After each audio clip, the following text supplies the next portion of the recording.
Chapter 1294. Famous. Chapter 1294. Famous. Amazing. Truly amazing. Are all of Big Dipper's disciples so powerful?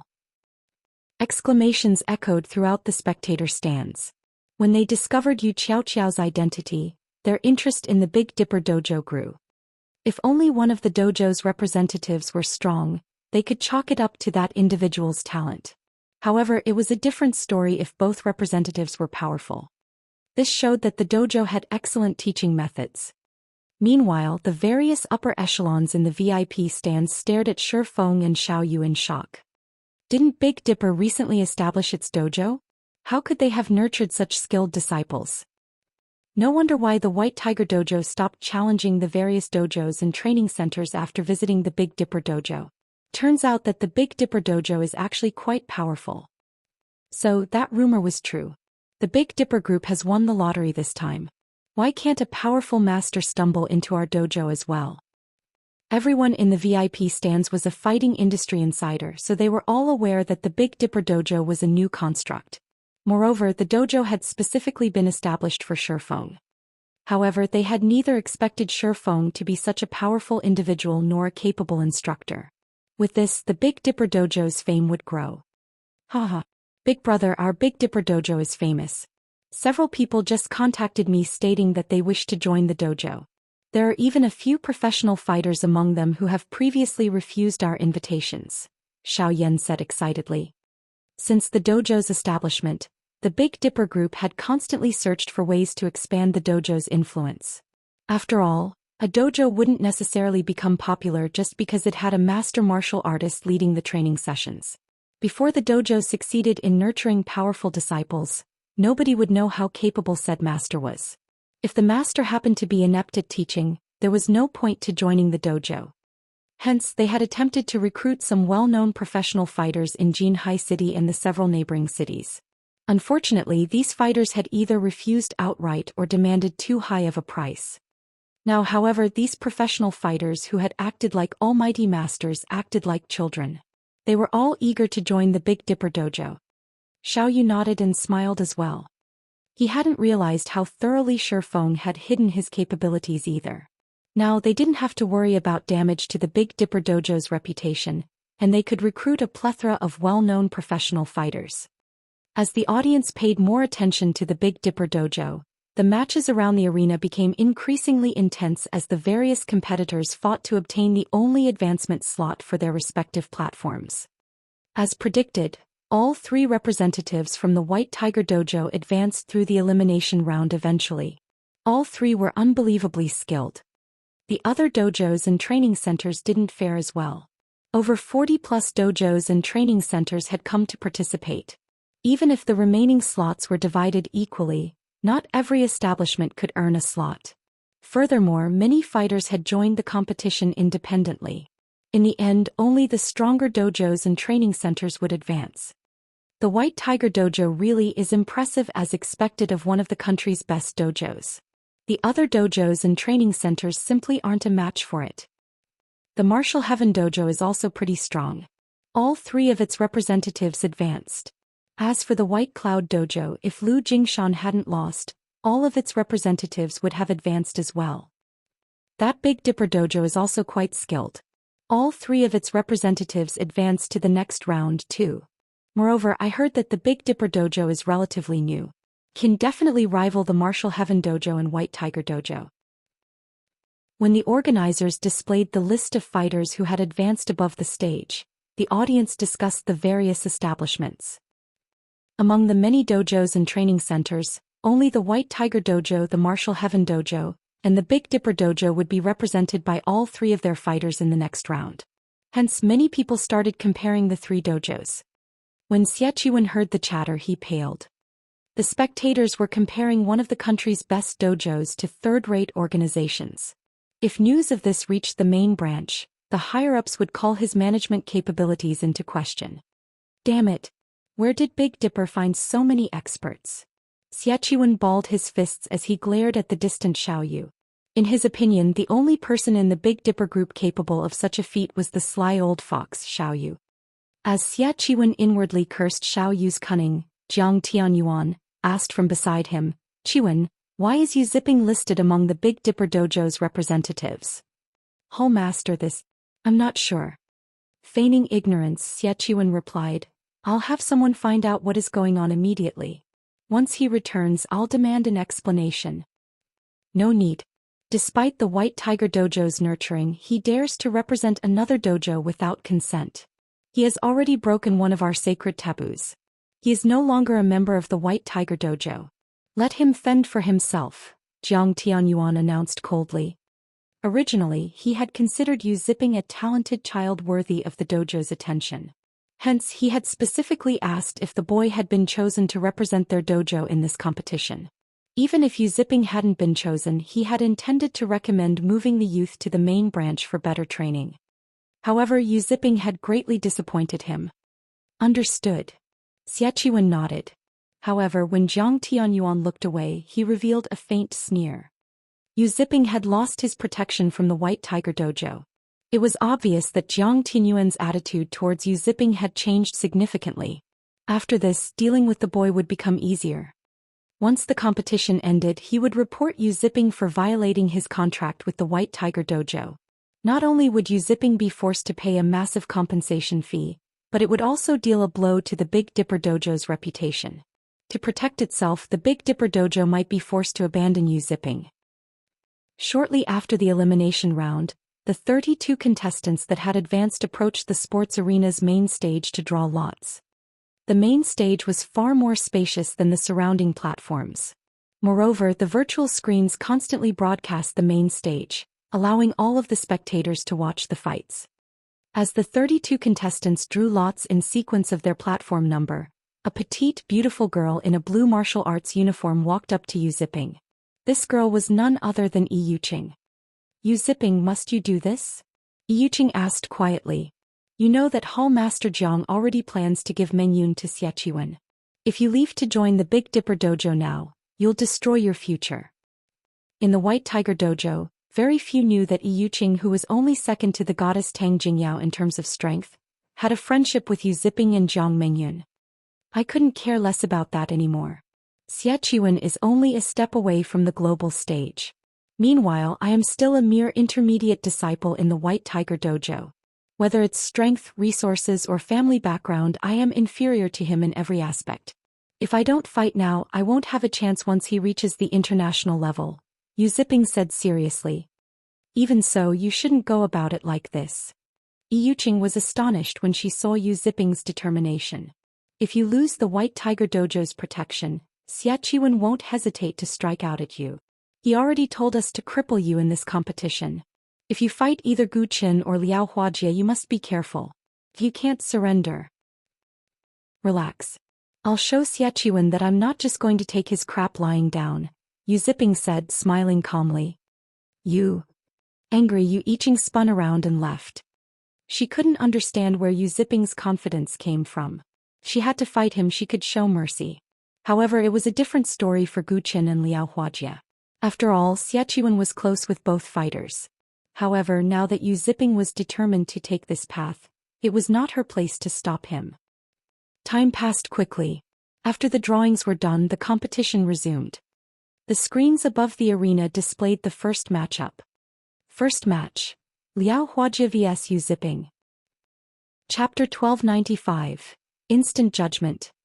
Chapter 1295, Instant Judgment. As the first match was announced, a commotion erupted in the VIP stands. A present White Tiger Dojo disciple fighting an ex-White Tiger Dojo disciple.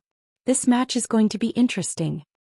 Those in the VIP stands were all insiders of the fighting industry. They had already investigated every fighter that had advanced through the elimination round. They were all aware of Yu Zipping's background.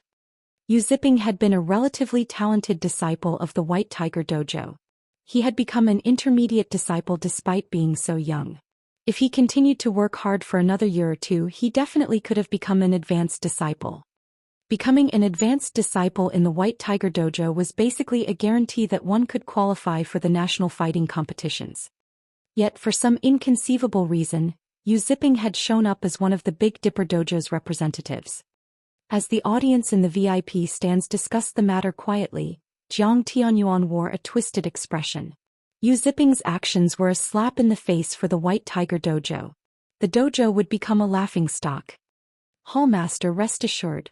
Liao Huajie will teach the boy how wrong and foolish his decision was, Xie Qiwen said, smiling. He had waited for this day for a long time.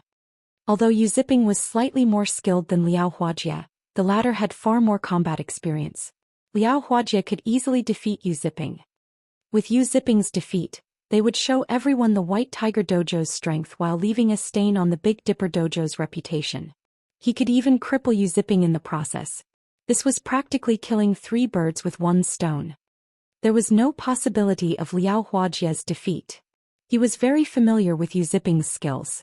The teen would need another 1 or 2 years of arduous training to reach the national level. Meanwhile, Liao Huajie's strength was not as simple as everyone assumed. Below the main stage, the various fighters watched Liao Huajie and Yu Ziping on the main stage. They were very curious to see the outcome of this fight. Unlike everyone else, a flash of concern appeared in Yu Yiqing's eyes as she watched Yu Ziping stretch. She then quietly moved towards Shadow Sword and Turtle Dove, who also watched the match. Quietly she said, "If you two are Yu Ziping's friends, you must stop this fight. Liao Huajie is not as simple as you think. He is one of our main branch's watchmen. If you don't stop Yu Ziping before the match starts, he will be in danger." A watchman. Shadow Sword and Turtle Dove turned to Yu Yiqing, their expressions turning serious when they heard this. "Are you telling the truth?" Yu Yiqing was a member of the White Tiger Dojo. Although they did not know what Yu Yiqing intended by warning them, they knew that watchmen should not be underestimated. Those who weren't familiar with the various dojos and training centers might not know what the term watchman implied. However, those who focused on breaking into the industry's inner circle were familiar with the word. To put it simply, a watchman determined if a disciple was worthy of focused nurturing. After all, a dojo or training center's resources were limited. It was not possible to provide tons of resources to every member. Hence, anyone who could defeat the designated watchman would receive the dojo's attention and vice versa. This maintained the quality of the establishment's best disciples. Watchmen were no weaker than those favored disciples. Rather, the opposite was true. On average, watchmen were stronger. Generally, watchmen were experts the establishment's upper echelons had chosen unanimously. Although watchmen were forced to hide their achievements during their service, once their term ended, they would receive their dojo's best training. Moreover, as compensation, they would have access to an abundance of resources during their service. As a result, many people aspired to become watchmen. Unfortunately, very few were ever chosen. Although not every dojo and training center had watchmen, it was normal for a peak dojo like the White Tiger Dojo. "Why would I lie to you?" Yu Yiqing rolled her eyes at Shadow Sword and Turtle Dove.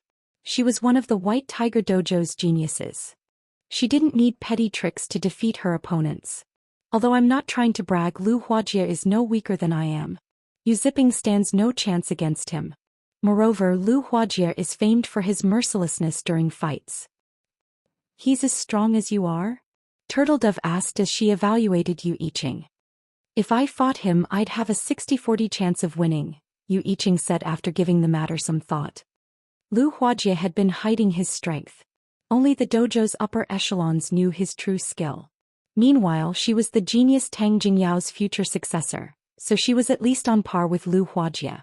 However, to convince the Big Dipper Dojo to take Liu Huajie more seriously, she exaggerated his strength a little bit. "So that's the case. We shouldn't need to notify the guild leader then." Turtle Dove breathed a sigh of relief.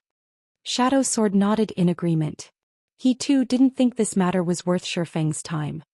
"You guys." Turtle Dove and Shadow Sword's response dumbfounded Yu Yiqing momentarily. Although she tried to ask if they truly understood the severity of the matter, they shut her up with a word of thanks. As a result, she could only walk away, fuming as she realized that Shadow Sword and Turtle Dove were just as stubborn as Yu Ziping. None of them could be reasoned with. As Yu Yiqing tried to think of a way to convince Yu Ziping to drop out of the match, the timer above the main stage began to count down. "Yu Ziping, I had thought you were better than this. I had believed that you could have joined the main branch after another year or two. But you crossed the line today. You betrayed the White Tiger Dojo. Today I show you the price for that betrayal." Lu Huajie said as he stopped 2 meters away from Yu Ziping. Sneering, he continued, Brother Chiwen has asked me to pass you a message. You are 100 years too early if you wish to compete on his level. Suddenly Lu Huajie moved. Executing swimming dragon steps, he was instantly within attack range of Yu Ziping. He then launched a flying knee kick at Yu Ziping's face. At the same time, his arms lashed towards Yu Ziping's neck like whips. Lu Huajie's attacks were extremely vicious. From the very onset of the match, he aimed for Yu Ziping's life. Against an attack to the face, fighters instinctively go on the defensive, ignore attacks from other directions. However, Lu Huajie wanted more from his flying knee attack than Yu Ziping's focus on defending himself. Martial artists frequently practiced conquering their defensive instincts. Rather, Lu Huajie wanted to distract his opponent with the initial attack, preventing Yu Ziping from noticing the attacks aimed for his neck. As Lu Huajie's knee flew towards Yu Ziping's face, Yu Ziping dashed forward instead of retreating. That guy is insane. The fighters below the stage were shocked by Yu Ziping's suicidal counter. If the knee struck his face, he would die. Is he trying to get himself killed? Lu Huajie was a little surprised by Yu Ziping's actions. However, it didn't distract him from his attacks. In the moment between life and death, Yu Ziping barely avoided the knee as he circled to Lu Huajie's side.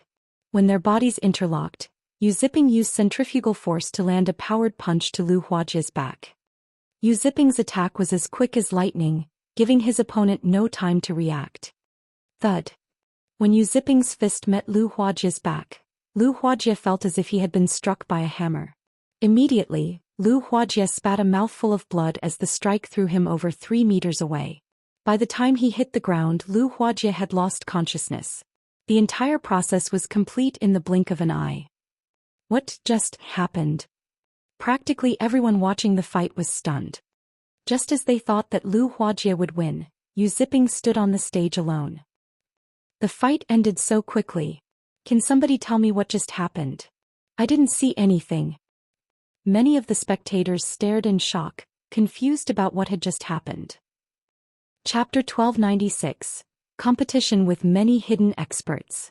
The various dojos and training centers' upper echelons were even more shocked than the audience in the spectator stands, staring at the match's victor with wide eyes.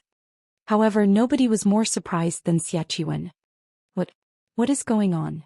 How is he so strong? He was extremely familiar with Lu Huajie's strength. Although Lu Huajie was slightly weaker than Gu Chen, the boy could still rank among the top of the main branch's advanced disciples.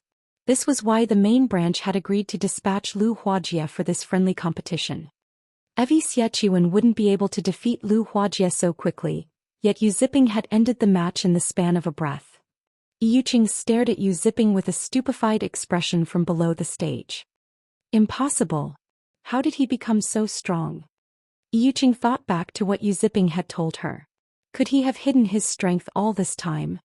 Moreover, Yu Ziping wasn't the only one behaving strangely today. The other 2 Big Dipper representatives, Fu Jinghong and Yu Xiaoqiao, had been extraordinarily calm despite learning that Lu Huajie was a watchman. They were both obviously confident of Yu Ziping's victory. However, this only further confused Yuqing. If Yu Ziping had revealed such strength early on, the White Tiger Dojo would have offered him focused training. If that had happened, even Xiaqiwen would have had a hard time dealing with him. Could the Big Dipper Dojo be responsible for this?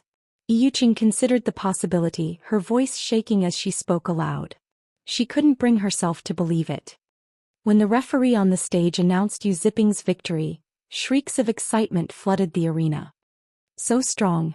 Is this the Big Dipper Dojo's true strength? Is that guy a monster? I didn't see what had happened.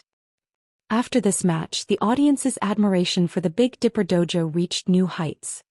Jiang Tianyuan, however, wore a solemn expression as he watched from the VIP stands. Hallmaster Lu Huajie must have been careless. However, Gu Chen and Yuqing should be able to restore our reputation. Xiaqiwen hurriedly explained. Although he knew that his explanation was somewhat forced, it was true that Lu Huajie had been careless. When fighting an expert of the same level, a direct, full-powered assault was foolish. If the opponent spotted a weakness, they could certainly obtain victory with a single blow. Lu Huajie's miserable defeat was understandable. Hopefully that is the case. After this competition, I would also like a proper explanation for why Yu Ziping is suddenly representing the Big Dipper dojo. Jiang Tianyuan responded in a deep tone as he glanced at Xiaqiwen. While it was true that Lu Huajie had been careless, not every fighter could find an opportunity to deal such a devastating blow. At a certain degree of skill, it was clear that Yu Ziping had already reached this standard. Also, I want you to learn everything there is to know about the Big Dipper dojo. Do not miss a single detail. Jiang Tianyuan could not help but shift his gaze towards Shifeng, who sat quietly in the distance. He kept having the feeling that there was more to the Big Dipper dojo than what met the eye. Understood. I will look into it. Xiaqiwen repeatedly nodded, feeling a chill crawl down his spine when the heavy pressure Jiang Tianyuan gave off washed over him. Jiang Tianyuan was a legend in the White Tiger dojo. Even the head hall master treated him with respect. Jiang Tianyuan's wrath was not someone a mere genius like himself could hope to endure. Meanwhile, on another side of the VIP stands, Xiao Yu and Xiao Yan brimmed with exhilaration. Head instructor Shi, you are truly astounding. You poached such a genius from the White Tiger dojo. Now that we have defeated one of the White Tiger dojo's elites, I'm afraid that the crowds will trample over and destroy the Big Dipper dojo's entrance tomorrow. When Xiao Yu thought about the sea of people that would rush to apply for the Big Dipper dojo, an indescribable joy bloomed in his heart. As long as the Big Dipper dojo developed successfully, it would help the Big Dipper group grow. The company would finally be able to branch out of Jinhai City and enter a bigger stage. I was just lucky, Shifeng said, chuckling. Yu Ziping's performance had been quite impressive. It was no wonder why even Lai Bao and Fire Dance had given him praise. Although Yu Ziping had only played God's Domain for a short time, his level had increased very quickly. Almost every monster he fought was a higher level. In addition, his foundations had already been sound. As a result, after practicing void steps incessantly, he had undergone a qualitative transformation. Unlike Shadow Sword, who had used 5 bottles of S-rank nutrient fluids to reach his current level, Yu Ziping had only needed 1. As for Turtle Dove, she had used 4 bottles. Yu Ziping was more fit than Shadow Sword and Turtle Dove. When it came to combat experience, however, Yu Ziping couldn't compare to them. After all, Yu Ziping had never experienced a fight against God's Domain's peak experts. Following which, time passed quickly. One match after another ended on the main stage. The following matches were intense and the audience's blood boiled as they watched. Unlike the first match, however, the other matches' outcomes weren't surprising. The only unexpected outcome was that, among the 8 contestants that made it to the quarterfinals, one was an independent contestant that had joined using the nickname Evil Fire. Despite not belonging to a dojo or training center, Evil Fire was frighteningly skilled. The strangest thing was that nobody had ever seen or heard of Evil Fire before. As a result, many dojos and training centers sent the contestant secret invitations, with some offering him astronomical incomes. Yet Evil Fire refused every offer. Instead, he made a confusing counteroffer, stating that he would only join an establishment if they had a representative that could defeat him in God's Domain. During the quarterfinals' second match, Evil Fire faced Gu Qin. No one had expected the unknown Evil Fire to defeat Gu Qin, one of the White Tiger Dojo's geniuses and Xiaqiwen's future successor, in less than 10 moves. During the final exchange, Evil Fire abandoned all caution as he landed a ruthless blow to Gu Chen's chest, knocking his opponent out instantly like a wild beast. As a result of his recklessness, though Evil Fire had broken an arm, Evil Fire's combat method made every spectator shudder. If not for the high-quality medical care available, Evil Fire's fighting career might have ended with that final blow. Is that person trying to get himself killed? He's a savage. Xiao Yan frowned when he recalled Evil Fire's fight. It was very obvious that Evil Fire had deliberately sacrificed an arm to finish Gu Qin. No normal martial artist would have fought so desperately, especially not in a friendly competition. Trying to get himself killed? Shifeng did not voice his opinion. Although the fight seemed desperate, in reality he had made the wisest decision. The match's outcome wouldn't have been so clear otherwise. After all, Gu Qin clearly had the advantage regarding physique. Evil Fire had only defeated his opponent due to having more combat experience. Based on the way Evil Fire fought, Feng could tell that the teen had experienced plenty of life-or-death battles. Otherwise, the teen wouldn't have been able to maintain his calm in such an intense fight. As everyone discussed Evil Fire's match, Xiaqiwen wore a grim expression. He couldn't understand what was happening. This was simply a friendly competition between 6 third-tier cities, yet one unknown expert had shown up after another. Now even Guchen had been defeated. How was this a city-level competition? This could practically be considered a national-level competition already. During the third match, Shadow Sword defeated his opponent from the White Cloud Dojo, advancing to the semi-finals. The crowd cheered as the quarterfinals last match began. Yu Qiaoqiao vs. Yi Yuqing. Chapter 1297, Limit Removal. Chapter 1297, Limit Removal. Although Yu Qiaoqiao and Yi Yuqing had just approached the stage and were waiting for the match to start, the various upper echelons in the VIP stands were exceptionally excited. Nobody had expected that this friendly competition would reach this point. This should have been a stage for the White Tiger Dojo to display its overwhelming might. Now, however, just getting into the semifinals was a problem. Meanwhile, Xiaqiwen wore a twisted expression. He had never thought that Guchen would be so useless as to lose to some unknown fighter. With this, the White Tiger Dojo's reputation was soiled. Meanwhile, as the person responsible for handling this competition, he couldn't escape blame. Xingting, contact Big Dipper immediately. If they are willing to forsake the competition, I will give them the Green God Company's invitation. We can both still benefit. If they refuse and Yi Yuqing takes the championship, they'll get nothing. Xiaqiwen quietly instructed Gan Xingting, who sat beside him. The current situation wasn't in his favor. Although Yi Yuqing was very strong, at the end of the day she was no match for Guchen. Guchen had only lost to Evil Fire because he hadn't dared to go all out. It was difficult to guarantee that Yi Yuqing would not make the same mistake. Xiaqiwen did not want to take this risk. In any case, the dojo's and training center's main goal in this competition was the Green God Company's invitation card. If the Big Dipper Dojo accepted his offer, not only would they do the White Tiger Dojo a favor, but they'd also receive the invitation card. This was a heaven-sent opportunity to a small dojo like Big Dipper. Gan Xingting immediately left the VIP stands and contacted Xiao Yu, notifying the man of Xiaqiwen's offer. Big brother, did something happen? Xiao Yan asked curiously when he noticed Xiao Yu's hesitant expression while he was on a call.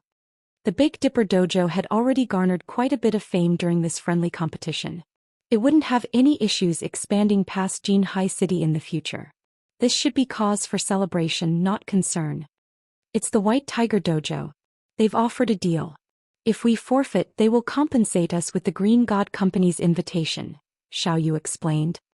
At the end of the day, the White Tiger Dojo was still one of the best dojos in the country. If Big Dipper won the championship, while it would indeed help to further its reputation, but it would also provoke the White Tiger Dojo. The Big Dipper Dojo would have some trouble expanding into other cities, particularly first and second tier cities. However, if Big Dipper conceded this competition, it would benefit their expansion. Even Xiao Yan hesitated for a moment. However, he shifted his gaze to Feng and said, Big brother, rather than deciding ourselves, why don't we let Feng make the decision? After all, Feng is the dojo's manager. The dojo's development should be left to him. I guess that's true. Xiao Yu smiled bitterly. After all, he wasn't responsible for the Big Dipper Dojo's management. Rather than having a headache over this matter, it was better to leave it to Feng. While Feng looked young and immature, his mind was anything but. The only reason the Big Dipper Dojo had come this far was Feng. If he decided on his own and Feng disagreed, it would sour their working relationship. Following which, Xiao Yu passed Xiaqiwen's message to Feng. Head instructor Shi, what do you think?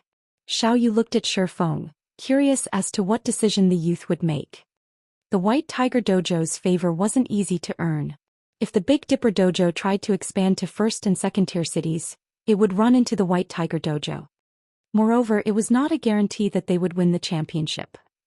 If they rejected this offer, they might lose the opportunity to obtain the Green God Company's invitation. The White Tiger Dojo's offer didn't particularly surprise Feng. Straightforwardly he responded, Chairman Xiao, tell them that we can get the Green God Company's invitation by ourselves. We don't need their charity. The White Tiger Dojo was a frightening organization. As one of the best dojos in the country, it had branch dojos in practically every first and second tier city. Shifeng understood Xiao Yu's thoughts. If he hadn't been reincarnated, he really would have been tempted to accept this offer as well. After all, getting in the good graces of a top dojo would make things easier when the Big Dipper Dojo expanded into first and second tier cities. Unfortunately, the future was in God's domain.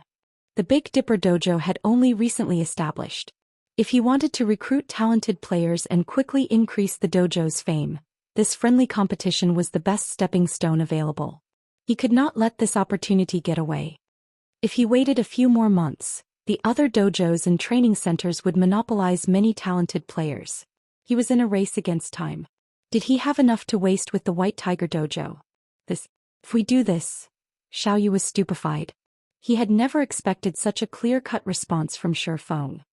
This was the White Tiger Dojo they were talking about. If they humiliated the White Tiger Dojo today, the Big Dipper Dojo would suffer from its wrath later. However, seeing Shifeng's determination and taking into account that the youth had full management rights for the Big Dipper Dojo, Xiao Yu would not offer a differing opinion. He sighed as he had no choice but to relay the decision to Gan Xingting. What? They refused? Xiaqiwen asked again, thinking he had heard wrong. They said that they will obtain the Green God Company's invitation by themselves. Gan Xingting had also thought he had heard wrong. However, Xiao Yu's answer had been definitive. Good. Excellent. At this moment, Xiaqiwen's expression was as cold as ice. He had never thought that a little dojo would dare oppose him. Let's wait and see then. Notify Yi Yuqing right away. The dojo's reputation is at risk now. If need be, have her remove her limiter. I'll cover the recovery expenses myself. Initially, Gan Xingting had been excited when he heard Xiaqiwen's words. After all, he would finally get an opportunity to witness a limit removal, yet he began to worry as he responded, "But boss, if we expose that move here, we'll get in trouble with the main branch. I'll take responsibility for it. I want to show these no-name dojos and training centers that, no matter how much they try, their efforts are futile." Xiaqiwen sneered as he glanced at Shifeng. On the main stage, both Yu Qiaoqiao and Yi Yuqing eyed each other, carefully observing the other party's movements. As soon as the referee swung his hands down and announced the start of the match, both fighters dashed forward, invading into each other's attack range. Although Yi Yuqing's attacks seemed soft and light, they were incredibly fierce. Every punch and palm strike sounded like an explosion, overwhelming the audience. Although Yi Yuqing was a girl, she had already achieved a 550 kilograms punch. Over a century ago, her punches would have qualified her for a boxing championship. She was fully capable of punching holes through concrete walls and crushing stones in her palm. She could even put an ordinary person's life at risk with one hit. Against Yi Yuqing's overwhelming attacks, any normal person would have retreated. However, Yu Qiaoqiao did not. Instead, she launched her own barrage of attacks, her hands moving like whips as they clashed with Yi Yuqing's attacks. Her momentum was no slower than Yi Yuqing's. Moreover, every time she blocked an attack, a loud crash would echo throughout the venue. This scene stupefied the audience at the spectator stands. Both fighters exchanged blows constantly, attacking and defending non-stop. In the blink of an eye, Yu Qiaoqiao and Yi Yuqing had exchanged numerous moves. The audience could not keep up with the two girls. This continued for over a dozen seconds without either side securing an advantage. It was obvious that neither side would have an easy victory. Seeing the fight going nowhere, Yi Yuqing backed away. With a confused expression, she then said, "I haven't found a single weakness in your defense even after our exchange. It really is hard to imagine why an expert like you would join a small dojo that has no history." In terms of strength and speed, she was clearly a cut above Yu Qiaoqiao. However, Yu Qiaoqiao continued to find holes in her defense, forcing her to parry or dodge and preventing her from exhibiting her full strength. Rather than a teenage girl, Yi Yuqing felt as if she faced a veteran fighter who had participated in fighting competitions for over a dozen years. She even felt that Yu Qiaoqiao's moves slightly resembled that of the savage Evil Fire. If not for witnessing Evil Fire's attack methods earlier, Yu Qiaoqiao would have caught her off guard. Yi Yuqing suddenly caught sight of Gan Xingting making hand gestures at her. These gestures were the White Tiger Dojo's internal sign language, which all main branch disciples had to learn. Has Xiaqiwen lost his mind? This is just a friendly competition. Is there a need to go so far? Yuqing could not help her surprise when she saw Gan Xingting's gestures. Noticing that her opponents diverted attention, Yu Qiaoqiao took advantage of the distraction and advanced, using a superficial footwork technique. Following which Yu Qiaoqiao seemed to flicker in and out of existence. By the time Yuqing snapped back to attention, Yu Qiaoqiao had already circled to her side. Yu Qiaoqiao's fist flew towards Yuqing's defenseless side. Since she had noticed the attack too late, Yuqing couldn't dodge the fist normally. As Yu Qiaoqiao's fist was about to hit its mark, a black shadow darted and intercepted Yu Qiaoqiao's fist. Thud. Even the referee who stood over 8 meters away heard the dull sound. How? Yu Qiaoqiao looked at Yuqing in shock. Her attack had been flawless. She had used the momentary distraction to circle to her opponent's side and attack from a blind spot. Yuqing shouldn't have been able to defend herself. Yet the palm that had caught her fist belonged to none other than Yuqing. Most importantly, she had put her entire weight into that punch, yet Yuqing had intercepted the hit. It felt as if she had punched a wall. It was unbelievable. You really are amazing. If I hadn't used limit removal, you might have defeated me with that blow. At this moment, Yuqing sighed ruefully as she gripped Yu Qiaoqiao's fist. Originally, I had planned to save this move for the national competition. I never thought that I would be forced to use it so soon. However, since I have, this match is over. Saying so, Yuqing squeezed Yu Qiaoqiao's fist. No matter how much Yu Qiaoqiao struggled, she couldn't break the hold.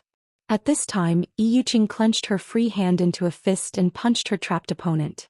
The instant she threw her punch, a loud explosion rang throughout the arena. She was both faster and stronger than before. Chapter 1298. You're not the only one who knows.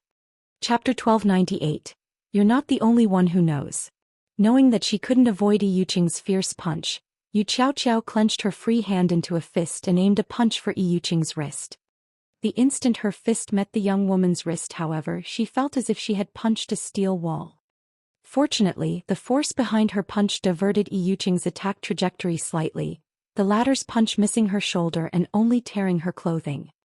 When Yuqing saw that her first hit had failed, she followed up with another, giving Yu Qiaoqiao no time to breathe. Limit removal was a double-edged sword. Ordinary people could only exert up to 20% of their muscle strength, with their minds suppressing the remaining 80%. However, the White Tiger Dojo had a secret technique that allowed one to loosen this suppression with breathing techniques and mental training. Although this technique only removed a small portion of the limiter, it increased one's strength, speed and reaction speed tremendously. However, in return one would damage their own muscles and weaken their internal organs. The limit removal technique was the equivalent of trading one's life force for strength temporarily. If one used this technique for too long, they could die. After all, humans' minds suppress their strength to protect the body. Even though Yuqing had trained constantly as a professional fighter, which made her much tougher than ordinary people, it was very risky to use limit removal. She wouldn't use it unless absolutely necessary. If not for Xiaqiwen's promise to pay for her recovery and the White Tiger Dojo's reputation being at risk, she wouldn't have even considered using the trump card. Yuqing launched a series of rapid punches. Meanwhile, Yu Qiaoqiao tried her best to block while struggling to break free from Yuqing's hold. However, Yuqing's control grew more precise, which made it increasingly difficult for Yu Qiaoqiao to block her attacks. Yuqing's punches were like bullets from a machine gun. They were both fierce and powerful. The strong wind from her punches stirred the dirt and dust on the stage. The audience was stupefied. So strong. Is this the genius that will succeed Tang Jingyao in the White Tiger Dojo in the future? Why do I have the feeling that Yuqing is even stronger than Gu Chen? In Gu Chen's fight against that evil fire fellow, his punches only caused some sound. Yuqing's punches are sending dirt into the air. Just how strong is she? Is this the White Tiger Dojo's true strength? She's inhuman. Compared to the audience in the spectator stands, however, the fighters below stage were truly shocked. After all, nobody knew just how strong Yuqing was. A monster. Thank goodness I wasn't matched with her. She'd knock me out with a single punch. As expected of one of the White Tiger Dojo's geniuses. She can contend with national fighters. It seems the White Tiger Dojo will be this competition's champion. The fighters below stage felt their skin grow cold as they watched Yuqing's violent display. Meanwhile, in the VIP stands, Jiang Tianyuan watched the battle in silence. Although he didn't express joy, he didn't seem dissatisfied either. Seeing this, Xie Qiwen breathed a sigh of relief. Good. As expected of Tang Jingyao's future successor. Her limit removal's efficiency should be at around 30% or so. Although she is still slightly weaker than Guqin, only experts from the other top dojos should be any match for her now. Xie Qiwen sneered as he watched Yu Qiaoqiao's defense crumble. One of the reasons that the White Tiger Dojo had become one of the best dojos in the country was this limit removal secret technique. Of course, the other top dojos and training centers had their own similar techniques, though there were slight variations. This was why other dojos and training centers had no hope against the top establishments. However, this kind of secret technique was extremely difficult to learn. Not everybody could master it. Both Guqin and Yuqing were known as geniuses in the White Tiger Dojo because they had grasped this secret technique. Hence, they were showered with attention and resources in the dojo. Normally, the dojo only permitted the use of limit removal during national competitions as the technique took a toll on the user's body. After all, one would need a lot of time and resources to recover. However, Xie Qiwen couldn't care less right now. He would rather get reprimanded and compensate Yuqing with S-rank nutrient fluids, dwindling his limited stockpile, than lose this friendly competition. Big Dipper, just you wait. I'll repay this debt sooner or later. Xie Qiwen glared at Shi Feng and the others, plotting his revenge. Meanwhile, on Xiao Yu's side. We're finished. Yuqing has been hiding her strength all this time. With such strength, who could defeat her? Seeing Yuqing suppress her opponent, Xiao Yu began to have regrets. If he had tried to persuade Shi Feng, they might have obtained the Green God Company's invitation card. Now, however, they would lose everything. The other upper echelons were similarly stunned. Rumors indicated that Guqin was stronger than Yuqing. Now, however, it would seem that the opposite was true. If they compared their own disciples against this young woman, the difference between them would be like the difference between an adult and a child. Hiding her strength, When Shi Feng saw the veins popping on Yuqing's arms and forehead, he realized something. The White Tiger Dojo sure is willing to splurge. They're using limit removal in such a small competition. Aren't they afraid that it would affect their performance in the national competition? At present, very few in the fighting industry knew about limit removal. In 10 years, though, the move would be common. This was all due to God's domain. After all, God's domain had the technology to develop the human brain's potential. With a well-developed brain, it wasn't unusual for someone to be capable of removing their body's limiters. It was likely that no one fully understood the pros and cons of the limit removal technique yet. As for Yu Qiaoqiao, who was currently overwhelmed, Shi Feng wasn't worried. After all, limit removal wasn't unique to the White Tiger Dojo. Moreover, compared to the limit removal technique in Shi Feng's past, the present techniques were laughably crude. Meanwhile, on the stage, just as Yuqing's fist was about to strike Yu Qiaoqiao's shoulder, Yuqing's fist suddenly froze. What's going on? Yu Yiqing was shocked when she couldn't move her fist. Before she realized it, Yu Qiaoqiao had caught her wrist. Not only that, but she had broken free of the latter's hold. It was as if her entire arm had frozen in place. Chapter 1299. Do you dare fight? Chapter 1299. Do you dare fight? What is she trying to do? Xie Qiwen frowned when he saw Yuqing's fist stop suddenly. Yuqing could have ended Yu Qiaoqiao right there and then, yet she had frozen. Xie Qiwen wasn't the only person confused. The others in the VIP stands were also baffled. Why had Yuqing held back? However, none of them knew that Yuqing was just as shocked. Although her punch hadn't contained her full power, her opponent shouldn't have been able to stop it, yet Yu Qiaoqiao had done just that. You really are impressive. You are the first person my age to stop my punch after I used limit removal. Yuqing could not help but praise Yu Qiaoqiao. However, you should give up. I cannot afford to lose this match. My strength is 50% higher than when this fight started. You have no chance of winning. Yuqing could not help but admire Yu Qiaoqiao. If not for her being a White Tiger Dojo disciple, she definitely would not have been a match for Yu Xiaoxiao. Saying so, Yicheng took half a step forward. Cracks began to appear on the stage beneath her feet. Her legs, waist and shoulders twisting, Yicheng concentrated all of her strength into her fist. Half-step collapsing punch. In Yicheng's opinion, Yu Xiaoxiao had only caught her punch due to luck. It was very likely that Yu Xiaoxiao had grabbed her wrist before her fist accelerated. Although Yu Xiaoxiao currently had a firm hold on her wrist, if she went all out, Yu Xiaoxiao had no hope of stopping her. Moreover, her fist was less than 10 centimeters away from Yu Xiaoxiao. At this distance, Yu Xiaoxiao wouldn't be able to dodge the hit. Even diverting her attack trajectory would not be possible. Ping! Immediately, Yu Xiaoxiao took a step back, the stone floor beneath her feet cracking. Unexpectedly, however, Yu Xiaoxiao's firm on her opponent's fist was firm. She did not let Yicheng's fist get close to her shoulder. Yicheng was shocked. The young woman blocked her full-powered punch. As expected of a genius from the White Tiger Dojo. It was a tough fight without limit removal. Let's continue our earlier fight. Yu Xiaoxiao smiled slightly, a hint of excitement flashing in her eyes. Yicheng was momentarily stunned. Based on the way Yu Xiaoxiao spoke, it was obvious that she, too, had grasped limit removal and simply hadn't used it yet. Although Yicheng wanted to respond, Yu Xiaoxiao was already moving.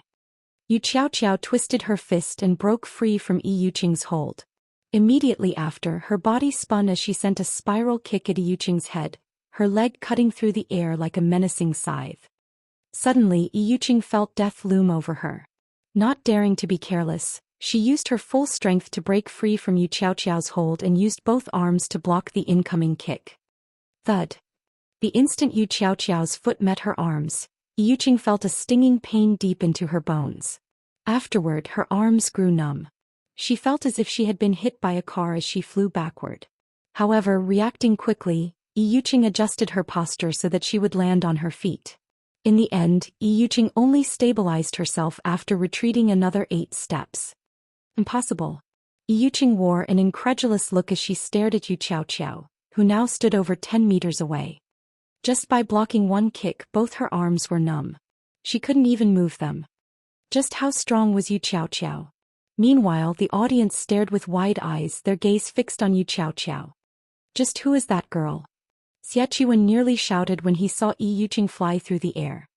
Xiaqiwen could also see the blood vessels on Yu Xiaoxiao's forehead surface slightly. After factoring in Yu Xiaoxiao's sudden burst of strength, even a fool could tell that Yu Xiaoxiao had used limit removal. However, limit removal was one of the top dojos and training centers' secret techniques. How could Yu Xiaoxiao have learned and grasped it? Yicheng had trained arduously for 2 years under countless masters' guidance to grasp limit removal. Yet not only had Yu Xiaoxiao grasped the technique, but it was also obvious that she could suppress her limiters far more than Yicheng. Even Jiang Tianyuan was surprised. What an amazing little girl. Just who is her master? She can control her strength so freely despite removing her limiter to such a degree. Jiang Tianyuan was curious as he watched Yu Xiaoxiao launch a relentless assault against Yicheng. Although grasping limit removal was difficult, trying to exert the additional strength one received to its full potential was even more so. Only those on Xiaqiwen and Tang Jingyao's level could rival Yicheng's standards. It was no longer a matter of talent. Rather, one required careful guidance and a wealth of combat experience to achieve this. Back on the stage, the match between Yu Xiaoxiao and Yicheng was incomparably fierce. Every one of their actions shattered the stone floor. Yicheng, who wasn't a match for Yu Xiaoxiao's combat experience, had become even less of a match for her opponent. Every blow Yicheng exchanged with Yu Xiaoxiao hurt her to the bone. In the end, Yu Xiaoxiao found a massive weakness in Yicheng's defense as she launched a palm strike at the woman's shoulder, shoving Yicheng off the stage. Yicheng realized that this was Yu Xiaoxiao's way of showing mercy. Had she not taken pity on her opponent, Yicheng would have suffered more than just a fall off the stage. A genius. Yicheng looked up at Yu Xiaoxiao. Suddenly, she found that all of the praise she had received from others, calling her a genius, truly laughable. Ignoring all other aspects, Yu Xiaoxiao was leaps and bounds above her regarding her strength after executing limit removal.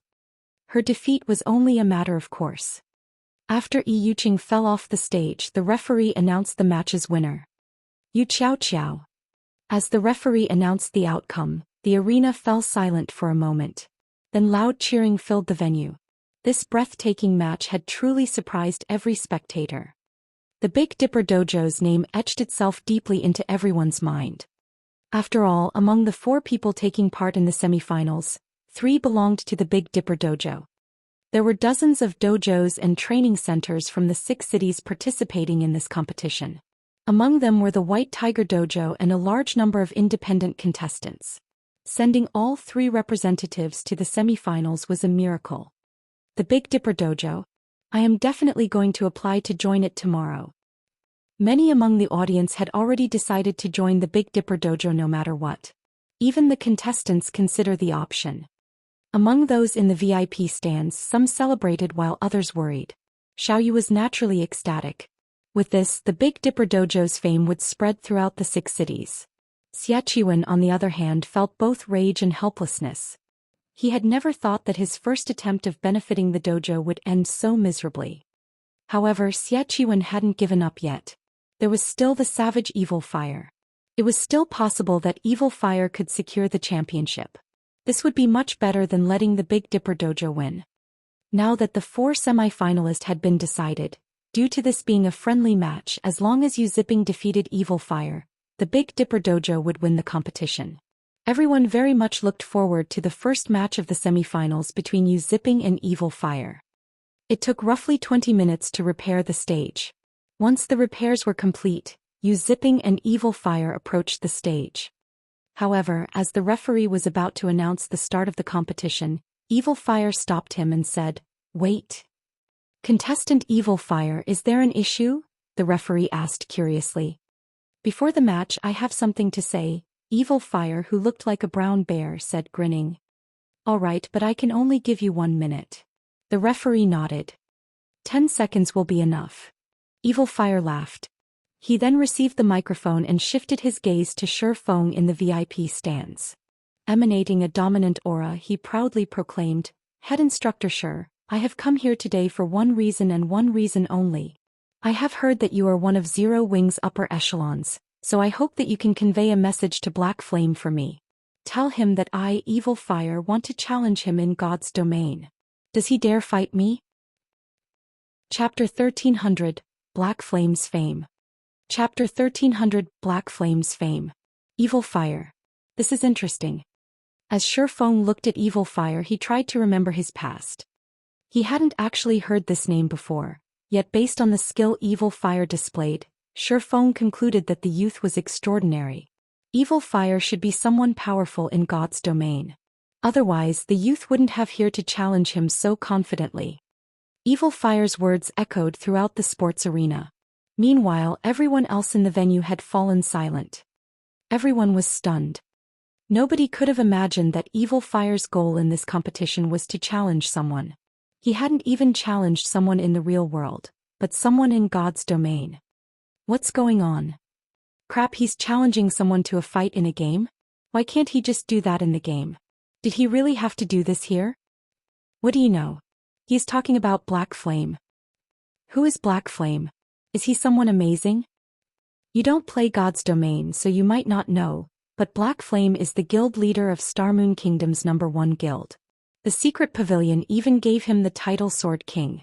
He is a mythical existence, and countless experts in God's domain want to challenge him. However, why would someone as important as Black Flame accept every challenge? Moreover, Black Flame's whereabouts are always a mystery. He's incredibly hard to find. I never thought that the Big Dipper Dojo would be related to Zero Wing. This is going to be interesting. Since Evil Fire is so strong in the real world, I wonder how strong he is in God's domain. Haha, this is interesting. I am definitely going to watch the fight between Evil Fire and Black Flame. I doubt Black Flame will agree to it. After all, he is Zero Wing's guild leader. This is where Evil Fire is smart. Big Dipper's head instructor is one of Zero Wing's upper echelons, so Big Dipper and Zero Wing must have a close relationship. Meanwhile, Evil Fire put his strength on display for everyone to see. Now that he has challenged Black Flame in front of so many people, he'd be hard to ignore. If Black Flame refuses the fight, not only will this smear Zero Wing's reputation, but it might also affect Big Dipper's reputation. Although many among the audience had no idea who Black Flame was, those who did promptly explained. Very quickly, everyone became familiar with the name. At the same time, they grew curious about how strong this Black Flame was. After all, someone as strong as Evil Fire had issued this dramatic request. For some time, this unexpected announcement boosted Big Dipper and Zero Wing's fame for some time. This little bastard. He used my friendly competition to challenge someone in a game. Xiaqiwen glared at Evil Fire, rage burning in his eyes. He wanted nothing more than to murder the youth with his own hands. Had Evil Fire simply challenged Black Flame, he would not have minded it as much. The issue was that Evil Fire had defeated Zhou Xian. Zhou Xian was one of the White Tiger Dojo's geniuses, yet Evil Fire used the fame of his victory as a stepping stone to challenge Black Flame. This was a slap in the face for the White Tiger Dojo. Meanwhile, Shadow Sword and Turtle Dove standing beside the main stage were furious. This bastard overestimates himself. He dares to challenge the guild leader. Jinghong, make sure that you take care of him later. Turtledove's gaze burned with rage. If she didn't have to recuperate after using limit removal, she'd take care of the brat herself. Leave it to me. I'll make sure this kid spends several months in the hospital after the competition. Shadow Sword nodded seriously. In God's domain, challenging a guild's leader was the equivalent of declaring war on the entire guild. They could not let such an insult slide. Head instructor, sure. 2 days. I'll give you all 2 days to prepare. When the time comes, I'll head to White River City's Divine Coliseum for the challenge. Hopefully Black Flame doesn't chicken out. Evil Fire smiled at Shifeng. He then tossed the microphone back to the referee before turning and leaving the stage gallantly.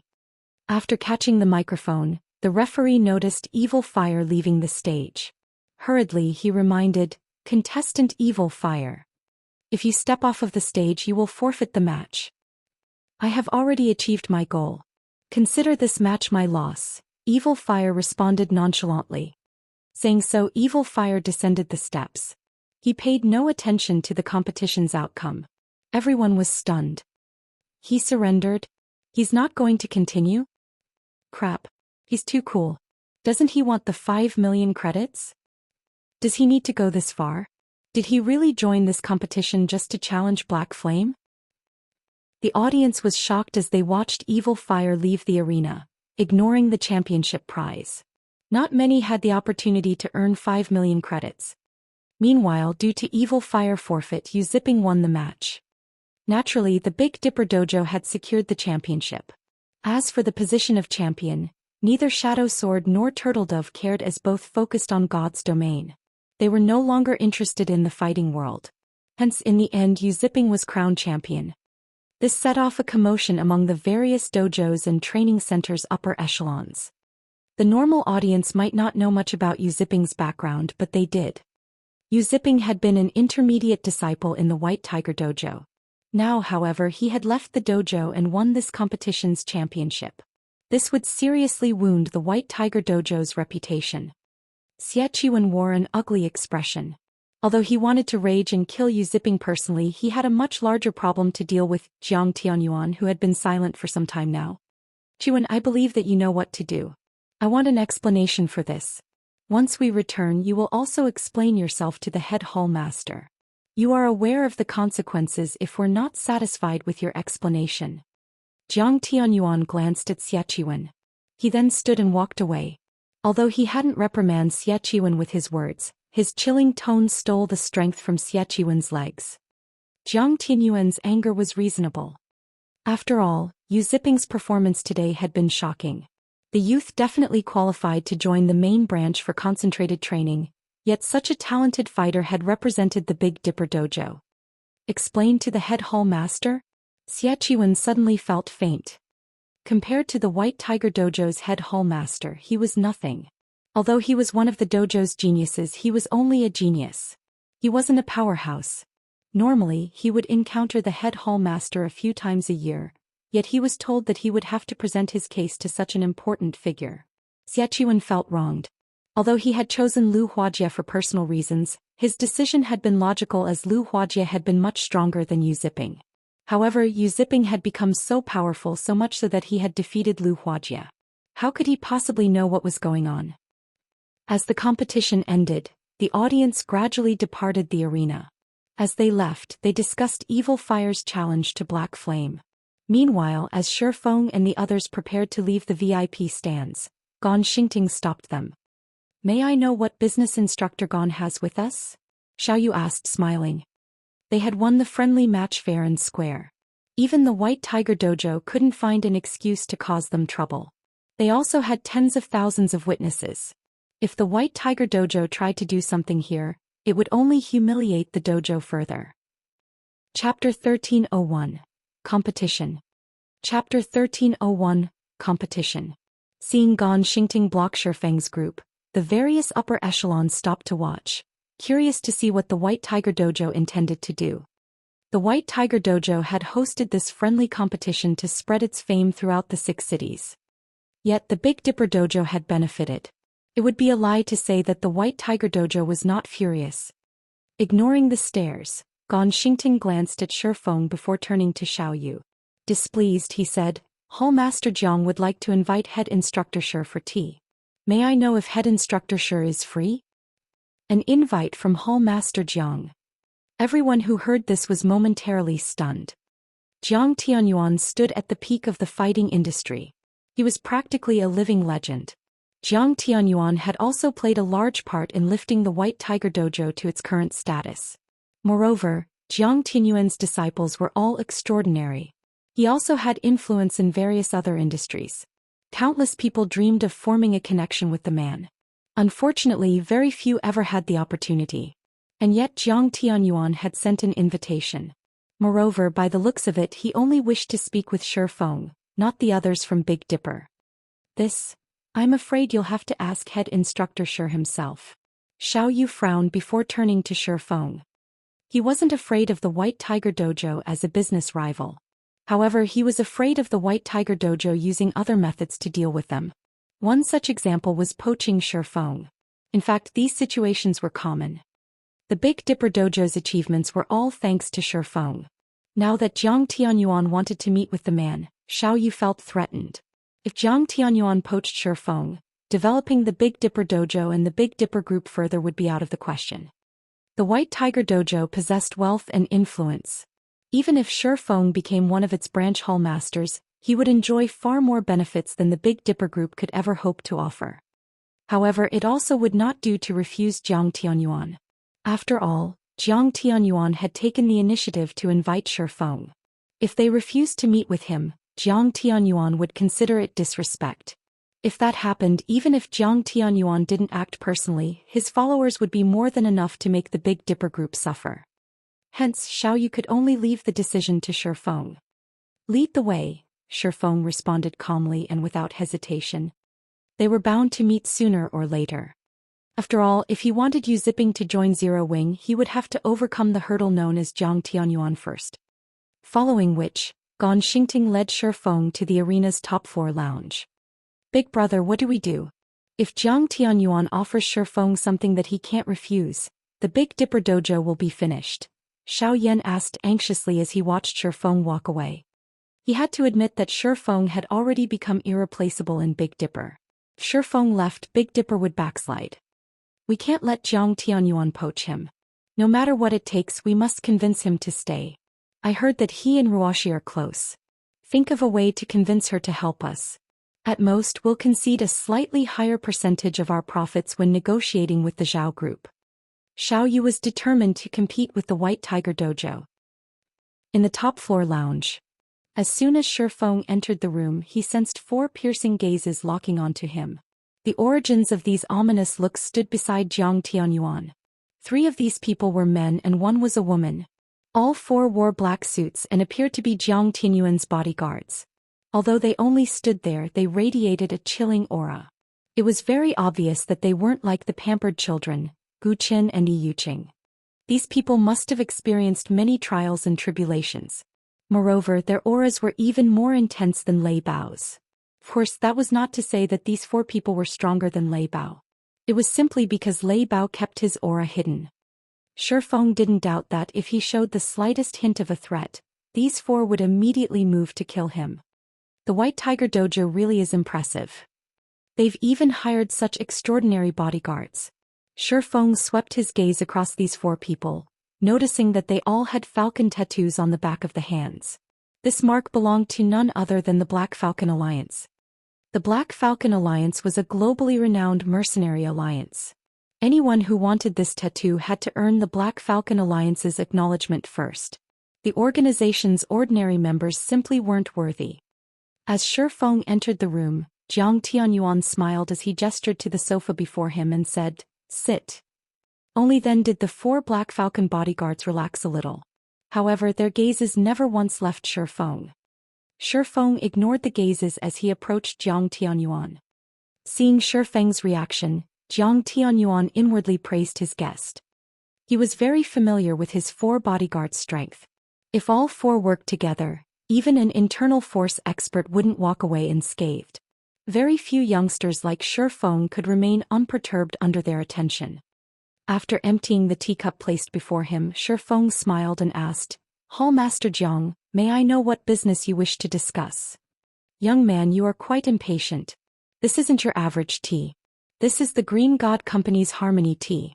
Savoring it properly will aid in one's mental recovery and help expand one's mind," Jiang Tianyuan said, his heart aching as Shifeng downed the tea.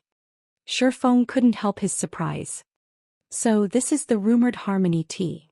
Shifeng looked at the teapot on the table incredulously. The taste had been unique.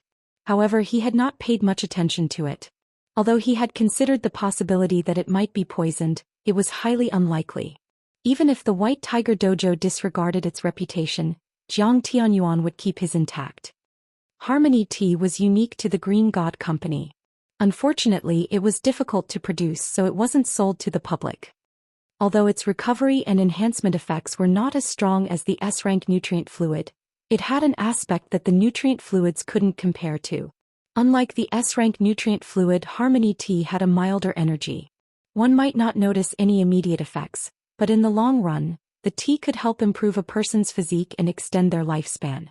It could also assist in developing one's mental potential. It was no wonder that, despite being over 50 years old, Jiang Tianyuan only appeared to be in his 30s. As expected of the White Tiger Dojo, they can get their hands on such a rare product. Shifeng was a little jealous.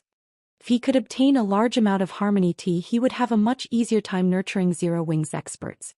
He had to admit that, no matter what he wanted to do, resources were very important.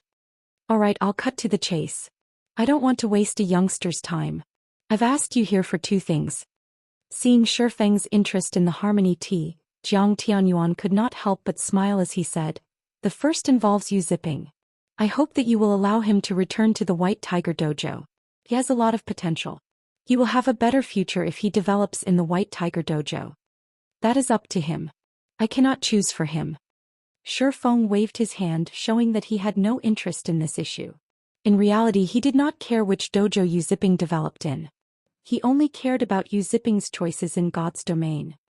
"You are quite the mysterious youth." Shifeng's reply stunned Jiang Tianyuan. He simply couldn't fathom why Shifeng would willingly let go of such a talent so easily. However, he didn't think that Shifeng had lied.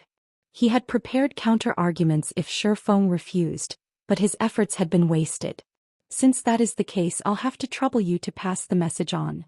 Now that the first issue has been addressed, let's get to the second matter. Please speak." "The second matter involves you. I'd like to invite you to join the White Tiger Dojo." Chapter 1302, Daylight Robbery. Join the White Tiger Dojo? Shifeng was slightly surprised by the offer. While it was common for dojos and training centers to poach personnel from each other, the targets were normally disciples. Instructors were rarely approached. After all, any instructor was considered a backbone of their establishment. Poaching an instructor was significantly more expensive than a disciple, not to mention a head instructor like himself. If they didn't offer a high enough position, they couldn't tempt him in the least. On the other hand, the White Tiger Dojo's upper echelons would never agree to offer him a position as high as head instructor. There were a limited number of head instructor positions available, and every head instructor was a part of the White Tiger Dojo's core. The influence they held was immense. Furthermore, he was only the head instructor of a recently established dojo. Trying to poach him by offering a head instructor position would be ludicrous. That's right. I'd like you to join us. However, rather than becoming one of the White Tiger Dojo's instructors, I'd like to invite you to become one of our combat instructors in God's domain, Jiang Tianyuan said. God's domain has become increasingly popular. The White Tiger Dojo intends to secure a piece of that pie. However, at the end of the day, there are some differences between combat in God's domain and combat in the real world. Hence, we wish to recruit some God's domain experts to train our disciples. I heard that Zero Wing is quite capable in this aspect. Hence, I wish to hire you as one of our God's domain instructors. Of course, you will receive the benefits of a White Tiger Dojo advanced instructor. Although the White Tiger Dojo had many instructors, there were extremely few advanced instructors. Every advanced instructor was also an internal force expert. Even hall masters such as himself treated these individuals with respect. Countless experts envied them for the benefits they received. Jiang Tianyuan's offer stunned his 4 bodyguards. Although they were bodyguards, they were also Black Falcon Alliance experts. Their understanding of the White Tiger Dojo was more acute than ordinary people. Hence, they knew just how powerful the White Tiger Dojo's advanced instructors were. Even the Black Falcon Alliance's mainstays had to treat them with respect. Sometimes, the Alliance would even request training from these instructors. It wasn't even a guarantee that these instructors would agree. It was very difficult to imagine that a youngster in his early 20s would have the opportunity to become an advanced instructor in the White Tiger Dojo. Forget about the advanced instructor position. What other benefits can you offer? Shifeng said, shaking his head. He wasn't particularly interested in becoming an advanced instructor in the White Tiger Dojo. While the fame and influence that came with the position were tempting, they were not particularly useful to him. Other benefits? Jiang Tianyuan gave Shifeng an odd look. Curiously, he asked, "What do you have in mind?" The position was a good opportunity to gain some renown in the fighting industry. Countless people coveted the position, yet Shifeng didn't seem interested. S-Rank nutrient fluid or harmony tea, both are acceptable, Shifeng said after giving the matter some thought. As for the exact amount, that depends on how many players you'd like me to train. My price is roughly 20 people per bottle. I can guarantee that they will reach the trial tower's 5th floor within a short time. Both S-Rank nutrient fluid and harmony tea would significantly help his guild's experts. They were far more practical than the position of advanced instructor. Moreover, Stone Forest Town had the battle arena. It was an excellent location to nurture experts. Including the fact that the White Tiger Dojo's disciples would start with sturdy foundations, it would not be difficult to train them to the 5th floor standard in a short time. Hearing Shifeng's words, the 4 bodyguards rolled their eyes. Each bottle of S-Rank nutrient fluid sold for 1 million credits on the market, yet Shifeng wanted 1 bottle for training 20 experts. Even when the Black Falcon Alliance hired advanced instructors from the White Tiger Dojo to teach 300 of their elite members, it didn't pay 1 million credits per month. Shifeng's demand was simply daylight robbery. Your request is too expensive. Jiang Tianyuan frowned. He more or less understood God's domain. Hence, he knew just what kind of standards a 5th floor expert in God's domain possessed. Furthermore, the White Tiger Dojo's disciples were already combat experts. Even if they simply experimented themselves, they could easily reach the 5th floor. I am willing to offer 1 bottle for 100 players. The first session will include 500 players. At the very least, I want them to reach the trial tower's 6th floor within 1 month. Reaching the 6th floor within 1 month is too difficult. If you want all 500 to reach that standard, I'll take no less than 50 bottles. Otherwise, you'll have to find someone else, Hall Master Jiang. Shifeng hadn't expected Jiang Tianyuan to be so familiar with God's domain. Unfortunately, his understanding wasn't sufficiently thorough. Reaching the trial tower's 6th floor was the equivalent of being an expert in a first-rate guild. Even with strong foundations, it would take a lot of training to reach such a standard. Of course, some players with extraordinary talent could do it in a short time. However, not everyone was so gifted. Moreover, nurturing 500 people would cost a frightening amount of resources. The Blackwater Corporation had invested an astronomical amount of manpower and resources to nurture their experts, yet the White Tiger Dojo wanted to offer a few bottles of S-Rank nutrient fluids to achieve the same. If he only charged one bottle per 100 people, he would very quickly go bankrupt. Seeing Shifeng unwilling to yield, Jiang Tianyuan fell silent for a moment. We can't possibly part with so many bottles. I can offer 10 at most. We can pay for the rest with credits, Jiang Tianyuan said, yielding slightly. S-Rank nutrient fluids were extremely precious, even to the White Tiger Dojo. They used a large number during every national competition, not to mention international competitions. They did not have a lot to spare. I will only accept S-Rank nutrient fluids and Harmony Tea.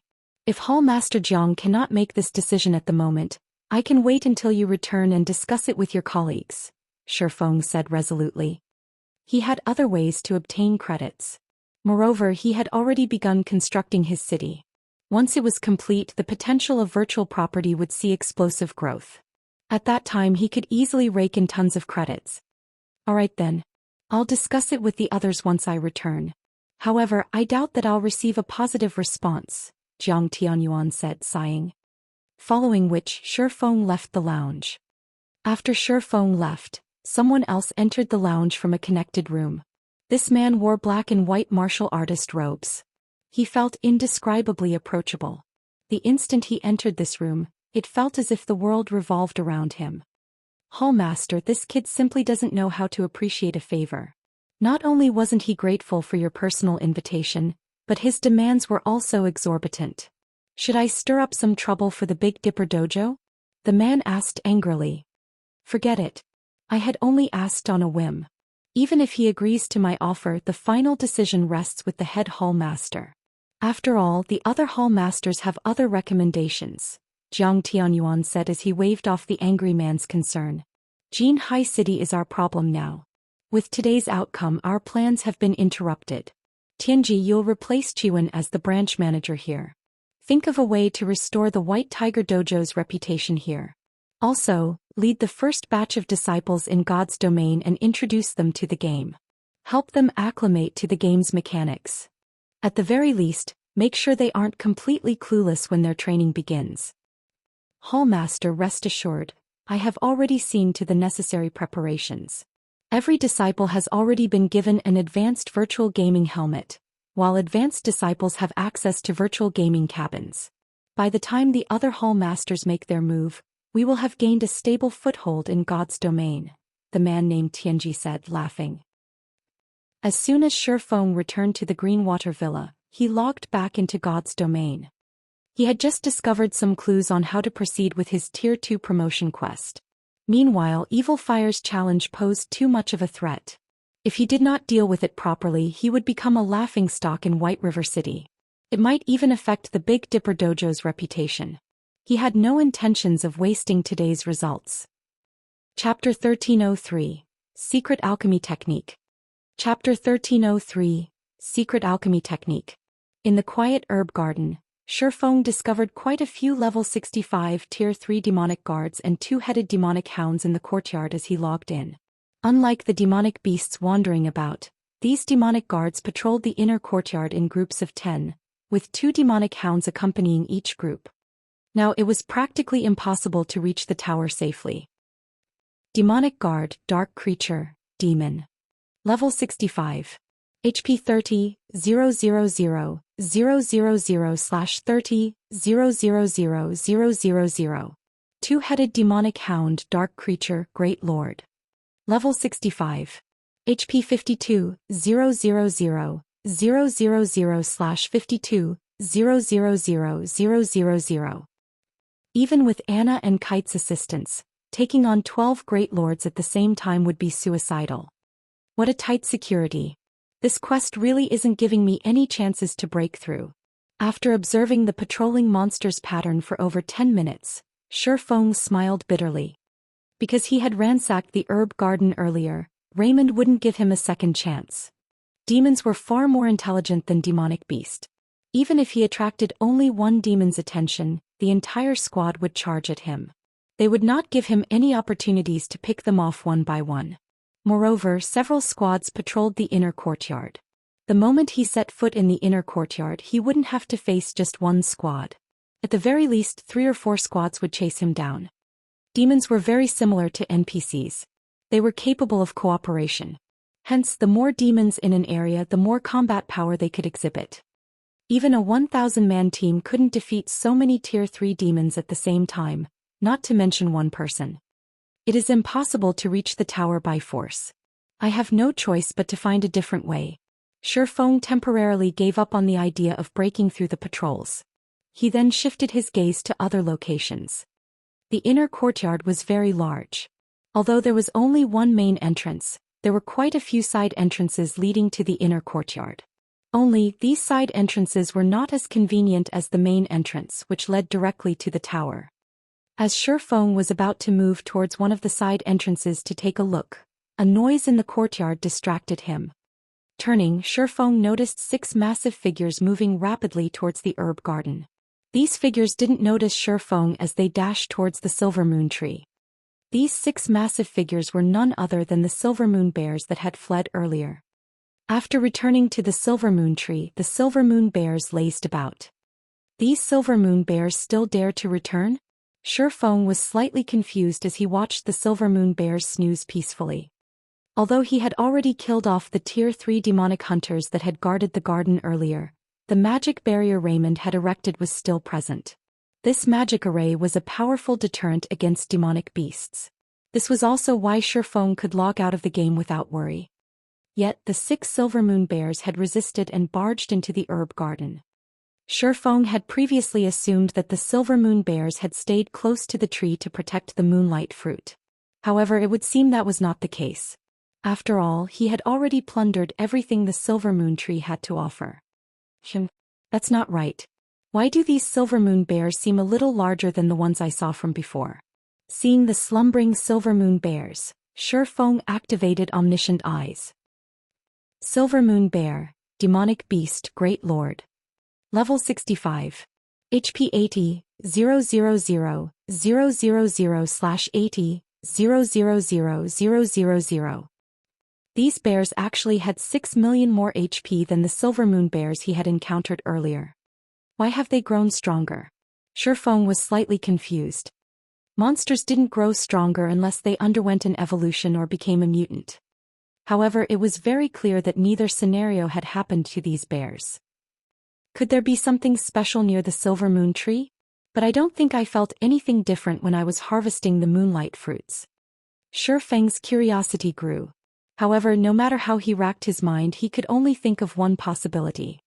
There was no other explanation for why these silver moon bears would return to rest beside the silver moon tree shortly after he had killed the demonic hunters. Shifeng then slowly approached the silver moon tree. As he walked, he surveyed his surroundings using omniscient eyes constantly to spot for anything hidden. Although his senses did not pick up on anything when he had harvested the moonlight fruit, something may have hidden from his 5 senses. 80 yards, 75 yards, 70 yards.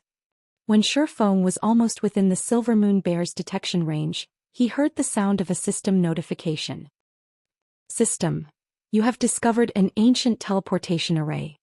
System. Transferable locations. Outer courtyard entrance requires 107 luminaries shards. Demon ceiling tower's first floor main hall requires 207 luminaries shards. Demon ceiling tower's research area requires 507 luminaries shards. So the 7 luminaries shards serve this purpose as well. Realization dawned on Shifeng when he heard the system notification. He thought the high teleportation fees were utterly fraudulent. Just teleporting to the demon ceiling tower's first floor cost 207 luminaries shards. He could synthesize 4 7 luminaries crystals with that amount. Currently he only had 714 shards on him. He had no other choice. Either he paid the exorbitant fee or fought his way through the horde of demons. Shifeng chose to teleport to the research area without hesitation. Although the price of 500 shards was high, the moon god was famed for its knowledge in alchemy and magic arrays. Every one of the moon god's recipes that circulated the world was extremely valuable. The various grandmaster alchemists coveted every one of these items. Needless to say, the moon god's research area would be extraordinary. Feng naturally could not pass up the opportunity to ransack the moon god's research room just to save some 7 luminaries shards. Immediately, Feng's vision blurred. In the blink of an eye, he found himself inside a spacious crystal hall. The walls gave off a faint, blue radiance. Even without sunlight, light filled the hall. System. You have discovered the research area. This is the research room. Feng was slightly surprised as he surveyed his surroundings. There were 3 paths out of the hall and each one led to a different location. One led to the alchemy room, another led to the research room, and the last was a hallway leading out of the research area. Feng was immensely excited. As a god's private tower, there was bound to be treasure. Immediately, Feng set off to explore the area. The moon god's alchemy room was like a whole new world. The room was as large as a football field and there were all sorts of research materials and foundational books. There were also plenty of alchemy tools. Although the majority of the books and tools had been damaged beyond recognition due to the passing of time, the items that survived fascinated Feng. Any random alchemy tool he picked up was at least secret silver rank. If sold on the market, they could easily fetch over 10 gold. There were over 300 secret silver tools. There was also a complete set of fine gold alchemy tools. The set was easily as valuable as an epic item. However, no one would be so foolish as to sell the set regardless of the price. The alchemy tools' value paled in comparison to the books he found. To alchemists, these books were priceless. Among the books he found, 9 were introductions to basic secret alchemy techniques. There were also 2 books about advanced secret alchemy techniques. These tomes were similar to secret technique tablets, but they were much easier to learn than the secret technique tablets. In the past, even Shadow's master alchemists had only learned 2 or 3 basic secret alchemy techniques, and the guild had paid a massive price to do so. Among them, the best secret technique had cost 1 epic item to learn. Of course, this price guaranteed that one would learn the secret technique. If the technique had only allowed 1 player to learn it, it would have only cost a few hundred gold. If an advanced alchemist could learn 3 to 5 basic secret techniques, their chances of becoming a master would double at the very minimum. Anyone who learned the advanced secret techniques would be guaranteed to become a master alchemist. That is. Suddenly, Feng noticed the surrounding mana flowing towards a dilapidated stone table a short distance away. The mana flow was slow and weak. If not for his improved physique after consuming the moonlight fruit, he would have been hard-pressed to notice this mana flow. Chapter 1304. Treasure Transforms. Chapter 1304. Treasure Transforms. A thick layer of dust covered the stone tablet and mana circulated around it. After taking a few steps towards the table, Feng was assaulted by an immense pressure. This is divine might. Although the divine might was faint and he only sensed it once he was within 10 yards of the table, Feng could still feel himself grow a little sluggish. He was excited. Items only exuded divine might if they were frequently used or painstakingly crafted by a god. Needless to say, any item a god favored would be valuable. While resisting the divine might, Feng started to tidy up the table. Although divine might was very powerful, the table only exuded a very faint trace of it. Feng could still move normally as he stood less than a yard away from the table. Very quickly, Feng removed most of the dust covering the table. Books and materials littered the table. However, due to the passing of time, these items had long since eroded. Aside from some mysterious patterns carved into the table, Feng could not find anything noteworthy. Could the table itself be exuding the divine might? Feng could not help but frown. He could already tell that the table before him was a treasure. The faint trace of mana around the table would definitely aid refining and synthesis work. The table might even have other function that he hadn't noticed yet. In any case, it was undoubtedly useful for alchemists. Only the stone table wasn't like other items. It could not be stored in a player's bag space. If Feng wanted to take it with him, he would have to carry it. Clearly, this wasn't a viable option. The alchemy table was the size of a pool table. Even if he could carry it, he did not have the leeway to carry it around with him. If I can equip one of the special alchemy rooms with this table, it could help the trading firm's alchemists. Feng struggled with his disappointment. Aside from alchemy tools, items such as this alchemy table were extremely precious. A good alchemy table could be as helpful as a basic secret alchemy technique. However, since Shi Feng could not take the table with him, he had no choice but to take out the soul orb and absorb it. Since the alchemy table radiated divine might, it could be considered as a god crystal. One of the reasons he had chosen the Asura mode promotion quest was to obtain a large number of god crystals to lift the demon god Paimon's seal. Please let it absorb this table, Shi Feng silently prayed.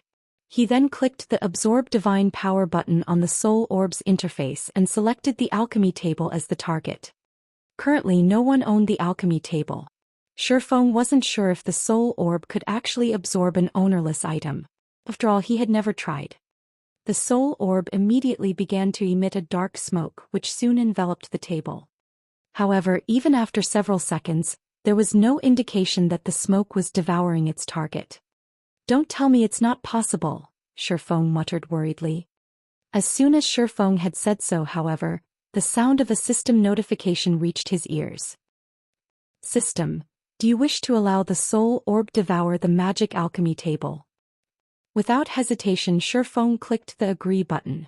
The magic alchemy table might even be more valuable than an epic weapon, but it was worthless if Shi Feng couldn't take it with him. He would rather sacrifice such a treasure to lift the seal on the Soul Orb than leave it behind.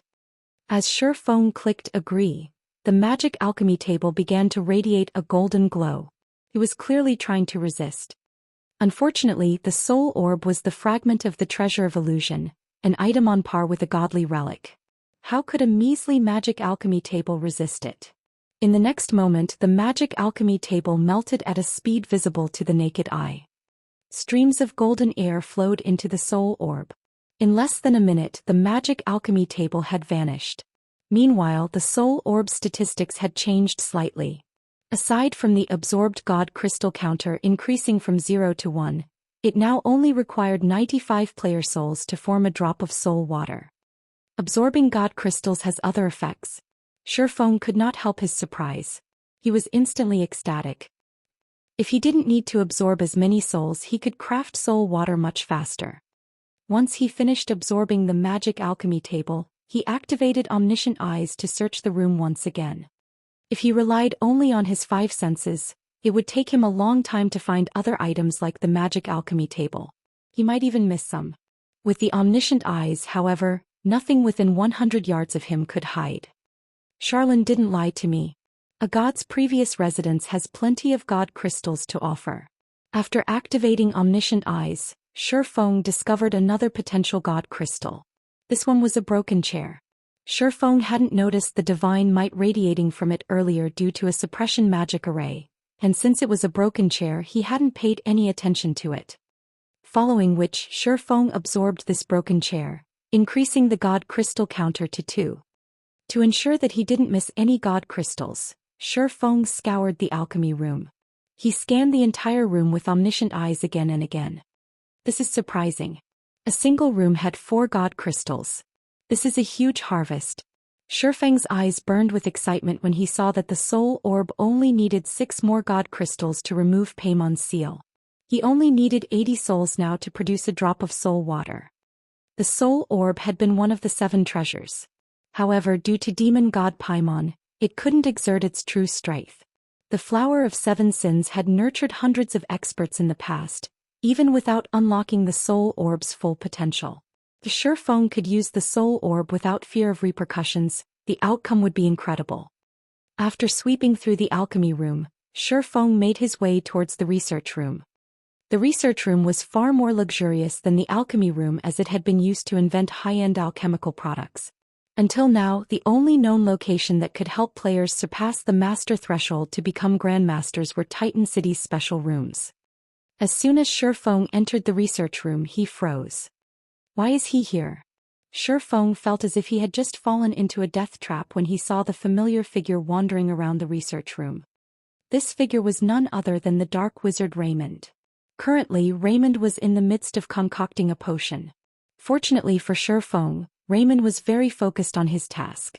Including the several bookshelves that served as cover and the magic arrays to prevent interruption, Raymond did not discover Shi Feng immediately. Even so, Shi Feng could feel a headache brewing. The research room was different from the alchemy room.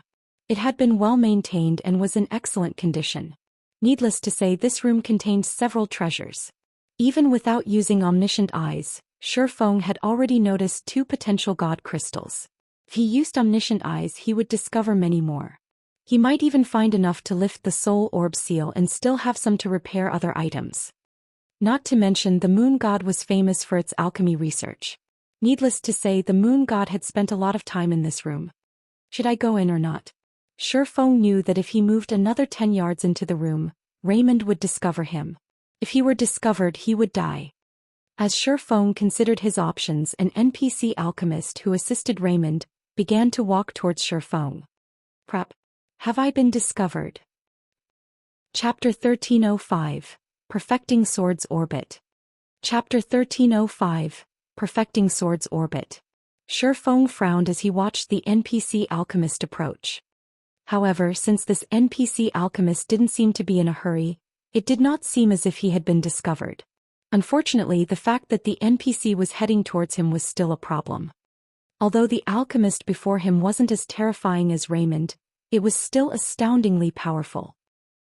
Baron Wuxia, Human Great Mage. Level 70. HP 7 450 000/7 450 000. NPCs might have less HP than monsters and demons of the same level, but when it came to combat techniques and the number of skills they possessed, NPCs were leaps and bounds above monsters and demons. While many experts could contend with Tier 3 monsters, if they tried fighting a Tier 3 NPC, they would be snuffed out of existence. Players' most hated enemies were NPCs. Although the research room was large, there was no place for Shi Feng to hide. Moreover, there was only one path behind him. He couldn't avoid Baron Wuxia's detection. With no other choice, Shi Feng retreated from the room temporarily. He planned to hide in the alchemy room while he thought of another way to loot the research room. However, after leaving the research room, Shi Feng discovered a magic barrier sealing off the path towards the alchemy room. Unfortunately, the hallway he was in was void of obstructions. One could see everything in it with a single glance. Should I leave the tower for now? Shi Feng glanced towards the path leading outside. However, he quickly shook the thought from his mind. The path to the alchemy room had been sealed off after he had explored and left it. If he left the research area now, he might not be able to get back in. If that happened, he would lose his opportunity to explore the research room. Aside from the god crystals, precious alchemy tools and research materials the research room contained, Raymond's 7 luminary source stone was enough of a reason to keep Shi Feng from leaving. After all, how was he supposed to deal with the Demon King without it? It seems that I have no choice but to fight. Shi Feng's gaze drifted back to the research room's door.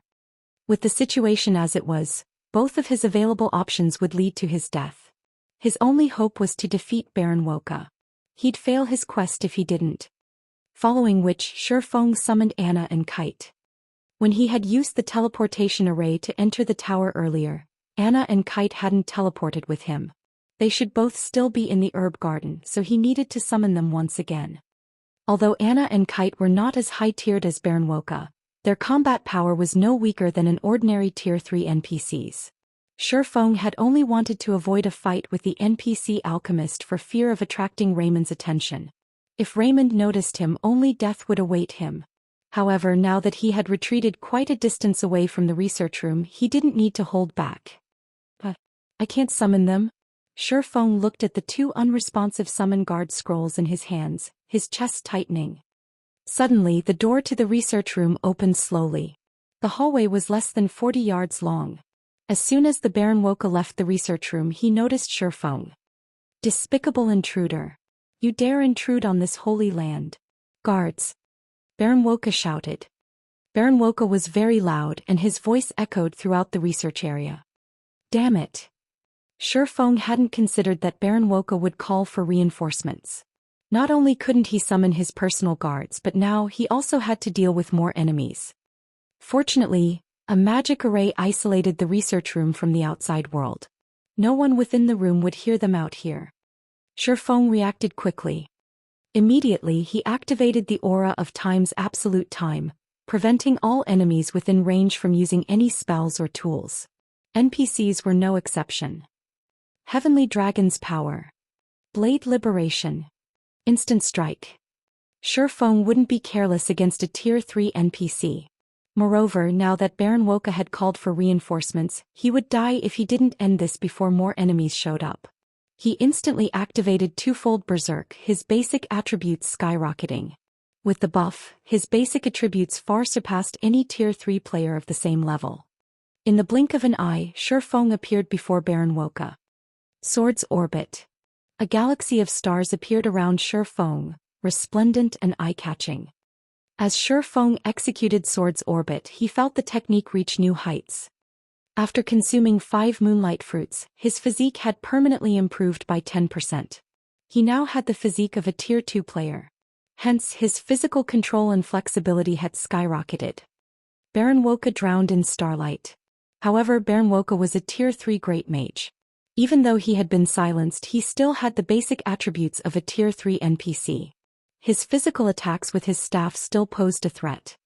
In God's domain, although magical classes typically bombarded their enemies with spells, that did not mean they were incapable of melee combat. They were just not fond of it. Silencing a magical class would drastically weaken their combat power. Unfortunately for Feng, Baron Wuxia was extremely adept with his staff, defending and attacking. It was clear that he was executing some kind of advanced combat technique. Players might not be able to predict Sword's Orbit's attack trajectories, but the combat technique was nothing to Baron Wuxia. The NPC deflected every one of Feng's attacks. What a brilliant defensive combat technique. Feng was surprised. He had never thought that Baron Wuxia had grasped a combat technique. However, at the end of the day, Instant Strike was a Tier 2 taboo skill. Moreover, Sword's Orbit had grown stronger. Even if Baron Wuxia focused on defense, he couldn't keep up with Feng's lightning-quick attacks. Among the 6 strikes Feng had sent at the mage, 3 had found their targets. With his cloth armor and weak defense, 3 massive damages appeared above Baron Wuxia's head. -91,618. -184,983. -93,189. In the blink of an eye, Baron Wuxia's HP bar had dropped by a sizable chunk. After taking damage, Baron Wuxia's anxiety surfaced on his pale features. Immediately, he began to retreat towards the research room while shouting, "Guards! Guards! Don't even think about running back into the room." Feng quickly circled to Baron Wuxia's back. Both the Abyssal Blade and Killing Ray bit into the mage, the impact sending the NPC flying over a dozen yards away, increasing the distance between Baron Wuxia and the research room. Realizing that he was in trouble, Baron Wuxia wisely fell in the opposite direction. However, Feng didn't give the NPC the opportunity to get away as he pointed the Abyssal Blade at the NPC. Abyssal Bind. Suddenly, 9 pitch-black chains emerged from the ground and bound Baron Wuxia, holding him still for Feng. Phantom Kill. 9 Dragon's Slash. Unable to defend himself for 3 full seconds, Baron Wuxia's HP decreased rapidly. 95%, 90%, 80%. However, despite dealing frightening amounts of damage, Feng did not feel the pressure on him decrease in the slightest. When Absolute Time's 30-second duration ran out, Baron Wuxia would be able to save himself. Feng needed to kill the NPC before he ran out of time. Furthermore, Absolute Time was only fully effective against enemies of the same tier. Against Baron Wuxia, it wouldn't be as effective. According to Feng's estimates, he'd be lucky if the skill silenced Baron Wuxia for half of the duration. Trying to kill Baron Wuxia in 15 seconds would test Feng's explosive power. When Abyssal Bind and Instant Strike's duration ran out, Baron Wuxia sneered at his enemy. "Despicable intruder, I'm going to offer you to Lord Raymond as a guinea pig." Baron Wuxia retreated while blocking Feng's attacks, which had slowed significantly. "Guards! Get over here and save me." Baron Wuxia was only 20 yards away from the hallway's exit. Feng had only dealt so much damage and overcome Baron Wuxia's defensive technique due to Instant Strike increasing his attack speed by 500% and damage by 400%. Now that the taboo skill was on cooldown, Baron Wuxia had a much easier time defending himself. Even against Feng and his doppelganger, Baron Wuxia easily blocked half of the attacks. When Baron Wuxia's HP fell to 43% and the NPC was about to leave the hallway, Feng used everything he had left. Abyssal Curse. Suddenly, as if Baron Woka had just stepped in muck, he couldn't move or attack. Dragon Breath. Divine Providence. Both Shifeng and his doppelganger used flame burst simultaneously and dealt a total of 30 devastating attacks. Every attack devoured over 100,000 of Baron Woka's HP. Eventually, the NPC alchemist's HP fell to 0. Baron Woka glared at Shifeng with reluctance as he collapsed to the ground. Chapter 1306. Unforgivable Person. Chapter 1306. Unforgivable Person. The instant Baron Woka's body hit the ground, a golden glow enveloped Shifeng's body as his experience bar increased from 82% of level 50 to 4% of level 51. He obtained more EXP from the NPC alchemist than from the 2 Tier 3 demonic hunters he had killed earlier. Suddenly, Shifeng heard the sound of a system notification. System, congratulations. You have killed the fallen Baron Woka. You may head to the Alchemists Association at a later time to retrieve the Hand of Alchemy as your reward. So he was a fallen. No wonder why he gave so much EXP. Realization dawned on Shifeng as he read the system notification. He was also ecstatic.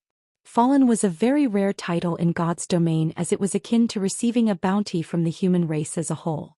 The Fallen had committed far more severe crimes against the human race than Dark players. Normally, one only gained this title after destroying an NPC city. Obviously, anything capable of destroying an entire NPC city had to be terrifyingly powerful. In fact, it was very easy to tell how powerful Baron Woka actually was by his defensive combat technique. If not for absolute time silence effect, Shifeng wouldn't even have a corpse to speak of right now. As Baron Woka died, a pile of items had appeared around his corpse. At a glance, Shifeng counted at least 50 items. What a rich NPC. Shifeng was stunned. Although the majority of the loot consisted of various attribute gemstones, these gemstones were extraordinary. Even the most inferior among them were Tier 3. Several rare gemstones had also dropped. The Mana Gemstone was one example. When equipped, the Mana Gemstone increased a player's maximum mana by 3%. Each player could equip a maximum of 3 Mana Gemstones. In the past, these gemstones easily fetched over 200 gold on the market. They had never gone out of style. There was also the Magic Barrier Gemstone. When equipped, it would wrap players in a magic barrier that reduced all damage received by 2%. As with other gemstones, only 3 could be equipped at a time. It was an amazing gemstone for MTs. In the past, each had sold for 400 gold. Lastly, there was the Dexterity Gemstone. When equipped, it improved a player's physique by 1%. It was also the most expensive gemstone on the market, with each easily selling for 1,000 gold in the past. However, it was as difficult to obtain as it was expensive. Shadow had only ever gotten its hands on a total of 11 Dexterity Gemstones in the past. Yet Shifeng had just obtained 4 Dexterity Gemstones by killing Baron Woka. Shifeng had also obtained 6 Mana Gemstones and 5 Magic Barrier Gemstones. Including the other Tier 3 Attribute Gemstones and slightly rare gemstones, overall, Shifeng had earned over 10,000 gold's worth of gemstones by killing Baron Woka. Baron Woka had dropped 3 other items as well, 2 of which were equipment. One of the 2 pieces of equipment was a level 60 fine gold ring called Chanter's Ring. Although its basic attributes were average at best, when equipped, it increased the wearer's spellcasting speed by 2%. It was an effect that magic classes were desperate for. The other piece of equipment was a cape called Alchemist's Pledge. Although it was only a level 50 fine gold cape and its basic attributes were very poor, the cape had 2 passive skills that any alchemist would want: Mental Focus and Soul of Alchemy. Mental Focus increased the wearer's focus when carrying out a task. Although it didn't seem like a special effect, it was even more useful than high mana density when one crafted items. Soul of Alchemy was even more impressive. The skill increased the wearer's alchemical success rate by 3% and production speed by 30%. With these passive skills, it would be a piece of cake for alchemists to raise their proficiency quickly. Moreover, these skills would assist players with their promotion to Master and Grandmaster rank. I can offer the Alchemist's Pledge as the benefit for the trading firm's chief alchemist. Shifeng smiled. Any guild or trading firm that wanted its members to improve quickly needed to provide a competitive environment.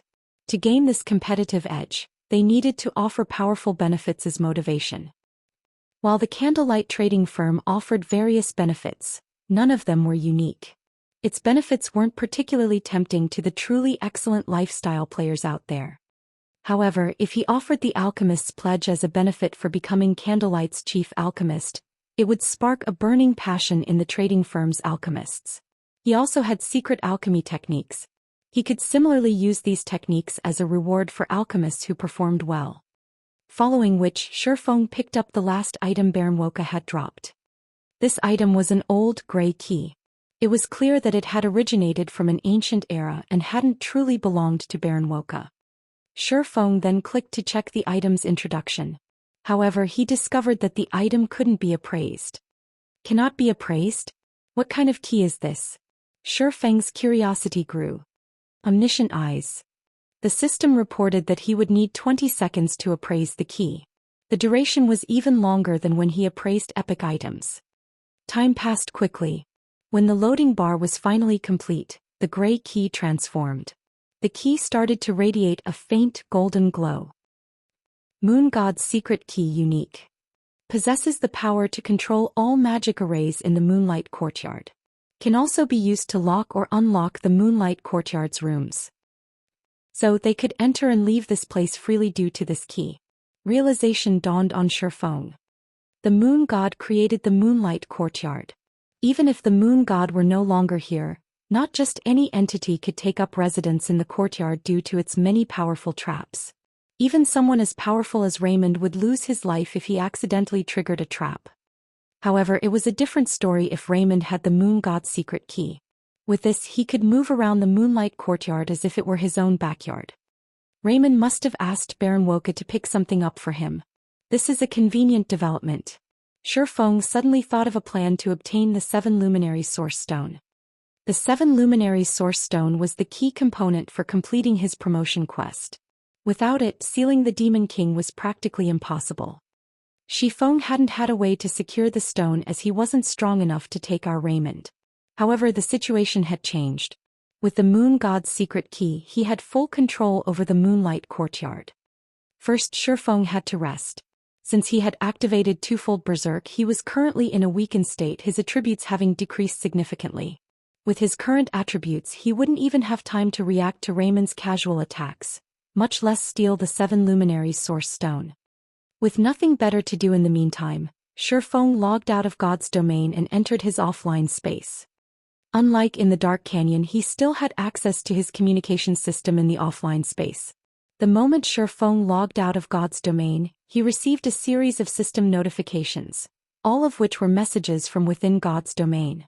Overall, he had received dozens of messages and several communication requests. Why are so many people trying to contact me? Shifeng gave the notifications an odd look. Aside from Aqua Rose and Gentle Snow, Phoenix Rain had even sent him urgent messages.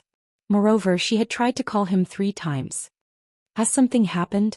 Shifeng opened his friends list and called Aqua Rose. Chapter 1307. Qualitatively Changing a Town. Chapter 1307. Qualitatively Changing a Town. Inside the dim offline space, a few seconds after Shifeng made the call request, Aqua Rose connected to the video call. Currently, the video showed Aqua Rose out in the field, a slightly anxious expression on her face. Moreover, the sounds of an intense battle seemed to come from every direction. Guild leader, your communication system is finally up, Aqua Rose said, sighing with relief. Her frown relaxed slightly. I was prepared to send Blackie to go and knock on your cabin. Has something happened? Shifeng asked as he examined Aqua Rose's tired expression. He had logged back into God's domain a short time ago, and before he had returned he hadn't received a single message, yet as soon as he logged out, so many people had tried to contact him. Whatever Aqua Rose wanted to talk about, it must be important. Otherwise, with Aqua Rose's capabilities, she would have solved the problem without contacting him. Since Gentle Snow had joined Zero Wing, Aqua Rose had a much easier time managing the guild's affairs. This was even after taking into account the guild's expansion. In fact, Aqua Rose and Gentle Snow were so capable that they could solve many issues without his help. Hence, he had been able to challenge his promotion quest without worrying about his guild. Not long ago, Heaven's Burial gained access to Evernight City. They've turned the Frozen Scar map into an Asura mode regional dungeon. Based on the information Evernight City published, a guild can gain access to the city once they kill the Frost King, the regional dungeon's final boss. Every large guild is focusing on raiding the regional dungeon. Quite a few superpowers have set their sights on this dark city. The competition in Frozen Scar is intense. I suggest that we pull Snow away from Lake Heart City and gather Zero Wing's forces in Frozen Scar. However, Snow has reported that the situation in Lake Heart City has started to improve, and she can't step away at the moment. I led a portion of our main forces into Frozen Scar, but we're having difficulty competing with those superpowers. Moreover, quite a few dark players have been slaughtering players around White River City, striking fear into the residents' hearts. Some players have even migrated to Star Moon City. We've dispatched quite a few experts to deal with the situation, but that means that I have even less manpower at my disposal. Evernight City was the only dark city in Star Moon Kingdom. It offered a few privileges that most ordinary NPC cities lacked.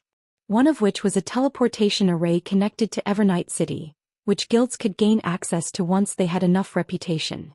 The city would build this array in one of the guild's towns or cities, allowing the guild's players to teleport from the guild town or city to Evernight City with ease. Moreover, as a guild increased its status in Evernight City, it would gain access to more teleportation arrays. Ordinary NPC cities didn't have such a privilege to offer. Not only was this convenient for guilds, but it would also aid in their development. There wasn't a lot of distance between Star Moon City and Evernight City.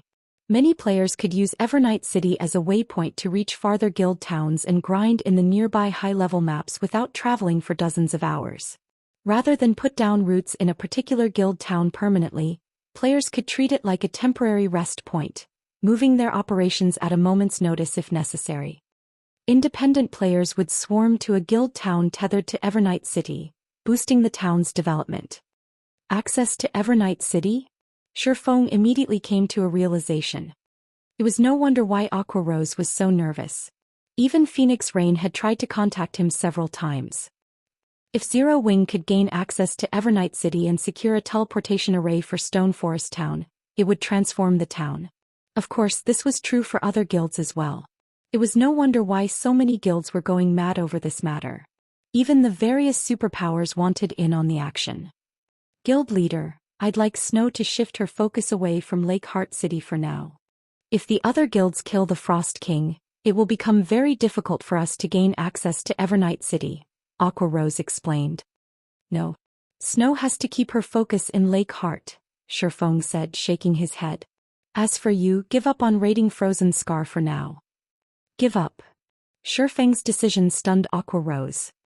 Stone Forest Town had only become the #1 town in Star Moon Kingdom after overcoming many challenges. If they let the another guild kill the Frost King before them, they might not be able to maintain Stone Forest Town's position. That's right. Give up on raiding the Frost King. Instead, figure out a way to raid Blizzard Fortress, the team dungeon in the Frozen Scar. Try to get the first clear if possible. Shifeng nodded.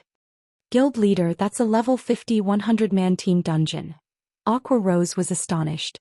By the time we obtain the first clear, someone else will kill the Frost King.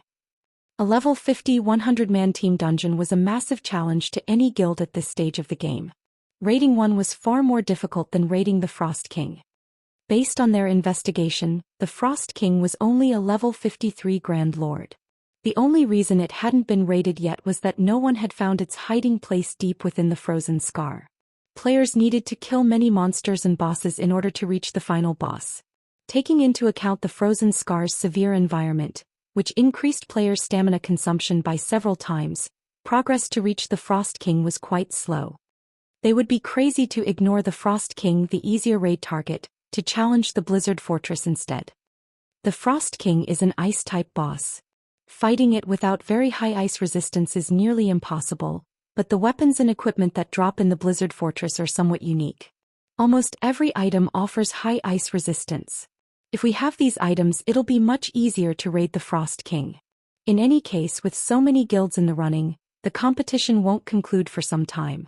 We'll use this opportunity to bolster our team's strength. It won't be too late to raid the Frost King once we've done so, Shifeng said, smiling. He did not bother to explain further details. Alright, I understand. I'll try to raid the Blizzard Fortress as quickly as possible. In reality, Aqua Rose still had her doubts. She knew that they had tons of sea gods' blessings in the guild warehouse. The potion could significantly increase a player's resistances. However, since Shifeng had given her an order, it wouldn't be wise to insist against it. She could only try to raid the dungeon as quickly as possible. Following which, Aqua Rose disconnected the call. Meanwhile, Shifeng smiled wryly at Aqua Rose's confusion. He could not reveal too much information. After all, no one had actually raided the Frost King yet. He couldn't just come out and say that players needed a minimum of 300 points of ice resistance to raid the boss. With such a high requirement, not even stacking 2 bottles of Sea God's Blessing would be enough. They needed other weapons and equipment to supplement for the missing points. Otherwise, players wouldn't stand a chance against the Frost King. Many guilds had contested for the right to enter Evernight City in the past as well. Similarly, these guilds had focused on clearing a straight path towards the Frost King, expending tons of manpower and resources in the process. However, only after encountering the Frost King did everyone realize how much of a nightmare the boss truly was. In the end, despite only being a Grand Lord, the Frost King had wiped out an army of hundreds of thousands of elite players, transforming them into ice sculptures. However, the fact that Heaven's Burial had gained access to Evernight City concerned Shifeng. When Evernight City had surfaced in the past, over 20 days had passed before the first guild had gained access to the city, yet it had only been a few days and Heaven's Burial had already entered the city. It was inconceivable. To make matters worse, the first guild to gain access enjoyed additional benefits, which would make it far easier to gain guild reputation in Evernight City. It wouldn't be long before Heaven's Burial connected its guild town to Evernight City.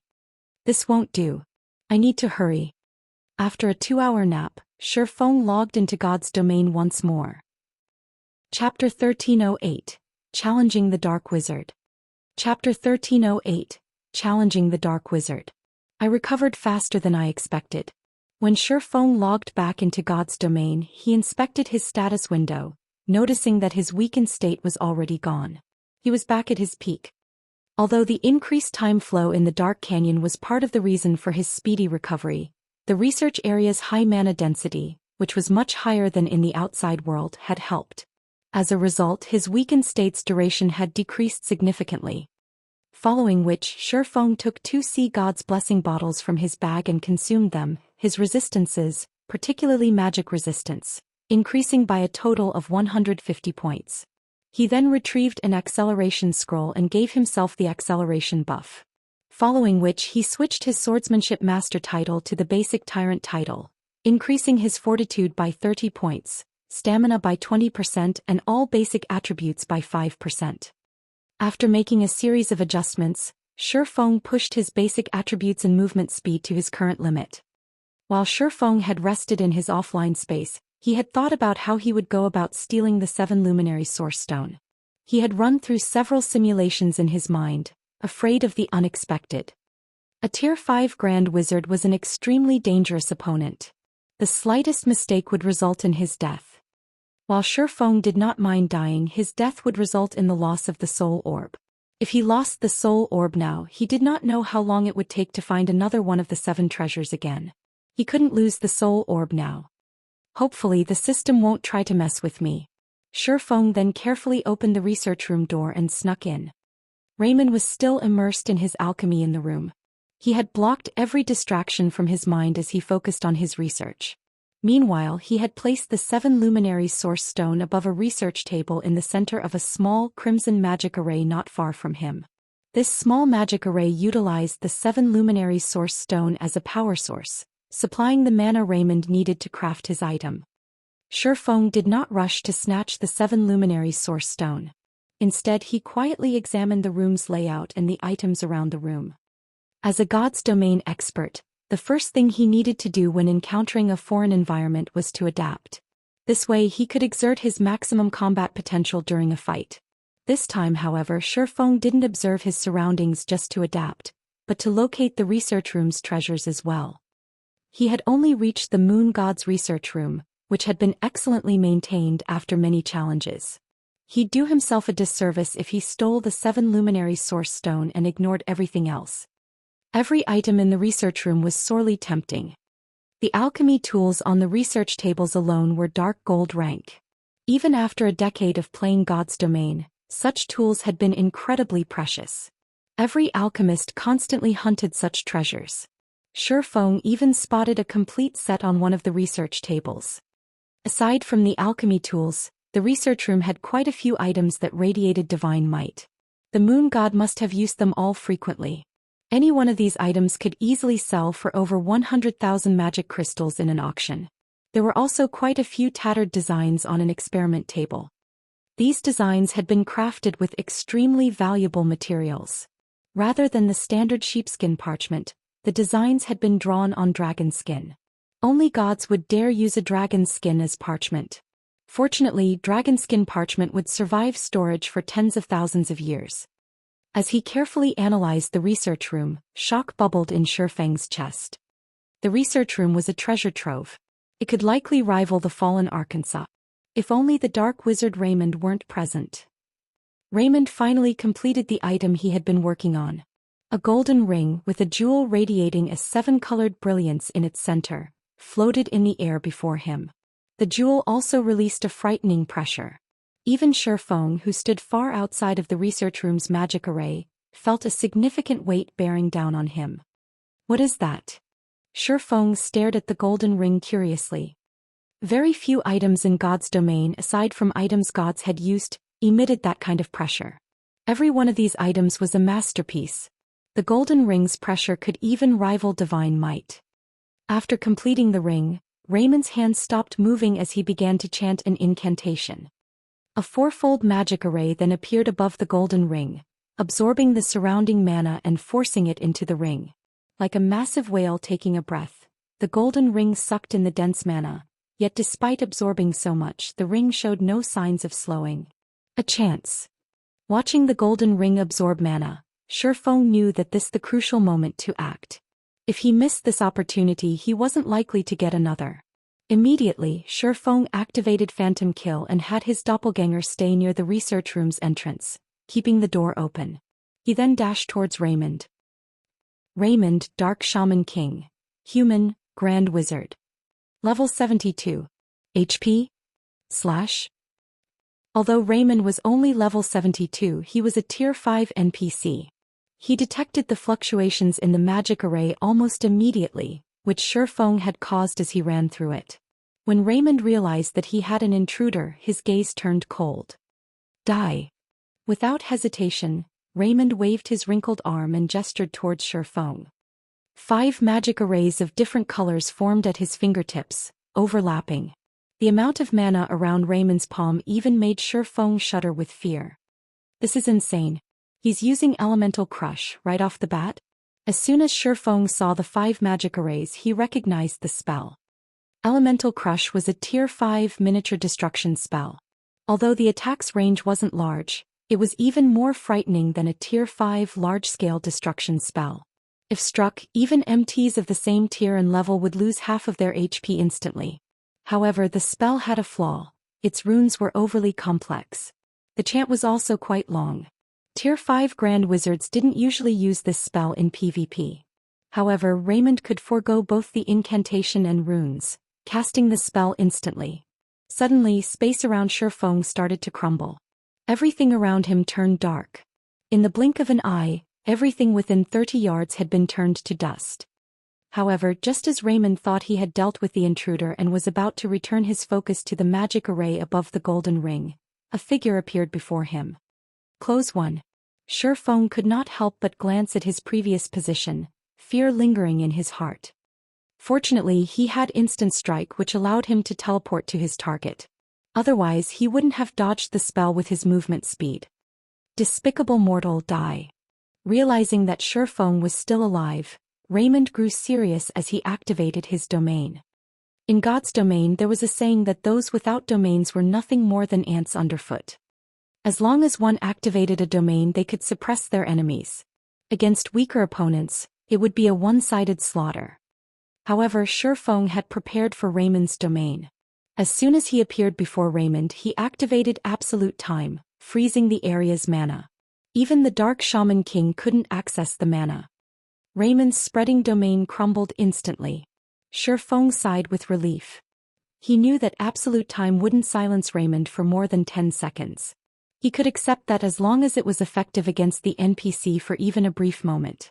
Without hesitation, Shifeng activated Power of Darkness and Windwalk before dashing towards the 7 Luminaries' Source Stone. Damnable ant. Seeing Shifeng run past him, flames of rage burned in Raymond's eyes as he smashed the black metallic staff in his other hand towards Shifeng. Although Raymond couldn't use his spells, Raymond's physique, strength, and speed were leaps and bounds above the swordsman's. Even without using combat techniques he could kill Shifeng instantly. Ping! A metallic clang echoed when the staff crashed into Shifeng.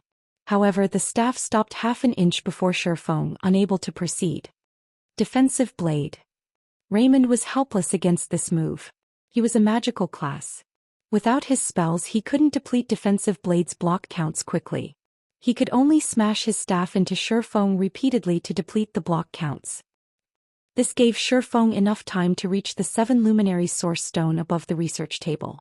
With lightning-quick reactions, Shifeng grabbed the Source Stone and stored it in his bag space. He then turned and fled to another research table. Bastard!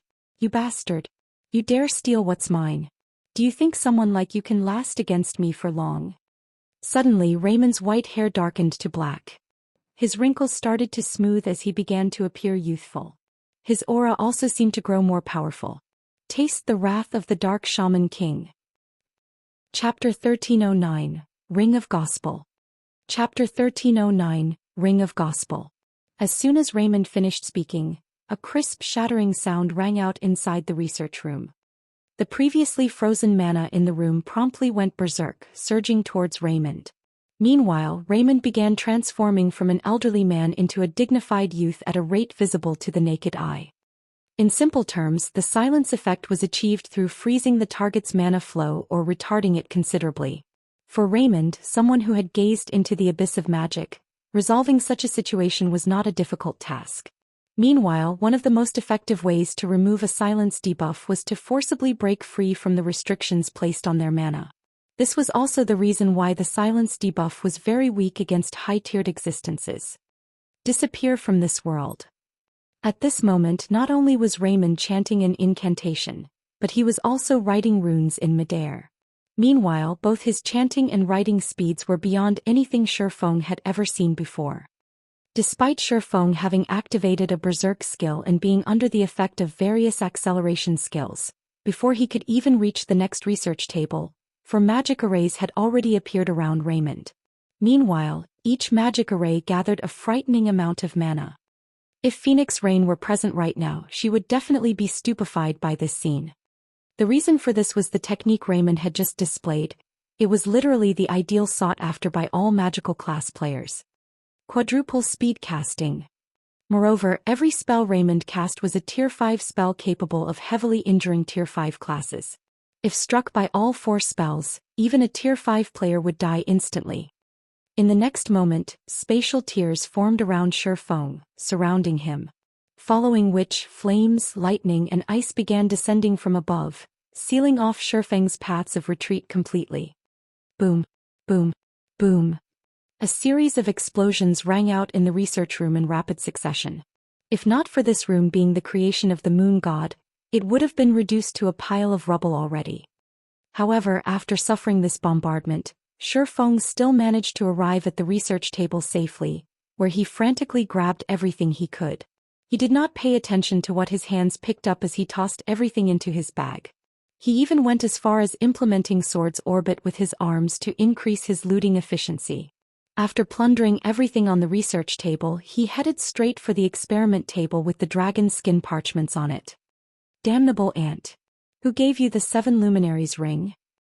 Raymond shouted reflexively in both surprise and rage when he noticed the golden divine runes flowing around Shifeng's body.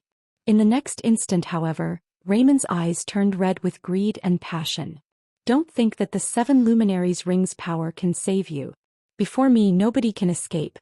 If you hand over the 7 Luminaries' ring now, I can promise to turn you into my servant and let you have the opportunity to come into contact with the abyss of magic.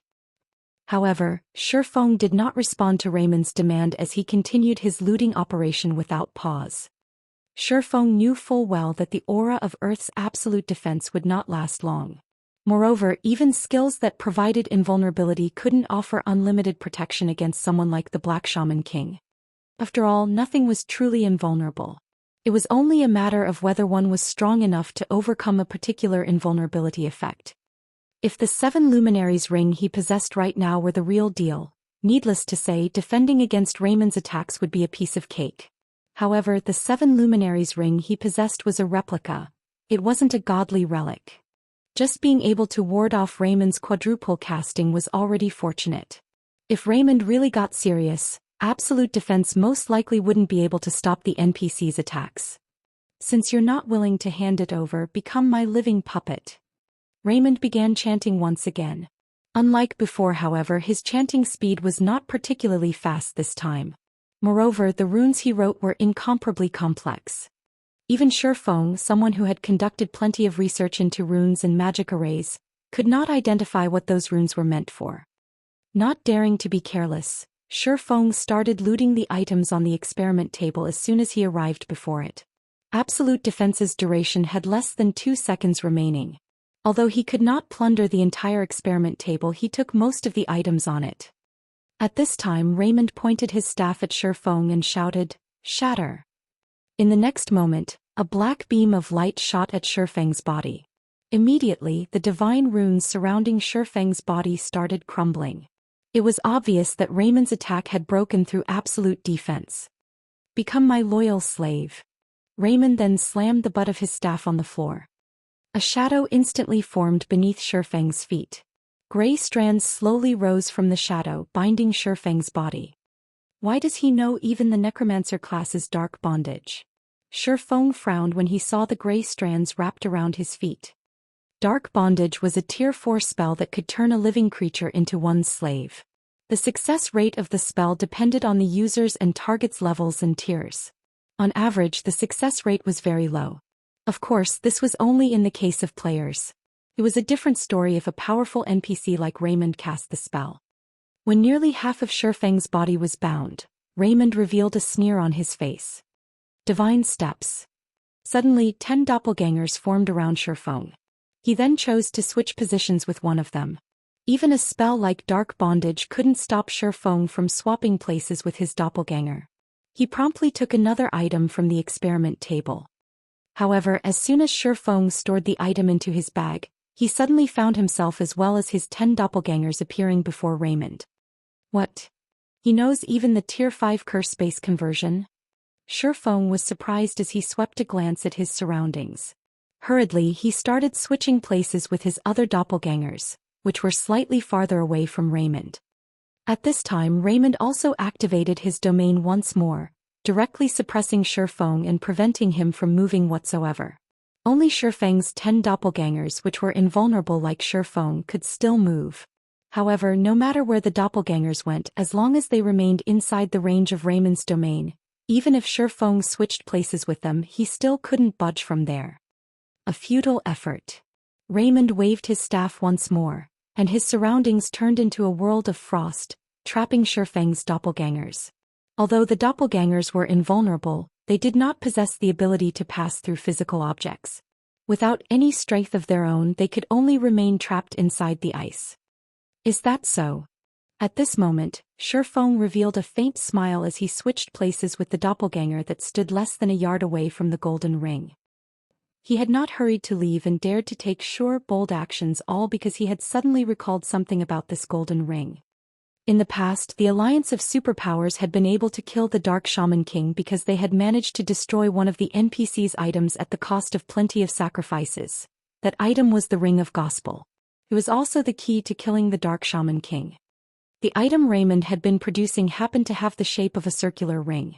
As a result, Shifeng could not help but link it with the Ring of Gospel. Since he had already made it all the way here, he naturally could not let such a good opportunity get away. Despicable rat. Die. When Raymond saw Shifeng grabbing the golden ring, he was like a cat that just got its tail stepped on. He literally jumped up in anger before bombarding Shifeng with one Tier 4 spell after another. At this point he had lost all intentions of making Shifeng a puppet. One after another, silvery white frost lances began shooting at Shifeng from all directions. The cold air radiated by every one of these frost lances made Shifeng shudder. He could also faintly see golden arcs of electricity wreathing these frost lances. As they moved, even their surrounding space showed signs of shattering. Shifeng did not doubt that even one hit from these frost lances would kill him instantly. I can't stay here any longer. This time Shifeng knew that Raymond was no longer holding back. Immediately he chose to switch positions with the doppelganger summoned through Phantom Kill. Boom. As soon as he switched positions, hundreds of frost lances pierced his doppelganger, killing it on the spot. The doppelganger did not even have time to react. He really is too strong.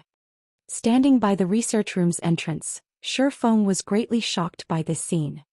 He hurriedly left the room, not daring to remain even a moment longer. Meanwhile, as soon as he exited, he sealed the door, using the moon god's secret key. The instant the room was sealed, Shifeng felt the door shaking violently. Chapter 1310, Moon God's Secret Record. Chapter 1310 Moon God's Secret Record. The door of the research room was made using a special method. Moreover, the moon god had reinforced it with divine runes. Even a Tier 5 Grand Wizard would have difficulty leaving a scratch on it. However, the violent tremors of the door made Shifeng doubt it could hold back the Dark Shaman King. After all, Raymond was an NPC capable of becoming the final boss of one of God's Domain's major expansion packs. He definitely was not an existence that ordinary Tier 5 NPCs could compare to. In retrospect, considering how several superpowers had needed to work together to defeat Raymond, Shifeng could only conclude that Raymond had to be at the demigod standard already. Thinking up to this point, Shifeng felt that he still wasn't safe. He left the research area right away. When he entered the corridor leading out of the research area, he even used the moon god's secret key to seal off the corridor. Although the corridor seal was not as powerful as the door of the research room, it could more or less stop Raymond for a short while. After Shifeng left the research area, it was as if he had entered a whole other world. When he exited the corridor, he arrived at a place filled with greenery. He could see hills and waterfalls in the distance as well as hear bird calls and smell flowers. He could also pick up the roars of many demonic beasts. At the same time, he spotted many demonic patrol squads making the rounds of the forest paths. Although the guards in these demonic patrol squads were not as strong as the demons guarding the inner courtyard, each patrol still consisted of 1 level 70, Tier 3 demonic guard and 9 level 70, Tier 2 demonic soldiers. To Shifeng, who currently couldn't summon his personal guards and mount, they were extremely dangerous opponents. Immediately after, the sound of a system notification entered Shifeng's ears. System. You have discovered the top floor of the Demon Ceiling Tower Moon God's Space. What? This is the top floor of the Demon Ceiling Tower?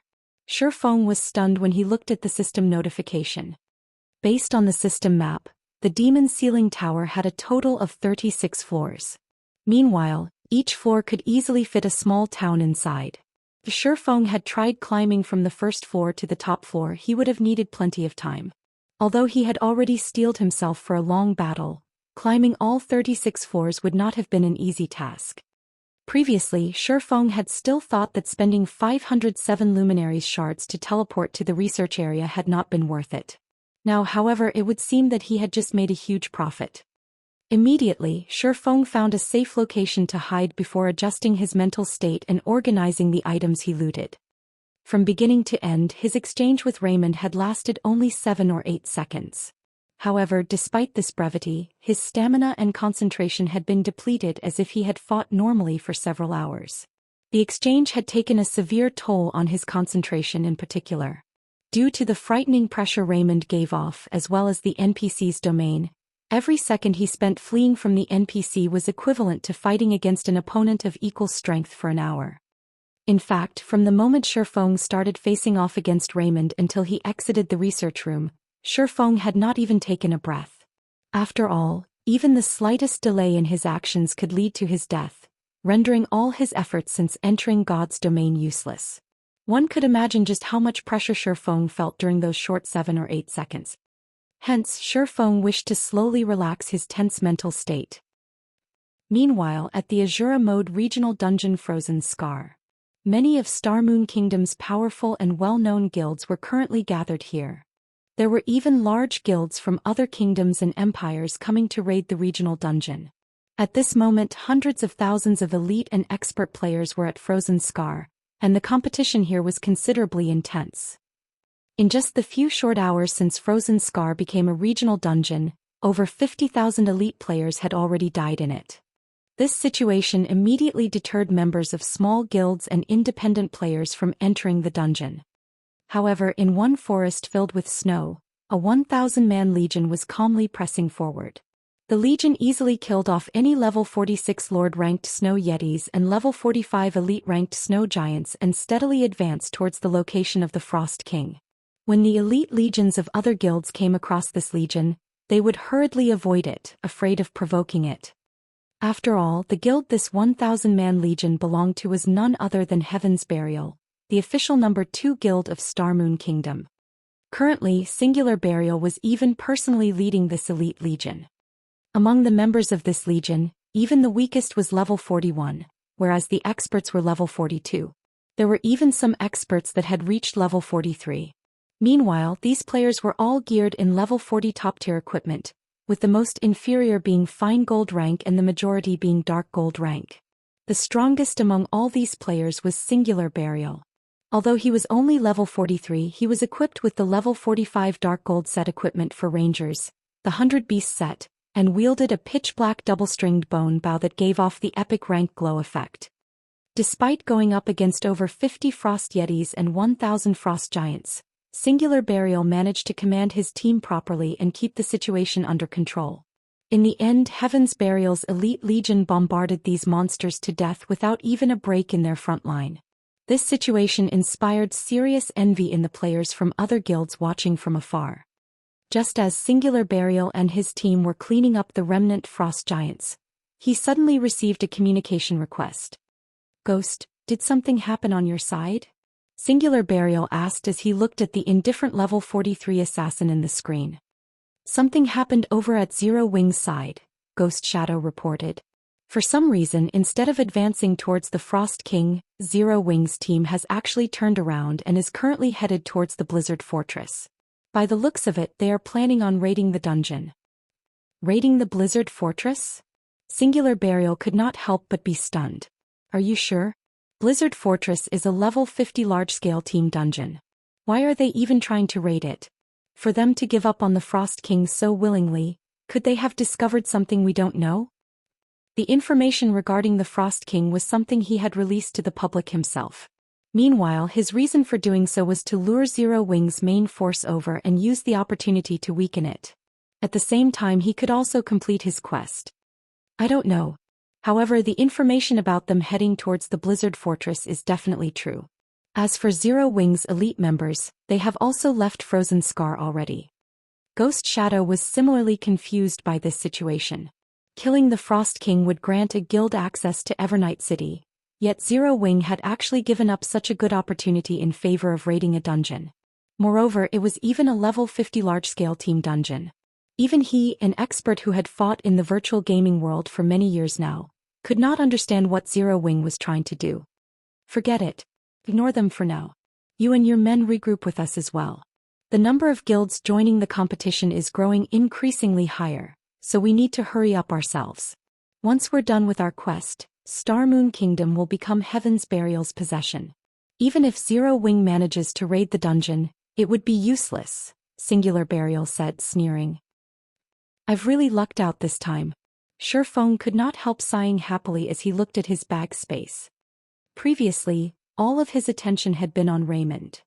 Hence, when he was looting, he simply shoved everything he could get his hands on into his bag without caring what they were.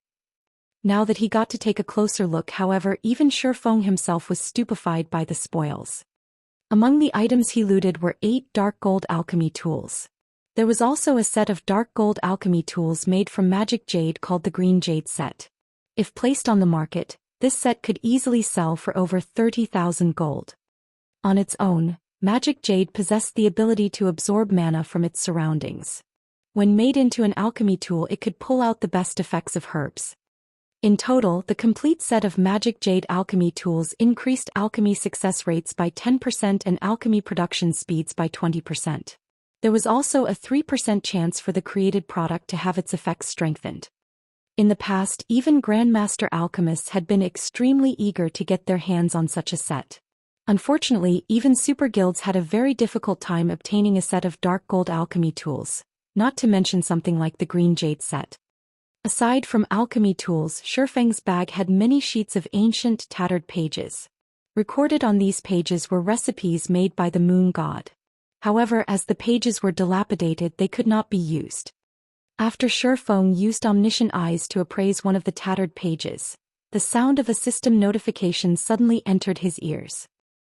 System: ancient tattered page discovered. Repairing it requires 100 magic crystals. Dragonskin parchment sure is amazing. Even after enduring tens of thousands of years of corrosion, it can still be repaired using magic crystals. No wonder gods would use dragonskin parchment to make records in ancient times. Realization dawned upon Shifeng. Having picked up so many tattered pages, he never hoped that every one of them would still be usable. He would be fine with just one. At the very least, he wouldn't have wasted his precious time trying to collect all these tattered pages. Hence, it was truly surprising that the pages could be repaired. Shifeng started repairing page after page right away. As he repaired the pages, he also organized them based on the page numbers, and surprisingly, the pages actually automatically combined. After around 10 minutes passed, he was finally done repairing all 31 pages he picked up. Suddenly, the combined pages transformed into a thick ancient book that radiated a faint trace of divine might. Meanwhile, there were 4 words written in the ancient divine language on the cover of this ancient book. Moon God's Secret Record. Chapter 1311. Upgrading to Fragmented Legendary Rank. Chapter 1311. Upgrading to Fragmented Legendary Rank. What? This is the Moon God's Secret Record. Shifeng stared at the ancient book in his hands time and again, his heart unable to calm down even after some time. Even his breathing right now had bated. There were 5 great alchemy scriptures in God's domain. These 5 great alchemy scriptures were like the Holy Bible to alchemists and were highly sought after. In the past, every alchemist that had managed to get their hands on these alchemy scriptures had become famous individuals in the alchemy world. Meanwhile, one of the 5 great alchemy scriptures was the Moon God's Secret Record. Legend had it that the Moon God had edited it extensively. However, many wars had also been waged between kingdoms and empires because of the Moon God's Secret Record, and it ended up divided and scattered all over God's domain. Eventually, with the passage of time, the Moon God's Secret Record had disappeared entirely. Shifeng had never imagined that he would actually come across the Moon God's Secret Record, and even obtain it in the Moonlight Courtyard. Following which, he clicked excitedly to check the attribute panel of the Moon God's Secret Record. Moon God's Secret Record Volume 1. A detailed compilation of the Moon God's experiences and techniques in alchemy. There is a total of 3 volumes. One can obtain the Moon God's legacy when all 3 volumes are collected. It's actually split into 3 volumes. Shifeng's initially passionate heart cooled down immediately. However, after giving the matter some thought, he found the situation reasonable. The Moon God's Secret Record had been contested by ancient kingdoms and empires many times before. On the other hand, it had been many years since anyone had set foot into the Moonlight Courtyard. It was clear that the Moon God's Secret Record here did not possess any relation to the ancient wars waged on the continent of God's domain. The only explanation for there being a copy here was that there wasn't only one Moon God's Secret Record. Nevertheless, Shifeng was already very satisfied with this outcome. Among the 3 volumes comprising the Moon God's Secret Record, The first volume contained information regarding the various materials in God's domain. It was like an alchemy encyclopedia. With this book, players could understand the various properties of alchemy materials and establish a solid foundation for when they were trying to create new recipes. The reason why Titan City's research rooms could aid players in reaching the Master and Grandmaster ranks was mainly because of the wealth of information contained within the rooms. Meanwhile, the research information of the Moon God was most likely not one bit inferior when compared to the alchemy database of Titan City. The Candlelight trading firm would have a much easier time nurturing master alchemists. Following which, Shi Feng stored the Moon God's secret record and began checking the other items he obtained. Although Shi Feng had placed all of his attention on Raymond inside the research room, before he sprang into action, he had already planned to take away the several items that radiated divine might. Excellent. There are exactly 6 god crystals. Shi Feng grew excited as he looked at the 6 items radiating divine might in his bag. Currently, the soul orb was missing only 6 god crystals to remove the first seal Paimon placed. Although there were bound to be many more god crystals which he had not managed to discover, left inside the research room, Shi Feng had spotted only 8 items with a high potential of being used as god crystals. Meanwhile, as he was looting the room, he had managed to grab only 7 of those items. If he had tried going for the last one, there was over a 90% chance that Raymond would have killed him. Fortunately, his insight wasn't too bad. Of the 7 possibles he picked up, after going through the Omniscient Eye's appraisal, 6 were confirmed to be god crystals. That was just the right number to lift the first seal on the soul orb. This was also the reason why he had chosen to challenge the Asura mode promotion quest back then. As long as he removed the first seal, the soul orb would become his item entirely. Even if he died, he would not have to worry about the soul orb being teleported back to Paimon's hands. Even if he failed his promotion quest this time, he would not have made a wasted trip. Thinking up to this point, Shi Feng took out the soul orb and started letting it absorb the god crystals one after another. 1 crystal, 2 crystals, 3 crystals. With each god crystal absorbed, the demonic power the soul orb radiated weakened slightly. At the same time, the pressure it emitted also strengthened. When the soul orb absorbed the last god crystal, it suddenly struggled free from Shi Feng's grasp and flew up into the air. It then formed in the sky a 7-fold magic array covering a radius of over 1,000 yards. The amount of mana the magic array drew was several times more than when Raymond was mobilizing the mana in the research room. Meanwhile, the pressure the soul orb emitted also transformed into divine might. Like a slumbering dragon awakening, the soul orb made the distant demonic beasts and demons shudder involuntarily, their bodies collapsing to the ground as they became paralyzed with fear. A frightening mana vortex then formed around the soul orb. A will descended from the soul orb with pitch-black demonic power vying to suppress this will. Who is it? Who dares break my seal? An illusory figure suddenly appeared in midair. Although Shi Feng could not get a clear look at this figure's appearance, the way the figure looked down on all life forms and the aura of a ruler the figure exuded prompted Shi Feng to lower his head instinctively. Meanwhile, the rage contained in that figure's voice made even Shi Feng's soul shudder.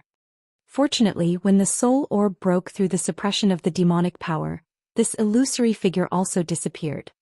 With the removal of the seal, the soul orb's appearance underwent significant changes.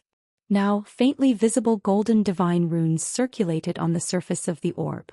Meanwhile, its size also shrank. Previously, it was roughly the same size as an adult's fist. Now it was only half that size. When the soul orb landed back on Shi Feng's palm, he no longer felt like he was under surveillance. Soul orb, fragmented legendary rank item. Originally a fragment of the treasure of illusion. However, due to being refined by the demon god Paimon, the fragment's true power has been sealed. Currently, a small portion of its power has been repaired.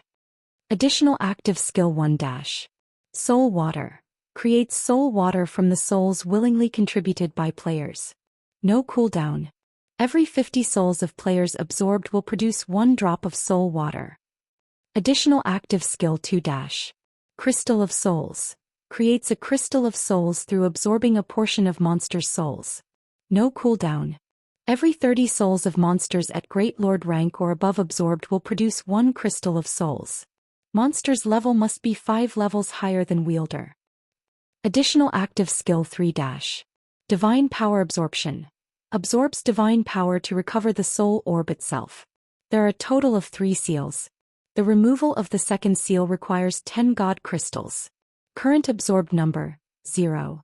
Although demon god Paimon has sealed the soul orb, it has been awakened by the golden stigmata. The seal can be removed by absorbing divine power. Cannot be destroyed. Honor Yifeng. If this item is wielded by anyone else, they will receive a backlash from both demonic power and divine power. Amazing. These attributes are truly amazing. Shifeng was astounded by the text introduction of the soul orb. Back when the soul orb was still at epic rank, it was already plenty amazing. Now that it had recovered and reached the fragmented legendary rank, its attributes had become even more awesome. Not only was the number of souls required for the soul water halved, but now he could even produce the crystal of souls. Although making a crystal of souls was much more troublesome than the process for the soul water, the crystal of souls was an item that could be obtained only through luck in God's domain. Meanwhile, the crystal of souls could not only raise a player's focus like the soul water could but also gather mana around itself, allowing players to remain at peak mental conditions and further increasing their focus. Moreover, the crystal of souls had a duration of 5 hours, while its cooldown was 10 hours. In God's domain, the crystal of souls could rank within the top 10 among the various support items for combat players. Normally, the crystal could only be found in ancient ruins. Now that the soul orb had gained such an ability, Shifeng could not help but wish he could immediately set out and massacre a bunch of great lords. Moreover, even if he died now, the soul orb would not drop from his bag. He could move about without fear. At the same time, without the surveillance of the demon god, dark players would have a difficult time finding out that the soul orb was in his hands. However, Shifeng did not know that after he lifted the seal, a commotion erupted among all the dark forces. The original bounty Paimon had placed on Shifeng had already tempted many people into action. Now, however, the bounty became even more lavish. System. Demon god Paimon has sent out a recovery order for the soul orb. As long as one can kill the soul orb's wielder and obtain the soul orb, demon god Paimon will personally promote them to the Viscount rank as well as provide abundant rewards. Those who wish to accept the quest need to pay 2,000 magic crystals. Do you wish to accept the quest? This quest is valid long-term and can be accepted at any time. This quest does not have a time limit. When this recovery order was released, it immediately tempted countless dark players into action. It was already plenty difficult to get promoted to the Baron rank. Yet now the demon god Paimon was actually offering to raise them directly to the Viscount rank, which was 1 rank higher than Baron. How could they not be tempted? Elsewhere, Shifeng remained ignorant of this matter. He simply sat quietly beneath a tree as he carefully admired the golden ring he had stolen from the dark shaman king Raymond. Chapter 13:12. Madness Among the Dark. Chapter 13:12. Madness Among the Dark. Dark Knight Empire Headwind Outpost. Headwind Outpost was a level 50 to level 70 high-resource map located close to the imperial capital Dark City. Strong winds blew here all year round, but due to the wind's dark corrosion effect, very few people were willing to level up or quest here. However, a 100-man team currently fought a large group of Cyclopes in the area. The Cyclopes were level 53 and level 54. Some wielded swords and shields, some wielded chains and some wielded bows. The Cyclopes standing at the rear even controlled ballistas to attack from range. These Cyclops were much more intelligent than the monsters in lower-level maps, and they were capable of fighting as a team. There were even chieftain and lord-rank Cyclopes that issued proper commands. From time to time, they also snuck around the players and targeted the enemy healers themselves. However, the players facing these intelligent Cyclopes remained unperturbed by their enemies' intelligence. A level 43 shield warrior wielding a square-scaled shield easily blocked 3 level 54 lords as they tried to break through the front line. Even after blocking the assault, the shield warrior only lost a little over 4,000 HP. Meanwhile, this HP recovered instantly as the MT received a heal from a healer in the rear. Suddenly, a level 44 berserker charged forward as he swung his spear horizontally. Whirlwind slash. Immediately, a violent gale knocked the 3 level 54 Cyclops generals back, forcing them to retreat by 3 steps. A damage of minus 15,000 also appeared above each of their heads. The three lords were enraged as they swung their massive stone axes at the berserker from 3 different directions. Scram. Roaring, the berserker relied on a mysterious body technique to avoid the incoming attacks. His spear spun as he reacted. Cleave. With a single attack, the berserker threw all 3 Cyclops generals to the ground, a damage of over minus 20,000 appearing on each of their heads. The 3 Cyclops generals' ambush attempt was thoroughly foiled. Boss Brute is so strong. He dealt with 3 Cyclops generals all by himself. Someone on the team exclaimed. This is nothing for Boss Brute. Boss Brute is the number 2 berserker in our Sin of Pride. If Boss Brute transforms, he can easily handle 10 Cyclops generals at once, much less 3. A black-clad ranger boasted. Many of the team members looked at Brute's spear with reverent gazes. Throughout the Sin of Pride, Brute's spear was the first person to become a demon baron. When Brute's spear entered his demonic state, he even had the power to rival Tier 2 players. If he completed his promotion and became a Tier 2 player himself, his prowess would be unimaginable. He might even rank within the top 10 in the Sin of Pride.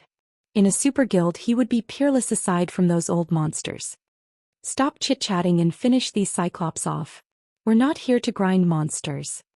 Brute's spear reprimanded his people in the team chat.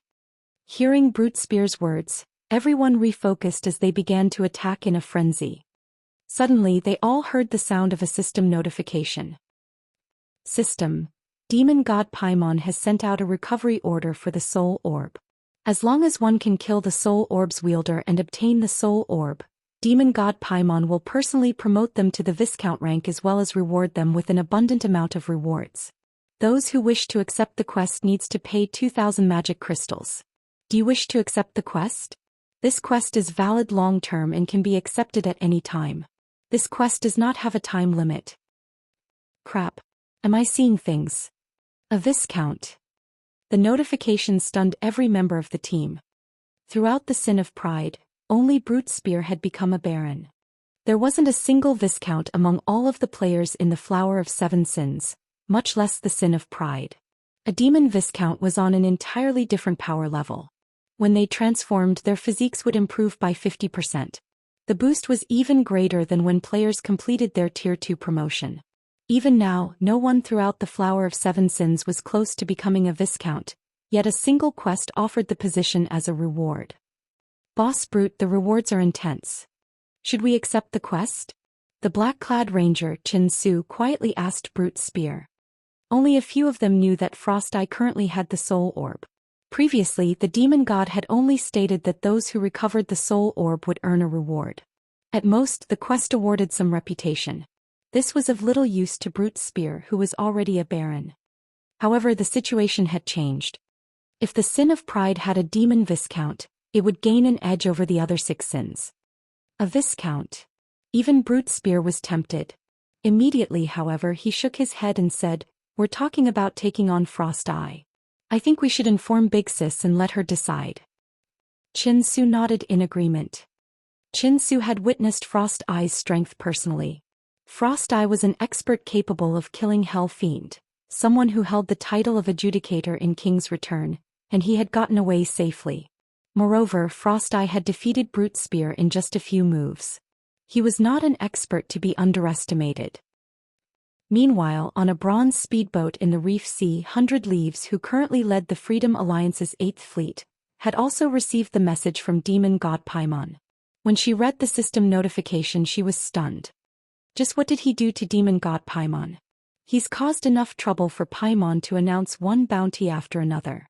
When 100 Leaves saw the system notification, she could not help but recall the mysterious Shurfeng. Dark players like herself would die to form some sort of relationship with the demon god. However, Shurfeng was driving the demon god mad, going as far as to offer the rank of Viscount as a bounty reward. This is going to be interesting.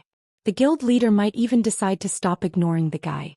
100 Leaves could not help but smile. She had been greatly displeased when her guild leader had told her to give up on pursuing Shurfeng. However, the situation had changed. If the sacred temple had a demon Viscount, it would greatly help the guild's future plans.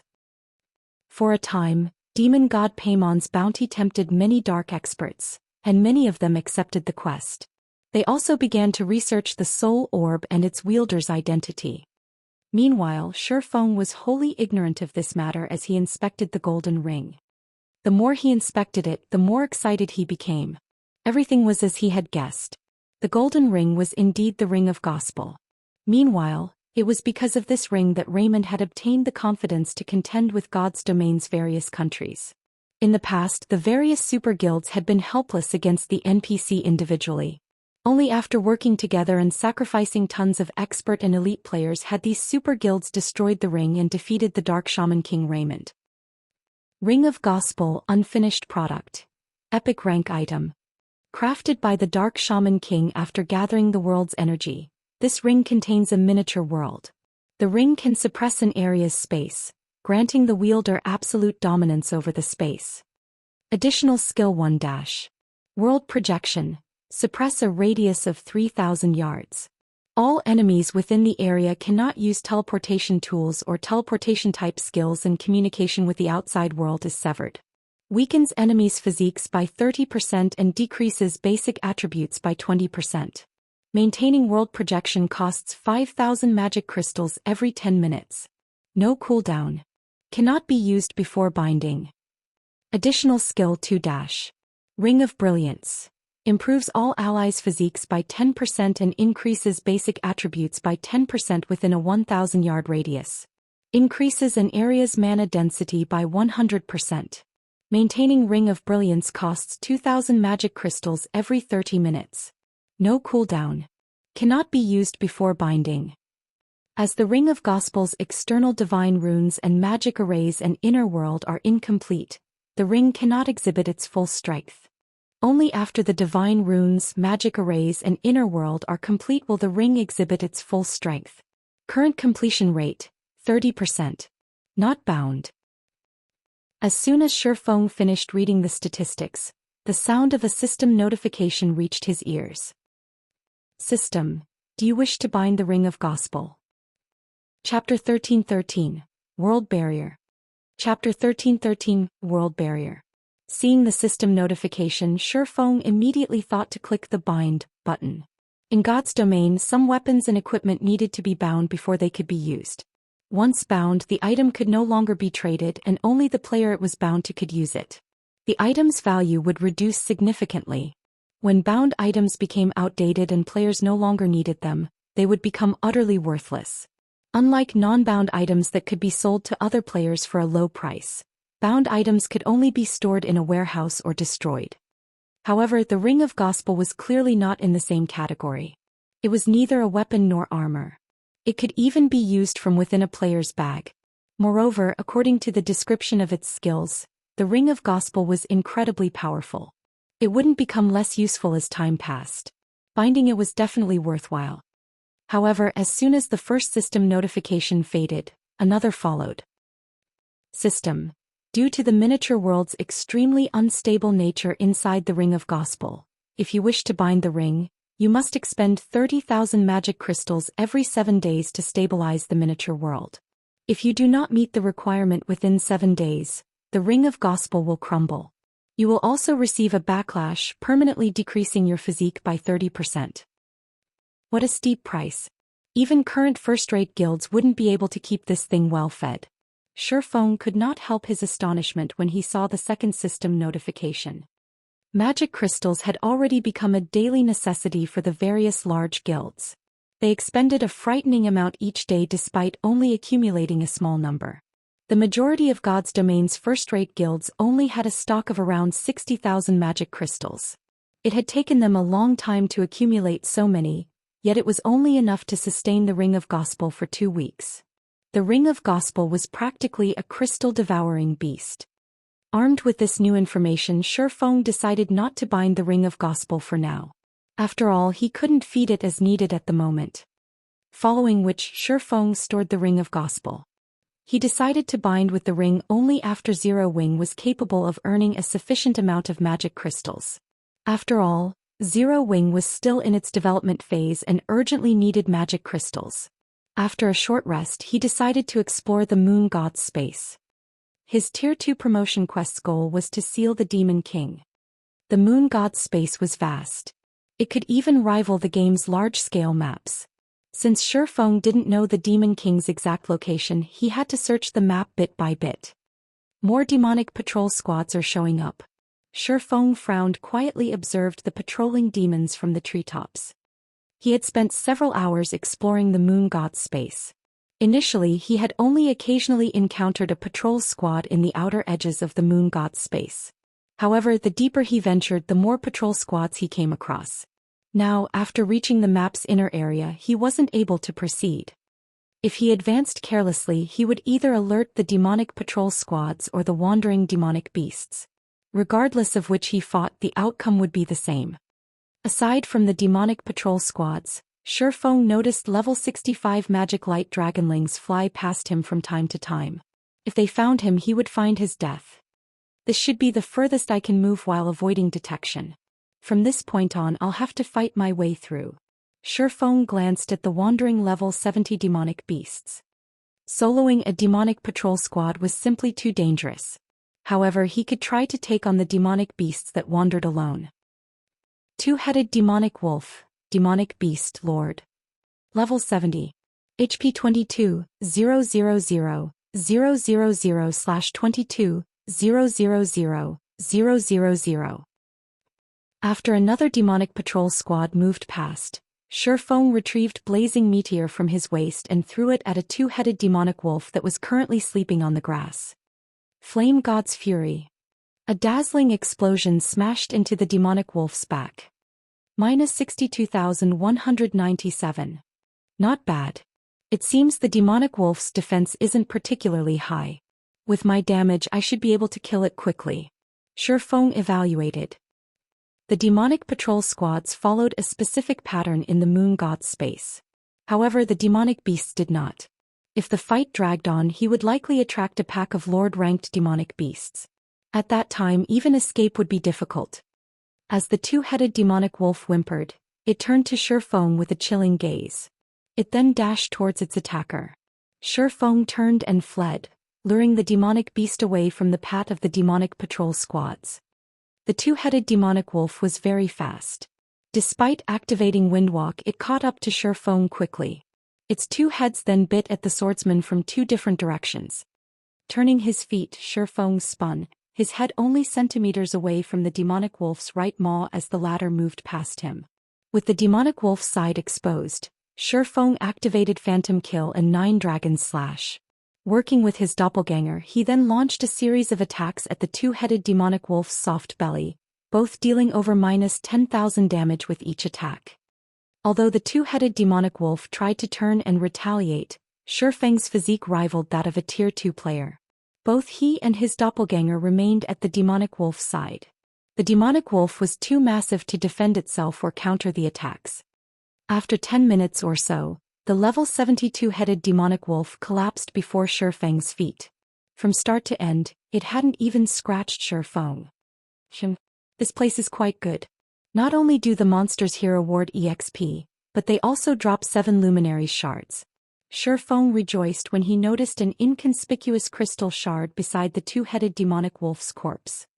Previously, to reach the research area, he had spent 507 luminaries shards. The expenditure had been painful. Now that he knew that the demonic beasts gave EXP and 7 luminary shards, he regained his motivation. After picking up the shard, Shifeng proceeded to lure more monsters. Time passed quickly. While Shifeng grinded demonic beasts, the battles in the Asura mode regional dungeon Frozen Scar were unceasing. However, these battles were not between players. Rather, they were battles between players and snow giants. As more time passed, the commanders leading the teams from the various large guilds discovered something. The snow giants were growing stronger. After fighting repeated fights with the players, the snow giants had begun to learn the players' combat techniques, becoming increasingly difficult to deal with. This slowed the various large guilds' progress through the Frozen Scar. In contrast, Heaven's Burial's team rested leisurely in the Frozen Scar. Not a single snow giant could be seen. Logically, this shouldn't be possible. This was all due to the dozen or so one-horned humanoid monsters not far from the team. Hundreds of snow giant corpses littered the ground around these humanoid monsters. It's about time. Blood, tell Abandoned Wave that he can make his move now. I don't want the Frost King to fall into the other guild's hands, Singular Burial instructed after glancing at the system clock. I'll notify him right away. I believe he is eager to get started, Flame Blood said as he tasted his lips. The various guilds thought that they could kill the Frost King. However, none of them knew that they were no more than a sacrifice. The Frozen Scar's inner region was slightly special. An ancient magic array suppressed the area. Players couldn't use teleportation scrolls here. This just so happened to provide Abandoned Wave with the opportunity to devour these guilds' elites. Elsewhere, Shifeng killed demonic beasts in the forest relentlessly. After grinding for more than a day, his level had risen from level 51 to 23% of level 53. His leveling speed was astonishing. With Divine Providence's luck bonus, Shifeng killed a two-headed demonic wolf and obtained a 7 luminaries shard and a piece of equipment. Picking up the equipment, Shifeng appraised it with omniscient eyes. The piece I want has finally dropped. Shifeng's eyes shone in excitement as he looked at the item in his hands. This piece of equipment was none other than the belt for the Shadow Moon set that he needed. Now that he had the belt, he had finally completed the Shadow Moon set equipment. As Shifeng was about to store the belt in his bag, a beam of black light shot into the air a short distance away, piercing through the clouds. Immediately after, the roar of a dragon echoed throughout the moon god's space, the resulting tremors nearly causing Shifeng to lose his balance. One roar after another shook the area. Although these dragon roars sounded different, the pressure they gave off was similarly powerful. How is this possible? Shifeng was stunned as he looked to the sky. A massive pathway had opened up in the air. It was as if the black beam had pierced the barrier between worlds and linked them. 5 adult dragons stood on the pathway. Chapter 1314, Challenging the Limit. Chapter 1314, Challenging the Limit. Why are so many dragons here? The scene in the sky stupefied Shifeng. Even during ancient times, dragons had been extremely rare. Moreover, dragons normally preferred to live alone instead of in groups. Seeing several magic light dragonlings move as a group was unbelievable enough. Yet now Shifeng stared at 5 adult dragons that had just appeared. If these 5 dragons emerged in God's domain, they could easily turn an entire empire into ash. Adult dragons were Tier 5 legendary monsters. Including their high life rating, not even Tier 5 NPCs could take them down. Slaying a single dragon would require a group of such NPCs. If 5 dragons worked together, the outcome would be simply devastating. Although a path had opened across the world barrier, it was extremely unstable. The spatial turbulence even posed a great threat to adult dragons. It would not be so easy for the dragons to enter the moon god's space from another world. Meanwhile, the beam of black light was attempting to stabilize the spatial channel. However, this gave Shifeng a hint. The moon god's space was simply too large. Even after a full day of exploration, Shifeng had only covered a small fraction of the map. He would have to invest a lot more time if he wanted to explore the whole thing.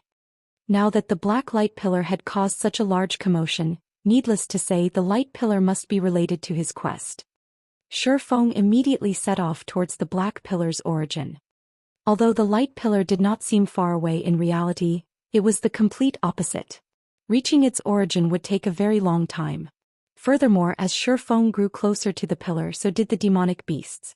Many of the demonic patrol squads were also gathering towards the light pillar, making them even more difficult to avoid. As Shifeng finished killing several demonic beasts, the light pillar in the sky suddenly disappeared, following which the spatial channel closed. Did it fail? Shifeng could not help but breathe a sigh of relief when he saw the black pillar vanish. If the spatial channel stabilized, it went without saying that the 5 dragons would enter the moon god's space. Shifeng reached this conclusion after watching the 5 dragons attempt to barge through the spatial channel. However, due to the spatial turbulence, they had given up. The spatial currents were as strong as Tier 5 spells, yet when they struck the dragons, they had only left a few white marks on the monster's scales. It was simply due to so many spatial currents that the 5 dragons had been forced out of the channel. The currents couldn't actually damage the dragons. If the 5 dragons entered the moon god's space, Shifeng would likely fail his promotion quest. However, despite the threat of the dragons disappearing, Shifeng didn't dare to be careless as he tried to find a way to kill the demonic beasts in his path faster. Finally, after nearly 20 hours, he reached the black light pillar's origin. During this time, the light pillar had appeared once again. Compared to the previous appearance, though, the second spatial channel was a little more stable. However, it still disappeared without letting the dragons through. From this, Shifeng realized that each time the light pillar pierced the world barrier, the spatial channel would become more stable. It was only a matter of time before the 5 dragons entered the moon god's space. The black light pillar had originated from inside a large canyon. Trees and shrubbery decorated the area. A temple, neglected for many years, occupied the canyon's center. The temple stood several hundred meters tall, looming like a large mountain. Many black stone pillars had been erected around the temple, and every pillar was decorated with complex, demonic runes. Moreover, each black pillar automatically gathered the surrounding mana. These black pillars had been arranged to form a massive magic array that constantly absorbed the moon god space's mana. The gathered mana was then concentrated in the center of the magic array and formed a massive floating ball of water. To Shifeng, this floating ball of water was extremely familiar. This was none other than the liquid mana he had seen in the war god's temple's eternal throne. However, the 9 balls of liquid mana the 9 lords had conjured had only been as large as a house. In comparison, the ball of liquid mana before him was the size of a 7-story building. Hundreds of Tier 3 demonic wizards stood below the ball of water, chanting incantations. A tall, large demon with bat-like wings directed the liquid mana into a magic array that had been carved into the ground. As a result, the magic array gradually activated and released a frightening pressure. The Demon King really is here. Shifeng couldn't help but shift his gaze towards the tall demon with 2 flaming horns sprouting from its forehead. This demon was none other than his quest target, Demon King Storas. Storas, Dark Creature Demon King. Level 72. HP? / However, it wasn't the Demon King that gave him a headache, but the hundreds of Tier 3 demons. Demonic Wizard, Dark Creature, Demon. Level 70. HP 33, 000, 000/33, 000,000. A single demonic wizard was enough a threat for Shifeng, not to mention several hundred. If these demons reached God's domain, they could raid and capture countless major NPC cities. Facing so many alone was suicidal. Shifeng was in a bind. With the demonic wizards surrounding Storas, he couldn't even approach the Demon King, much less seal the monster. Though, I should still have a chance. Shifeng suddenly remembered something as he looked at the massive array the liquid mana powered. In God's domain, liquid mana was even more precious than 7 luminaries crystals. This was because the mana within liquid mana was pure. However, very few people in God's domain were willing to use liquid mana as it was too pure. Ordinary players couldn't use it. At the very least, one needed to reach the Tier 4 standard before even thinking of using liquid mana. Although Storas maintained the magic array, the demonic wizards were only Tier 3. They should not be able to maintain the magic array for long. Once they reached their limit, they would succumb to a weakened state for a certain period. Considering his options, Shifeng decided to wait. If things turned out the way he assumed, then he still had a chance to complete his promotion quest. If not, he may have to give up. Time passed quickly. Soon liquid mana filled the temple. Suddenly, Storas shouted and activated the magic array. Another pillar of black light then shot up from the temple and pierced the world barrier. After this phenomenon continued for half an hour, the magic array deactivated and the light pillar disappeared. Immediately after, the demonic wizards slumped to the ground, their backs covered in sweat. It was obvious that maintaining the magic array had taken a huge toll on their bodies. Good. It's just as I expected. Shifeng revealed his excitement as the demonic wizards dropped.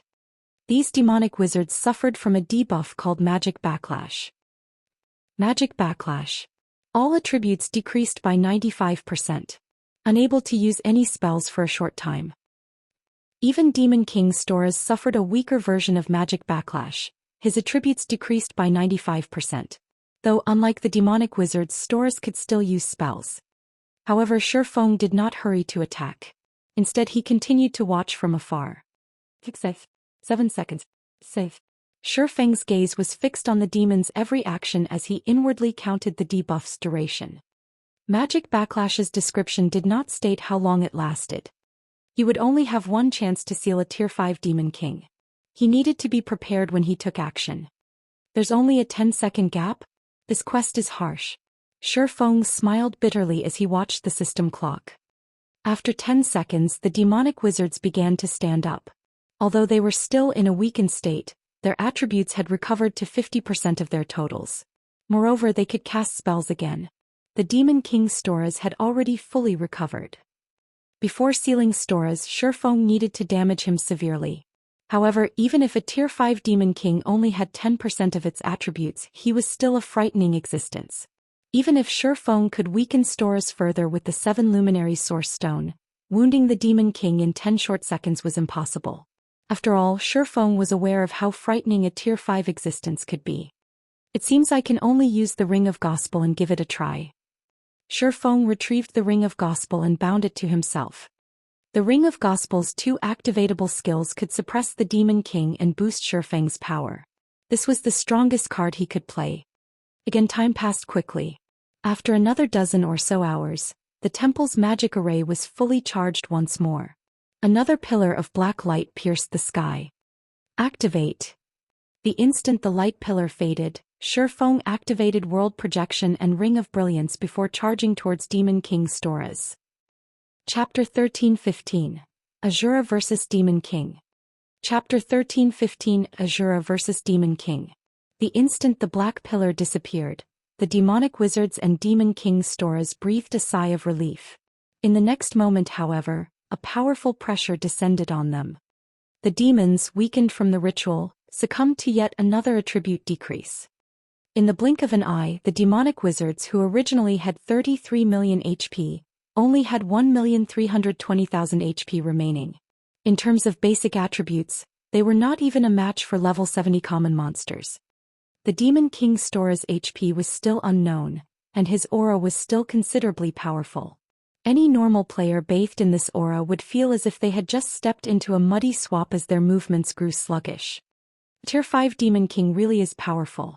Feng inwardly celebrated the fact that he had the 7 Luminary Source Stone. If he had only relied on the Magic Backlash debuff and the Ring of Gospel skills, Storas would have killed him. Following which, Feng activated the 7 Luminary Source Stone, the stone releasing a dazzling red glow. Miniature, golden magic arrays began to form around Storas. Golden chains then emerged from the magic arrays, the chains sapping away the Demon King's power. Now Feng no longer saw Storas as an unreachable opponent. Despicable human. Why do you have that? Storas's blood-red eyes turned to Feng in rage. However, upon seeing Feng's tear, a human-like sneer appeared on his face. Do you think that a puny Tier 1 swordsman like you can kill me just by suppressing my power? Foolish mortal, you'll pay for your foolishness. Storas stretched out his hand and summoned a bone spear. He then lightly tossed the weapon at Feng, who was still over 40 yards away. Xiao. The spear shot towards Feng like a meteor, so fast that Feng could barely see it. So fast. Feng was surprised. Storas had been weakened 3 times over. World Projection alone had reduced his physique by 30% normally. This was a massive disadvantage for both high-tiered monsters and players. Yet even after such severe debuffs, Storas was still frighteningly strong in all aspects. With no other choice, Feng immediately activated Heavenly Dragon's power and Blade Liberation before executing parry. Ping! The instant his swords collided with the bone spear, Feng lost all sensation in his arms. He was also forced to take 4 steps back. His strength is still at the peak of Tier 3? Glancing at the vanishing bone spear, Feng gained a general understanding of Storas's current prowess. The realization shocked him. Normally, only Grand Lords with unique bloodlines could exert strength at the peak of Tier 3. Or they were Grand Lords who had gone berserk. This was also the maximum power he achieved in his previous life. Only now did Feng understand why Charlene had said that Asura mode represented mortals' limits. Fortunately, his quest didn't require him to kill Demon King Storas. Following which, Feng activated Absolute Time and Instant Strike before appearing in front of Storas. Storas maintained his calm as if he had prepared for this. Immediately, another bone spear formed in his hand, forming a white arc as it swept towards Shifeng. The white arc was accompanied by a faint black line, proof that the attack had cut through space itself. Although Storas couldn't use skills or spells, he was still capable of executing advanced combat techniques. Instinctively, Shifeng executed Sword's Orbit. In the blink of an eye, countless sparks flew around Storas and Shifeng. As the weapons met, the clash sounded like an explosion, echoing throughout the temple. Although Shifeng had an advantage with his speed, Storas easily predicted Shifeng's movements, reacting nimbly to every attack by either blocking or dodging. The difference between the combatants' physiques was obvious at a glance. Shifeng couldn't inflict even the slightest damage. "Mortal, you're doing pretty good. You've actually forced me to dodge. You are a first among mortals." Storas was very calm as he looked at Shifeng. He even had the leisure to praise his enemy. "Unfortunately, you've reached your limit. In just another few seconds I will give you a taste of true despair." "My limit?" Shifeng smiled at the calm Demon King. "Who said this was my limit?" Shifeng had expected such a stalemate. After all, this was not his first time against a Tier 5 monster. He knew just how terrifying such an existence was. He then activated Phantom Kill and Nine Dragons Slash. As soon as Shifeng's doppelganger appeared, it too activated Instant Strike. With the attacks from the 12 Abyssal Blade Phantoms, even with peak Tier 3 strength, Storas was forced to defend himself. The Abyssal Blade Phantoms even landed the occasional hit. Unfortunately, the Phantoms' damage was abysmal. -1. The Phantoms had only dealt an obligatory 1 damage. Storas's defense hadn't weakened in the slightest. His defense was still at the Tier 5 standard. Just scratching Storas was impossible, much less inflicting heavy injuries. "Stop wasting your energy. A measly mortal like you can't harm me even if I stand here and do nothing." Ridicule filled Storas's gaze as he looked down at Shifeng. "No, that's not right." As Shifeng began to despair, he realized something. If Storas had the defense of a Tier 5 existence, why had the Demon King defended himself? If his attacks had been useless to begin with, Storas wouldn't have had to dodge or block his attacks. The Demon King could have stood there as he waited for 10 seconds to pass. Moreover, his promotion quest's clear condition was to seal Storas. This showed that Storas had some sort of weakness. As long as he found that weakness, he could seal Storas. Hence, Storas defended himself. Omniscient eyes. Sure enough, there is a weakness. Shifeng immediately discovered a hidden magic array over Storas's heart. Currently, some kind of power suppressed the magic array. It resisted the golden chains around Storas's body, preventing the chains from exhibiting their greatest power. Damn it. Has he found it? Storas's gaze turned chilly when he noticed the magic array's surface in Shifeng's eyes. Hurriedly, he pulled away from the swordsman. As long as he survived for 10 seconds, he could deal with this pest even with the magic array's suppression. "You want to run?" As Storas retreated, the Demon King confirmed Shifeng's suspicion. Divine steps. Immediately, 10 doppelgangers surrounding Storas. With Shifeng in the lead, the 10 doppelgangers swung their swords at the Demon King, their target being the magic array over his heart. "Die." Suddenly, Storas went berserk as he thrust his spear at Shifeng and his doppelgangers. The spear had a longer reach than one-handed swords. Before Shifeng's swords could reach the magic array, his spear would penetrate Shifeng. With Shifeng's attributes, he only needed one attack to kill the swordsman. Very quickly, Storas stabbed Shifeng and all 10 of his doppelgangers, revealing a vicious smile. However, the doppelganger directly behind Storas, which had already been stabbed numerous times, revealed a smile, the killing ray in its hand abruptly piercing Storas's heart. Illusory shadow. Killing ray passed through Storas's heart and destroyed the crystal that suppressed the sealing magic array. Chapter 13:16. Tier 2 Promotion. When the crystal in Storas's heart shattered, the power which had been suppressing the sealing magic array started to dissipate. At the same time, the golden chains grew stronger, sapping away Storas's power. No. Storas desperately tried to break free from the chain's bindings. However, no matter how hard he struggled, the golden chains remained. On the contrary, they dragged Storas into the pitch-black portal that had appeared behind him. Eventually, Storas vanished into the portal. As the seal contained Storas, the demonic wizards were forced out of the map as if the moon god's space had rejected them. In the blink of an eye, Shi Feng stood alone in the temple. He then heard the sound of a system notification. System, congratulations. You have cleared the Asura mode promotion quest. Rewarding 60 legacy skill points. Activating Tier 2 legacy skill menu. System, congratulations. You have been promoted to a Tier 2 Blade Saint. All attributes plus 150. All resistances plus 30, attack power and attack speed increased by 20%. All attributes increased by 50%, and physique improved by 50%. System, congratulations. You have completed your Tier 2 promotion quest. Please head to the Adventurers Association to complete the Tier 2 promotion procedures. System, congratulations. You have completed your Tier 2 promotion quest. If you wish to leave, you may head to the teleportation array in the Moon God's Temple's main hall and exit the Dark Canyon. It's finally over? Shi Feng slumped to the ground powerlessly.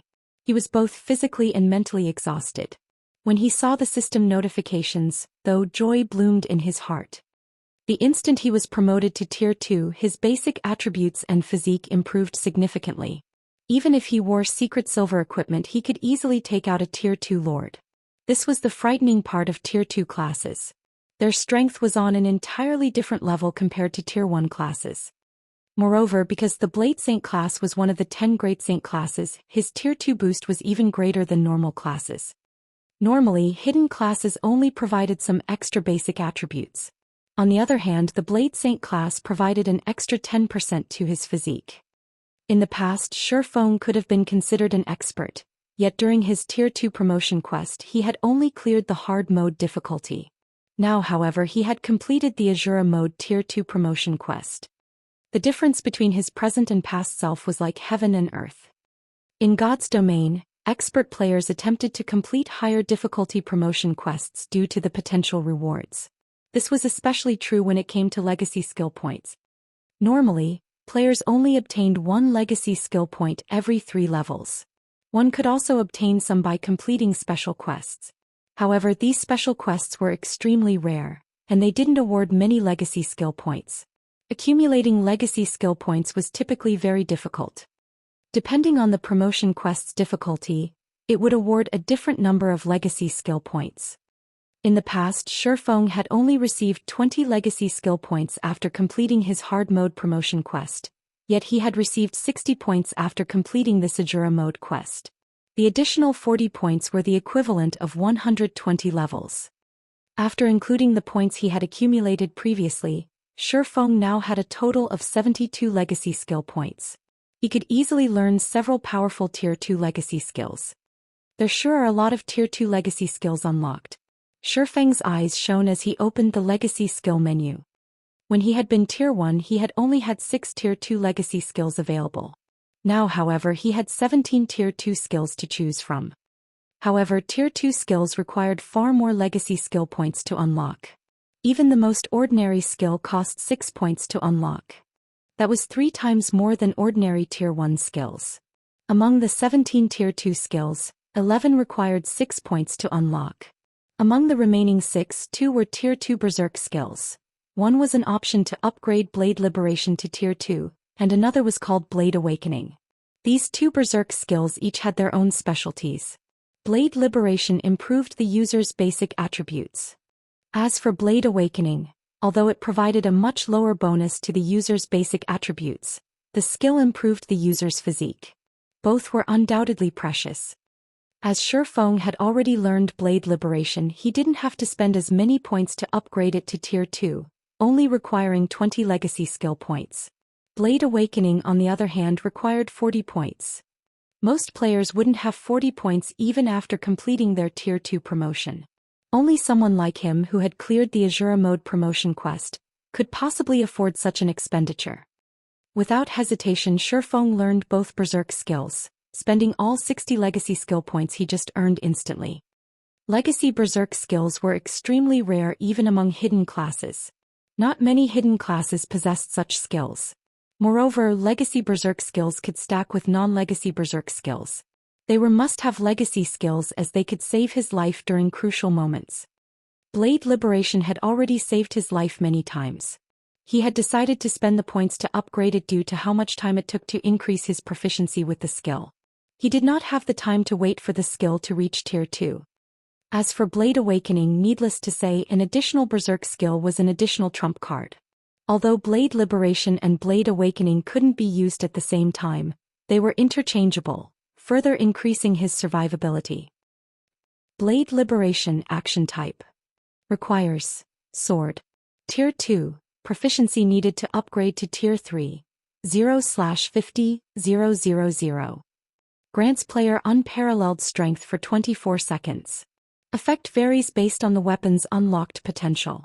Player is weakened once the duration ends. All attributes decrease by 70% for 2 minutes 30 seconds. Cooldown, 7 hours. Blade Awakening action type. Requires Sword. Tier 2, proficiency needed to upgrade to Tier 3, 0/50,000. Improves the player's attributes and physique for 24 seconds. Effect varies based on the weapon's unlocked potential. Player is weakened once the duration ends. All attributes decrease by 70% for 2 minutes 30 seconds. Cooldown, 7 hours. Aside from these two berserk skills, Shi Feng spent his remaining legacy skill points to unlock Shadow Blade, a skill that needed exactly 12 points. Shadow Blade action type. Requires Sword. Tier 2, proficiency needed to upgrade to Tier 3, 0/30,000. Every attack can invoke shadows to attack the target.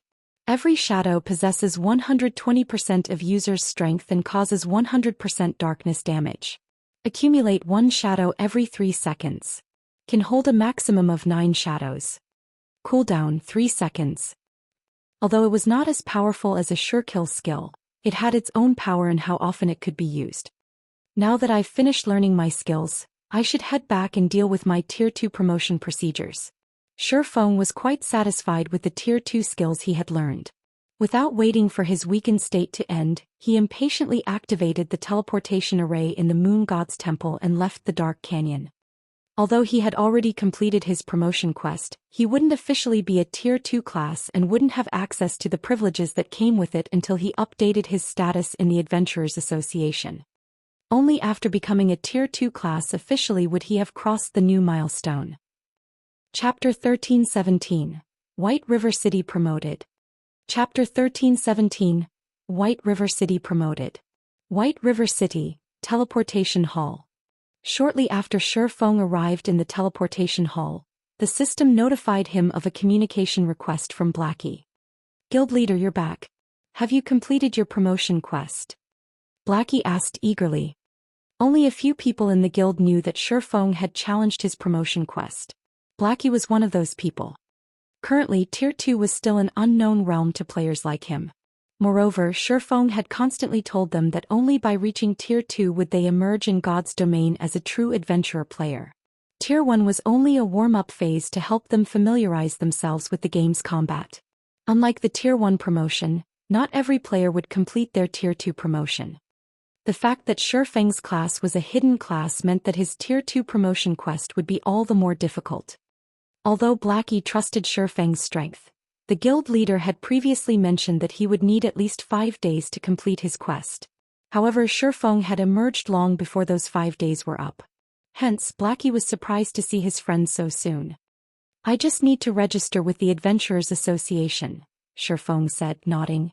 But since you've contacted me, has something urgent happened? Yesterday, a particular group of people showed up in the battle arena, and they've been challenging various experts constantly. Even now, those players are undefeated. They even defeated the previous champion. The group then issued a public challenge against Zero Wings experts. But we've run out of qualified experts already, Blackie awkwardly explained. Run out of qualified experts? Shi Feng asked. Did you lose as well? The group's assassin defeated me. That player was too fast. Even I had trouble keeping up with him. Eventually the assassin whittled me down, Blackie said reluctantly. This is interesting. Do you know their in-game IDs? Shifeng asked curiously. Blackie might not have much combat talent, but after training for so long he had become extraordinarily strong. With his powerful weapon and equipment, ordinary peak experts should not be a match for Blackie, yet he had been defeated. Clearly their opponents couldn't be underestimated. The assassin must be a well-known expert in God's domain. We only found out one of their IDs. You've met the player before.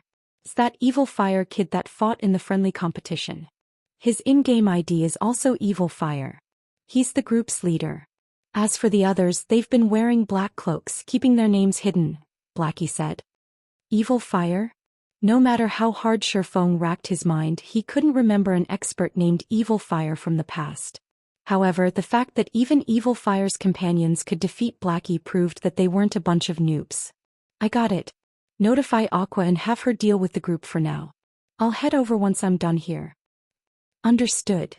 Blackie then disconnected the call and contacted Aqua Rose. Meanwhile, Shifeng rode an advanced horse carriage to the Adventurers Association. Adventurers Association. As more leveling maps were discovered around the White River City region, the Adventurers Association had become one of the 4 most frequented spots in White River City. Countless players gathered in the association every day to pick up quests that increased their reputation with the association and offered high rewards. Upon entering the splendorous building, Shifeng was greeted by the sight of long lines of players queuing up for the quest counters. Plenty of players also loitered as they formed parties or drank and chatted in the association's bar. Among these players, there were quite a few level 40 expert players wearing impressive equipment. Even the most inferior piece these experts wore was level 40 secret silver equipment, with the majority being level 40 fine gold equipment. Normally, one only encountered such a commotion in the Adventurers Associations in Empire's capitals. The quests in the Eclipse Gate this time are awesome. Did you know? My party made a huge profit from a single quest. It's a pity that the team from the Rhine Kingdom snatched the rare herb stocks. Otherwise, every member of our party would have earned at least 50 silver coins. That much? Of course. The Eclipse Gate is awesome. You can easily find rare herbs and ores. Moreover, the monsters provide above-average EXP. And that's only the tip of the iceberg. I've heard that some teams even got their hands on energy essence. It can nurture guild mounts. Several guilds are offering to purchase energy essence in bulk. I hear that each essence can sell for 45 silver. If we can grind 10 a day after including other random loot, each of our party members can earn 1 gold per day. Is the Eclipse Gate really that good? We have an expert leading our party and we're doing quite well, but even then we're only making around 30 silver per day. Who knows how long it will take me to save up for a mount. You sure are lucky. At this rate, you should be able to buy a mount within a month, right? Hehe. Didn't I already ask you to join my party? If you do, you can get your own mount within a month too.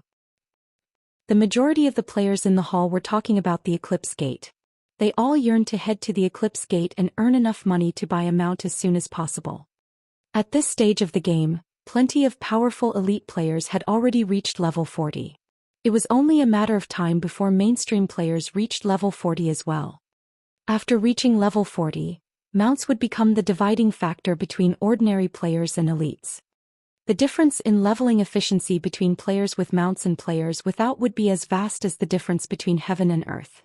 Moreover, thanks to mounts, players could explore further within a certain amount of time. This, in turn, would increase players' daily income. In God's domain, ores and herbs weren't concentrated to specific locations. However, they weren't usually found near cities.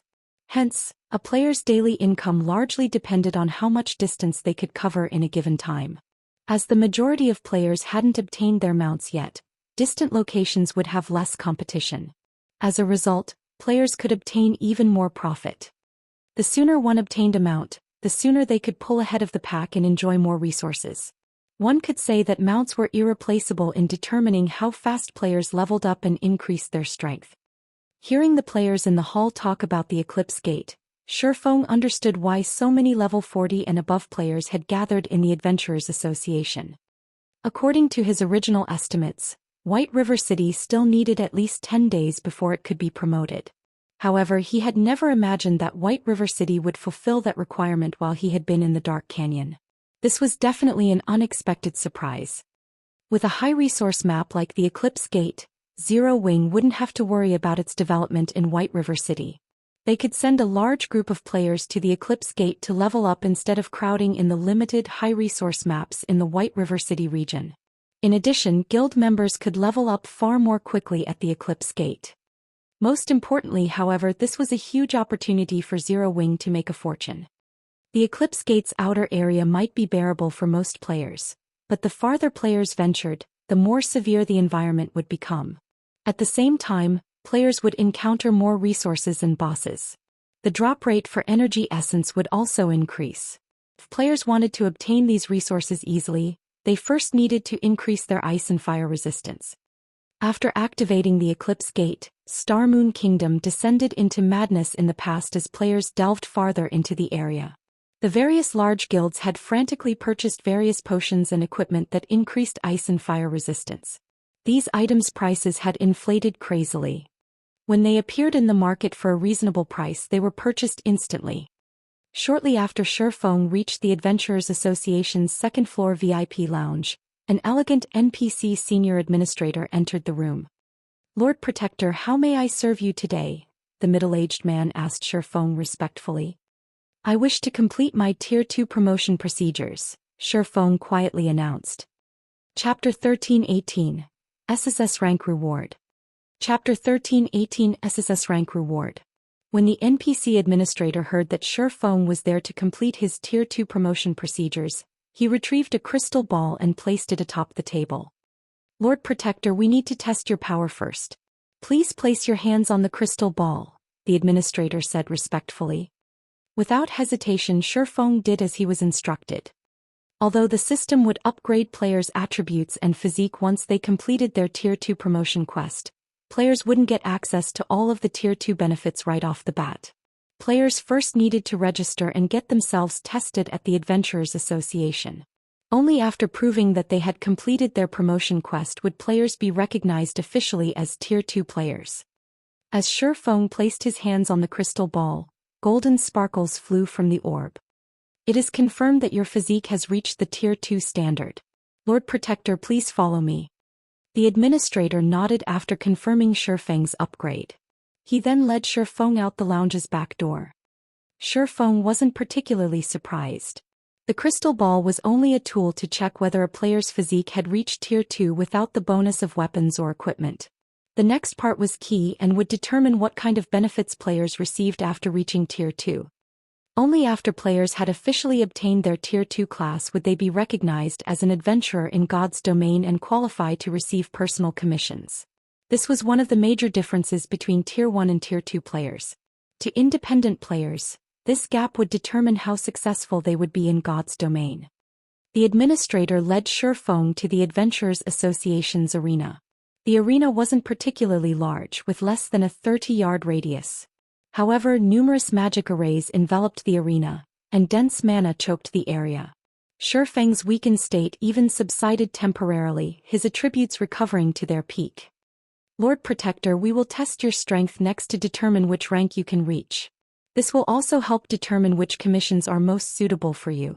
Please display your strongest abilities," the administrator explained. "All right. Let's begin." Shifeng nodded. This wasn't the first time he had taken the test. After officially becoming a Tier 2 player, players could accept private commissions from the Adventurers Association. There were many Tier 2 commissioned quests. However, players could only accept a limited number of such quests each week. This limit was relative to one's adventurer rank. To put it simply, the stronger one was, the more quests they could accept. They could also accept more difficult quests. The first strength assessment was the most convenient for players when they became high-ranking adventurers. If one wished to raise their adventurer rank later, they would have to fulfill certain conditions first, and doing so would take a considerable amount of time.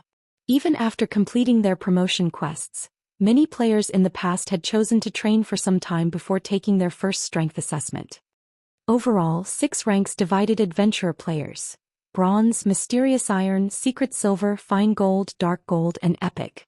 Once mainstream players reached level 50, Players would start determining strength based on this adventurer rank. This was just like how players judged each other's combat standards based on their achievements in the Divine Colosseum's Trial Tower. However, unlike the Trial Tower, which only judged one's combat techniques, the adventurer ranks were determined by a player's overall strength. Commission quests would also vary based on players' adventurer ranks. Bronze rank adventurers could accept F rank and E rank commissions.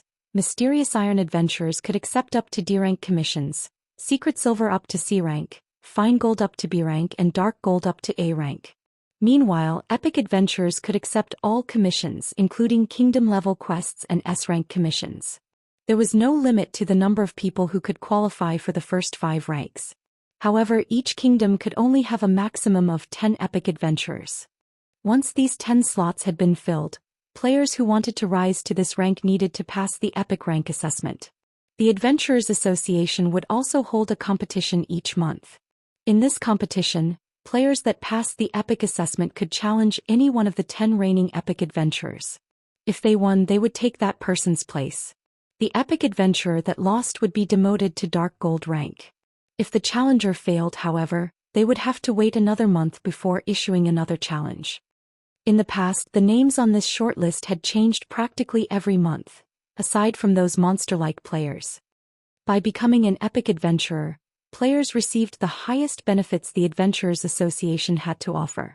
They could accept the highest number and difficulty of Tier 2 commissions. This was why Shifeng had rushed to the Adventurers Association as soon as he had completed his quest. 3 SSS-Rank commission quests would be available in every kingdom's Adventurers Association in the beginning. Once these quests were accepted, they would no longer be available. Even if the player that accepted the quest failed it, no other players could pick up the quest. Moreover, these quests offered astonishing rewards. The rewards of these first 3 SSS-Rank quests could practically rival that of legendary quests. Fortunately, these 3 SSS-Rank quests weren't as difficult as legendary quests. They were roughly on par with Epic quests. This was a kind of bonus offered to the players who became Epic adventurers before the rest of the player population. By the time Shifeng had completed his Tier 2 promotion quest in the past, plenty of players had already obtained their Tier 2 class. However, none of those players had become Epic adventurers. Even the most powerful player in Star Moon Kingdom had only achieved Fine Gold rank. Only after some time had someone reached Epic rank and discovered the 3 SSS rank commission quests. However, Shifeng had only reached Secret Silver rank. He had watched enviously as others got to challenge the SSS rank quests. But he was much stronger than his past self. He had to try for Epic rank. As Shifeng reached the arena's center, the senior administrator activated a magic array. The instant the magic array activated, a humanoid monster appeared before Shifeng. The monster wore pitch-black armor, and through the monster's helmet Shifeng saw glowing blood-red eyes staring right at him. Dark Knight, Illusion Lord. Level 53. HP 2000/2000000. Lord Protector, you may begin, the administrator said. As a Tier 2 strength assessment, Shifeng needed to be capable of taking down a Tier 2 monster at the very least. If he couldn't even kill a Tier 2 monster, he would not qualify to become a Tier 2 class. As soon as the administrator finished speaking, Shifeng took a step forward and vanished. Void steps. Compared to Shifeng's previous status as a Tier 1 player, his physique was terrifying. In the blink of an eye, he had crossed a distance of 20 yards and appeared beside the Dark Knight, the abyssal blade in his hand lightly slicing at the monster. Shadow Blade. Before the Dark Knight could defend itself, 9 pitch-black sword lights descended on it. Immediately, the Dark Knight's HP fell rapidly. -11,049. -10,918. -21,849. Suddenly, the Dark Knight lost nearly 1/10 of its HP. Only now did the Dark Knight react and brandished its great sword at Shifeng. Cross slash. 2 slashes crisscrossed as they flew at Shifeng. However, rather than dodge, Shifeng countered the attack with a simple swing with Killing Ray. Boom. Shifeng instantly sliced apart the Dark Knight's cross slash. The swordsman's momentum didn't slow in the slightest as it struck the Dark Knight's helmet. The strike forced the monster to retreat by 3 steps. The difference between the opponent's strength was obvious. There was simply no comparison. In less than 30 seconds, the Dark Knight transformed into particles of black light and disappeared. From beginning to end, it hadn't even been able to counterattack. Congratulations, Lord Protector. You have passed the bronze rank assessment and officially become a Tier 2 Sword Master. Do you wish to continue the strength assessment? The NPC administrator congratulated. Continue. Shifeng roared. Chapter 1319. Epic Adventure. Chapter 1319 Epic Adventure. Lord Protector, if you wish to continue, I must warn you, the administrator said as he adjusted the magic array and created another Dark Knight. The last test was only meant to determine if you have reached the Tier 2 standard. The following tests will determine your rank as an adventurer. This will also determine the rank of the commission quests you'll be allowed to accept. The next tests will be far more difficult. If the Dark Knight kills you inside the magic array, your soul will be damaged and you will suffer a weakened state for some time. Moreover, the stronger the Dark Knight is, the longer the weakened state will last. Are you sure you wish to continue? Continue. Shifeng answered without hesitation. He was very familiar with the consequences. The bronze assessment was the lowest rank for Tier 2 players. The following assessments were the real challenge. Completing the Tier 2 promotion quest was already difficult. Most experts were only capable of passing the Mysterious Iron assessment. One could say that the Mysterious Iron assessment was a dividing line between expert and elite players. As soon as Shifeng gave his answer, the administrator injected a stream of mana into the Dark Knight. Immediately, the Dark Knight's eyes released a bright red glow, its aura growing stronger. Dark Knight, Illusion Lord. Level 53.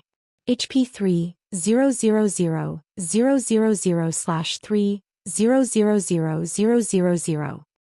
This time, rather than wait for Shifeng to attack, the Dark Knight took the initiative to use charge at Shifeng.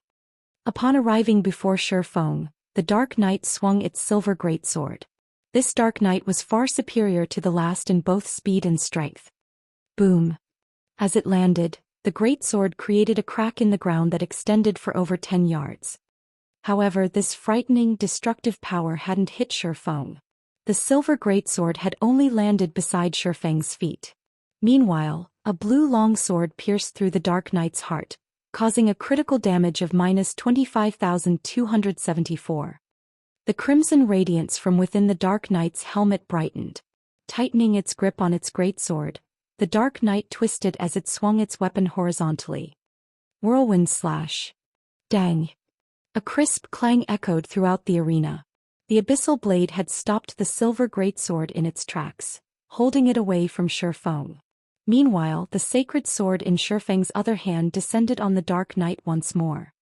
Shifeng had easily been capable of killing a lord of the same level when he had been a Tier 1 player.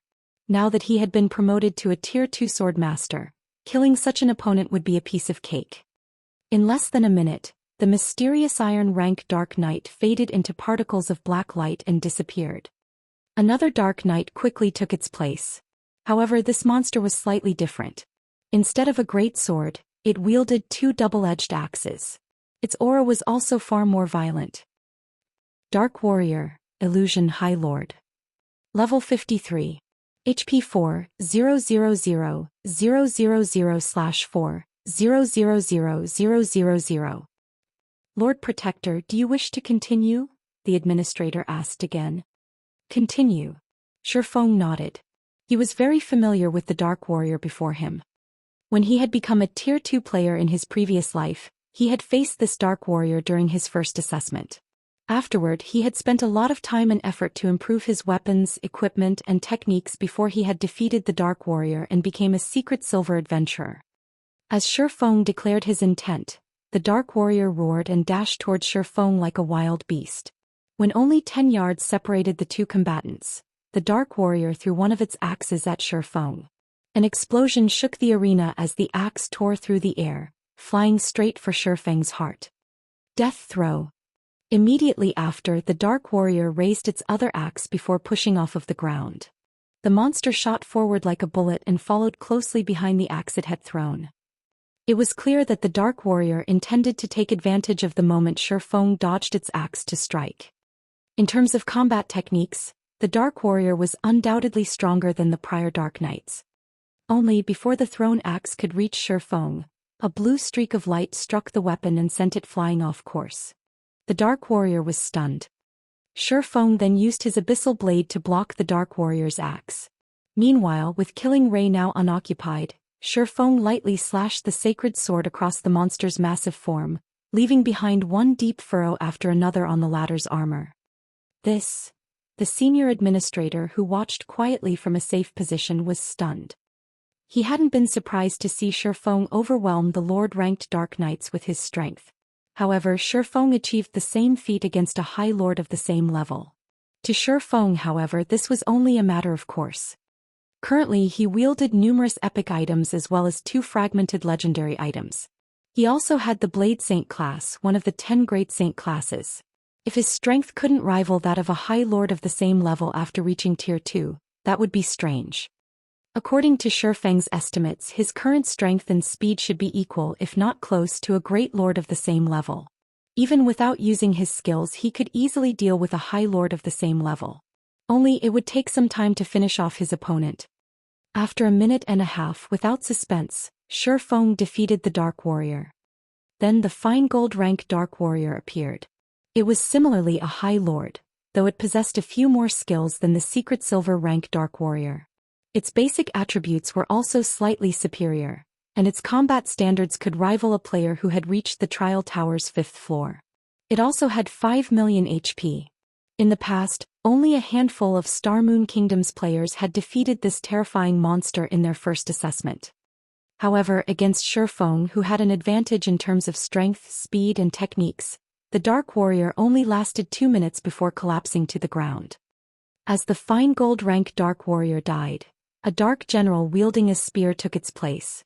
The Dark General also had a long sword hanging from its waist. Dark General, Illusion Great Lord. Level 53. HP 6, 00000/6, 000000. This was the gatekeeper that had prevented every player in Star Moon Kingdom from becoming a Dark Gold adventurer during their first assessment. Come, Shi Feng invited the Dark General as he activated Phantom Kill and 9 Dragons Slash. This time, Shi Feng chose to use his doppelganger to distract the Dark General while he dealt damage from the sides. Although his doppelganger lost some HP each time it blocked an attack, the Dark General lost HP at a much faster rate. Eventually, when the doppelganger was almost out of HP, both Shi Feng and his doppelganger used Flame Burst.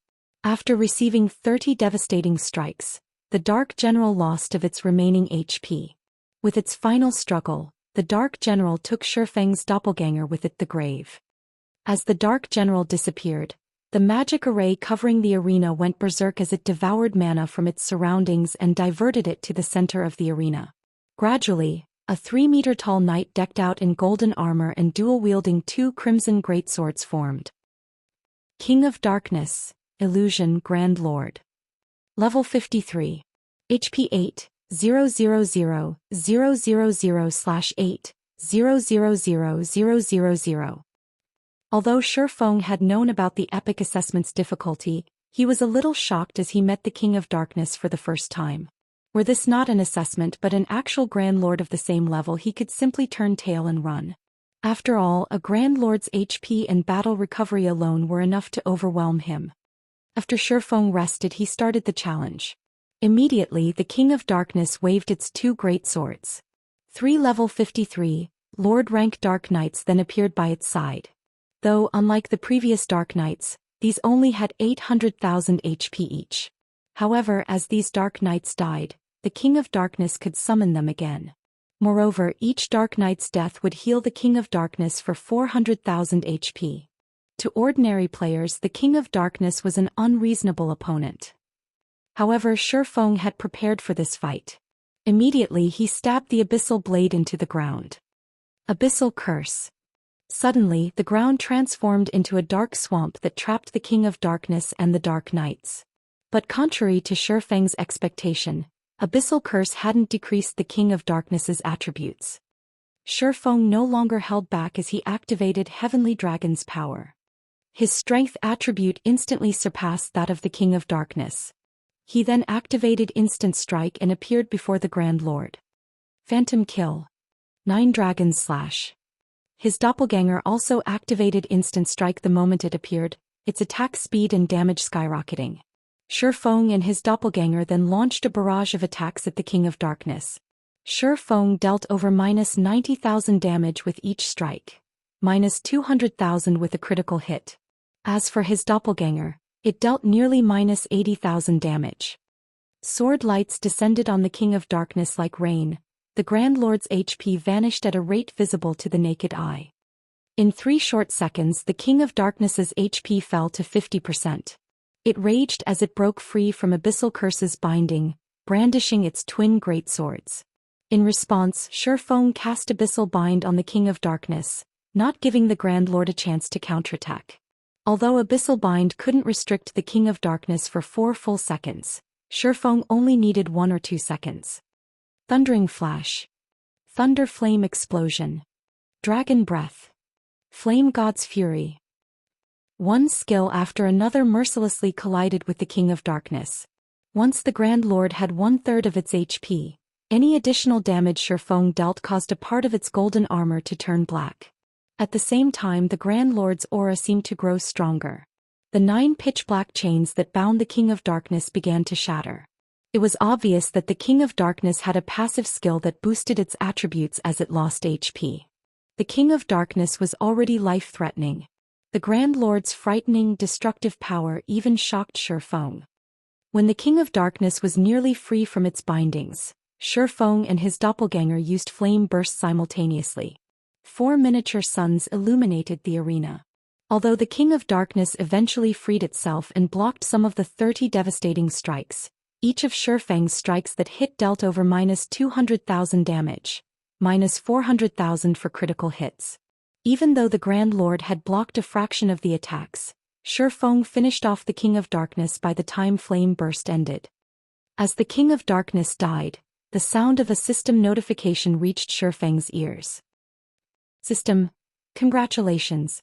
You have become Star Moon Kingdom's first epic rank adventurer. Your name will be known throughout Star Moon Kingdom. Please retrieve your reward from the Adventurers Association's Association Leader.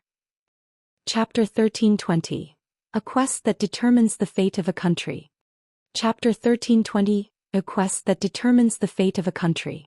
Retrieve a reward from the Adventurers Association's Association Leader? Shifeng smiled bitterly as he read the system notification. The Association Leader was the highest position in the Adventurers Association. The Association Leader of White River City's Adventurers Association wasn't the same as the city's magistrate. Normally, a city magistrate couldn't leave the city under their management. In contrast, the association leaders left their cities frequently, so they were extremely difficult to meet.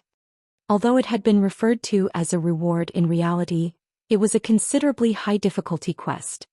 Once the King of Darkness vanished, Shifeng heard another system notification. System, do you wish to leave your name on the epic list? Shifeng instantly clicked yes. However, he altered the name he registered with using Black Flame. Once he entered his name, it appeared on the massive pillar at the edge of the arena. Any player that came to the Adventurers Association for their Tier 2 assessment would see it. The senior administrator excitedly approached Shifeng, holding a dark purple emblem. This was proof that he had become an epic adventurer in Star Moon Kingdom. There were only 10 such emblems in the entire kingdom, and it was definitely an honor to receive one. Lord Protector, congratulations on becoming an epic adventurer. This purple star emblem is proof of your identity. You can accept any Tier 2 commission quests without restrictions as long as you reveal it. The senior administrator carefully handed the emblem to Shifeng, reverence filling his gaze as he looked at the swordsman. Only 10 epic adventurers could exist in Star Moon Kingdom at a time. The position could practically rival the association's 4-star adventurers. As Shifeng received the emblem, emotion overwhelmed him. In the past, even the dark gold ranked emblem had been far out of his reach, much less the purple star emblem. The purple star emblem provided more than access to quests. He would also have access to many other privileges in the Adventurers Association. For example, when players accepted commission quests, they needed to pay a deposit fee. Players with the purple star emblem enjoyed a 50% discount on these fees. The Adventurers Association would also prepare one S-Rank quest for epic adventurers once a week. The Tier 2 commissioned quests were available throughout the country, but there was a limited number. As players accepted these quests, fewer would be available. Multiple players couldn't accept a single commission quest unless it were specifically a team-based quest. Moreover, depending on the difficulty ranking, the number of available commissioned quests would change. For example, Fine Gold adventurers were allowed to accept a maximum of B-rank commission quests. However, there were very few quests available to Fine Gold adventurers. They'd be lucky if they got their hands on a C-rank commission. It was even more difficult for Dark Gold adventurers. In addition, the Adventurers Association did not update the commission quests at regular intervals. The updates were random. Hence, nobody knew when high-rank quests would resurface. As a result, the competition between high-ranking adventurers became even more intense. Epic adventurers were the only exception, as they would be granted a designated S-rank quest each week. Commission quests were different from public quests. Take epic and legendary quests for example. If the players who accepted these quests failed to complete them within the stipulated time frame, they would suffer a severe penalty, but players wouldn't be punished for failing the Adventurers Association's commission quests. Players only needed to pay a deposit before accepting a commission quest. This deposit was generally in the form of coins or magic crystals, and the more difficult a quest was, the higher its deposit would be. When a player completed a commission quest, their deposit would be returned to them alongside the corresponding rewards. On the other hand, if a player failed, they wouldn't get their deposit back. One could say that the deposit replaced the punishment for failure. Hence, players generally preferred to challenge a high-difficulty commission quest, as the most they would lose was some coins or magic crystals. Compared to the potential rewards, the loss was nothing. I wish to accept a commission. May I see a list of the available quests? Shifeng asked the administrator. That won't be a problem. Please follow me. The administrator nodded. Following which, the administrator led Shifeng to the second floor's VIP reception room and retrieved a list of commissions, handing it to Shifeng. There sure are quite a few high-rank quests available. Shifeng was inwardly astonished. When he had come in search of commissions in the past, he had rarely found D-rank commissions, much less C-rank. Even when some had been available, they had generally been very difficult. However, he was now the only person in Star Moon Kingdom to complete a Tier 2 promotion. He had no competition. The number of available quests was staggering. There were 22 S-rank commissions available at the moment, which only epic adventurers could accept. As for A-rank commissions, which only Dark Gold adventurers and higher could accept, there were 458 available. B-rank commissions numbered 5,163. As for the commissions below B-rank, needless to say, there were far more.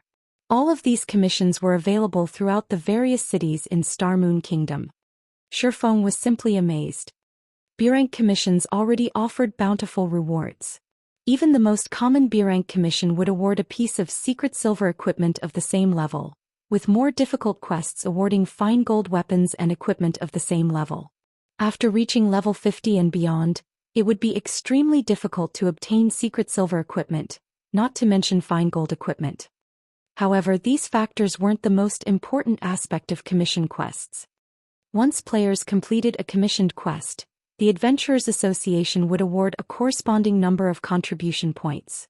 Although players could exchange these points for weapons and equipment, players could also purchase valuable Tier 2 skill books. When players reached Tier 2 in God's domain, they would no longer be able to learn basic Tier 2 skills from their class instructors as they had during Tier 1. Normally, players could only obtain Tier 2 skills by completing quests or from loot and treasure chests.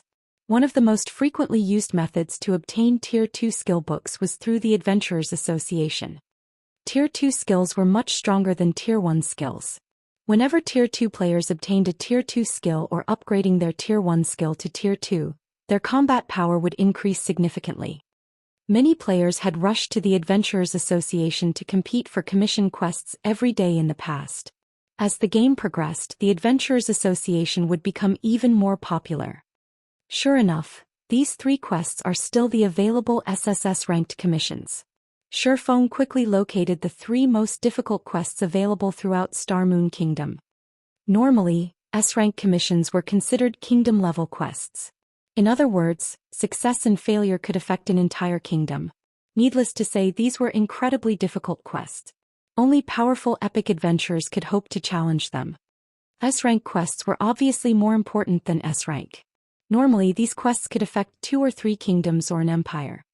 SSS-rank commissions could determine a country's rise or fall. Normally, encountering such a quest heavily relied on luck.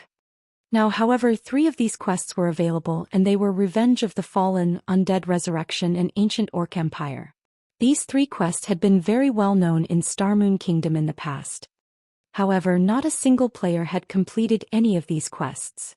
It had been one of the Star Moon Kingdom's regrets, as any one of these quests could lift the kingdom to prominence. In the past, there had been a country called the Golden Sands Kingdom. Due to the kingdom's epic adventurers completing the first 3 SSS rank commissions the system offered, the kingdom had grown to become the Golden Sands Empire. Not only had the kingdom annexed its 2 neighbors during its promotion, but it also grew to occupy several massive neutral maps. This incident had shocked God's domain. Nobody had ever thought that epic adventurers had that kind of ability. Of course, those epic adventurers had only completed the SSS rank commissions due to them being as difficult as upper rank epic quests. One of the reasons that Shifeng wanted to become an epic adventurer so quickly in this life was that he wanted to promote Star Moon Kingdom to Star Moon Empire. Chapter 1321. National Weapon. Chapter 1321. National Weapon. The 3 SSS rank commissions were crucial to Star Moon Kingdom's upgrade. If Star Moon Kingdom were upgraded to an empire, as the kingdom's number 1 guild, Zero Wing would rise with it. This developmental method was much easier than contesting with other guilds for territory. There were many other benefits to be had when a kingdom upgraded to an empire as well. One of them was the acquisition of the neutral maps surrounding the kingdom. God's domain's neutral maps occupied more area than all of the empires and kingdoms combined. Every one of these neural maps was a high-level area. Many among them were also high-resource maps. Once players reached level 50, they would gradually migrate to these neutral maps. Maps above level 100 were extremely rare in kingdoms. Empires did not fare much better in this regard. Hence, it was only a matter of time before players turned towards neutral maps to continue their development. Meanwhile, when a kingdom upgraded, it would annex these maps and the new empire would claim the areas. It would then become much easier to level in these maps due to the NPC cities that would emerge. In the past, every NPC city constructed in a neutral map had a minimum player population of 3 million. Among them, the NPC city in the Shallow Hills, one of the neutral maps the Golden Sands Empire had claimed, had reached a player population of over 10 million during its peak. This gave the epic adventurer guilds who completed the SSS rank commissions a massive windfall. This was due to the new city's lands. To purchase those lands, players needed a certain amount of reputation in the former kingdom or noble status in the new NPC city. It had become impossible for non-native guilds to purchase the lands within a short amount of time. Meanwhile, due to the neutral map's high-level environment, the new city's lands had been far more valuable than lands in cities near low-level maps. Shifeng had been planning this since he joined God's domain in this life. Lord Protector, there is a very large variety of commissions available. If you are unsure of which to choose, I can offer a recommendation based on your preference and requirements, the senior administrator suggested after Shifeng's long moment of silence. Thanks for the offer, but I've made my decision. I'll choose the Ancient Orc Empire, Shifeng said as he pointed to the quest name on the list. Although Star Moon Kingdom's past players had known about the 3 SSS rank commission quests, no one had known about the quest's contents aside from the player who accepted them. After carefully reading through the quest's contents, Shifeng concluded that the Ancient Orc Empire was the easiest among the 3.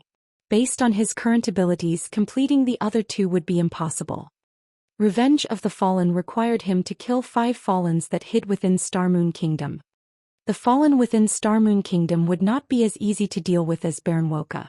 The system wouldn't suppress them, A fallen at its peak had the strength to destroy an entire city. Moreover, these fallens hid all over Star Moon Kingdom. Just finding them would be a difficult task. It was no wonder why nobody had completed the commission in the past. Undead resurrection wasn't easy either. He needed to gather 3 extremely rare items: the Book of Undead, the Bone Staff, and the Ancient Contract. Of these items, Shifeng had only heard of the Book of Undead. However, this item was located in the level 80 neutral map, Slumbering Tomb. It was the gathering place for undead. The Book of the Undead was even guarded by the Tier 4 mythic rank Skeleton King. Shifeng had no hope of obtaining the book. And he had never heard of the other 2 items before. He did not even know where to start looking for them. That only left the ancient Orc Empire. Once, the powerful Orc Empire had its imperial capital in the level 75 neutral map, Morning Battlefield, which was situated between Star Moon Kingdom and Purple Thorns Kingdom. However, after countless wars, the imperial capital had become a battlefield. Powerful orcs currently gathered in the ruins, hoping to restore the glory they once enjoyed and conquer the several surrounding kingdoms. These orcs had been a thorn in these kingdoms' sides for a long time now. The ancient Orc Empire Commission's task was to destroy the alliance between the various orc tribes. In order to destroy this alliance, Shifeng was required to locate the Orc Empire's founding emperor's weapon, the Disintegration Axe, and prevent it from falling into orc hands. If the orcs got their hands on this weapon, they would be able to gather the orcs scattered across God's domain. If they succeeded, God's domain's various kingdoms and empires would be in trouble. Fortunately, the Disintegration Axe had been very famous in the past. Shifeng knew the weapon's whereabouts. Otherwise, he would have been forced to choose the Undead Resurrection Commission instead. Lord Protector, this commission will require a 6,000 gold deposit. However, as you are an epic adventurer, you are only required to pay half. Are you sure you wish to accept this commission? The senior administrator asked. Shifeng handed 3,000 gold over without hesitation. As a result, however, he was almost broke. Although Stone Forest Town had earned quite a lot of money while he had been busy, most of that money had been reinvested in the town and guild's development. Part of the money had also been used to purchase diamond wood. There wasn't much left. He also needed to save funds for his future city's development and construct the 4 Towers of Elements. After his rampant slaughter of demonic beasts in the moon god's space, Shifeng had a total of 989 7 luminaries shards. Although he had wanted to grind a little more as he obtained more shards, their drop rate decreased. Fortunately, he had enough to synthesize 40 units of 7 luminaries crystals and construct the 4 Towers of Elements. Once the towers had been constructed, his city would be safe from players. However, constructing a high-end building like the 4 Towers of Elements cost an astronomical number of coins. Based on Shifeng's initial estimates, the other materials alone would cost around 90,000 gold. Once Shifeng accepted the commission and was about to return to the candlelight trading firm, Blackie contacted him. "Has something happened?" Shifeng asked when he saw Blackie's grim expression. "Guild leader, we lost again," Blackie replied quietly. "What? Even Aqua and Summer were defeated?" Shifeng was slightly stunned. He had sent Aqua Rose and the others to the battle arena. He had a very clear understanding of Aqua Rose and Alluring Summer's strengths. Both were fully geared in top-tier equipment. In addition, not only were they Refinement Realm experts, but the 2 women had also grasped a portion of the secret spellcasting technique. With their strength, no one throughout Star Moon Kingdom should be their match. Only the Superpowers Peak experts should be able to offer a challenge. Restoring Zero Wing's reputation should be a piece of cake for them. Well, no. The other side suddenly asked to change the rules of the competition and is now seeking to melee combat. Skills, spells and tools are not permitted. So, only Kola, Shadow Sword and Flying Shadow were able to fight. However, all 3 were defeated. "That evil fire kid still hasn't made a move either," Blackie explained. "Currently, the people in the battle arena are starting to badmouth us, saying that Zero Wing doesn't have any capable experts. Many guilds have sent spies to rub salt in our wounds. If we don't stop those guys now, the prestige we've worked so hard to gain will most likely. Guild leader, what I'm trying to say is that we should send in Big Sis Fire. She can definitely defeat those punks." This is interesting. Even Kola and Flying Shadow's techniques were no match for them? Shifeng's lips curled up, his interest in Evil Fire growing. First, Evil Fire had challenged him, the guild leader of Zero Wing, publicly. He then went to Stone Forest Town a day before the competition to make a name for himself. With this, Shifeng would have no choice but to accept Evil Fire's challenge. Guild leader, should I ask Big Sis Fire for help? Blackie asked anxiously. Fire Dance had been busy dealing with important guild affairs. Moreover, Shifeng had already stated that without his permission, nobody was to disturb Fire Dance. However, they had no choice but to involve Fire Dance, the number 2 melee expert in Zero Wing, to teach those challengers a lesson now that trouble was knocking on their door. Unfortunately, involving Shifeng wasn't an option. If their guild leader fought a bunch of nameless challengers, it would humiliate Zero Wing and its members.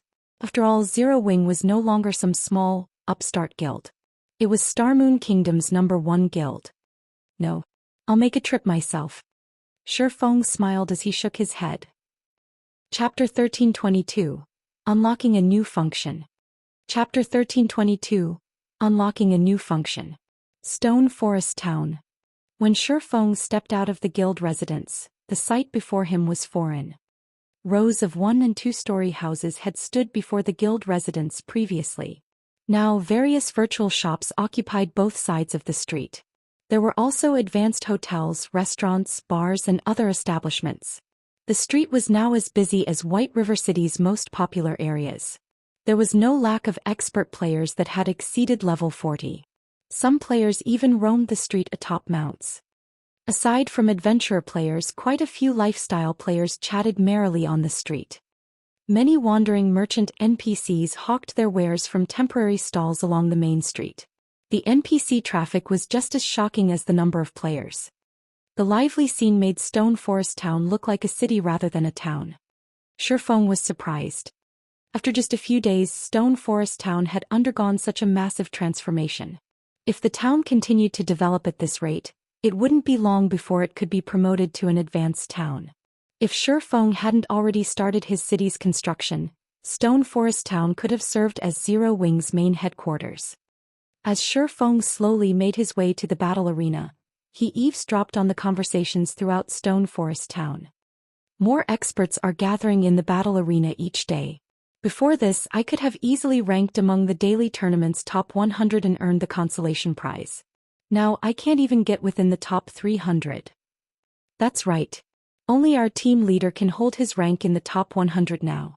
However, I heard that Zero Wing plans to extend the consolation prizes to cater to the top 300 soon.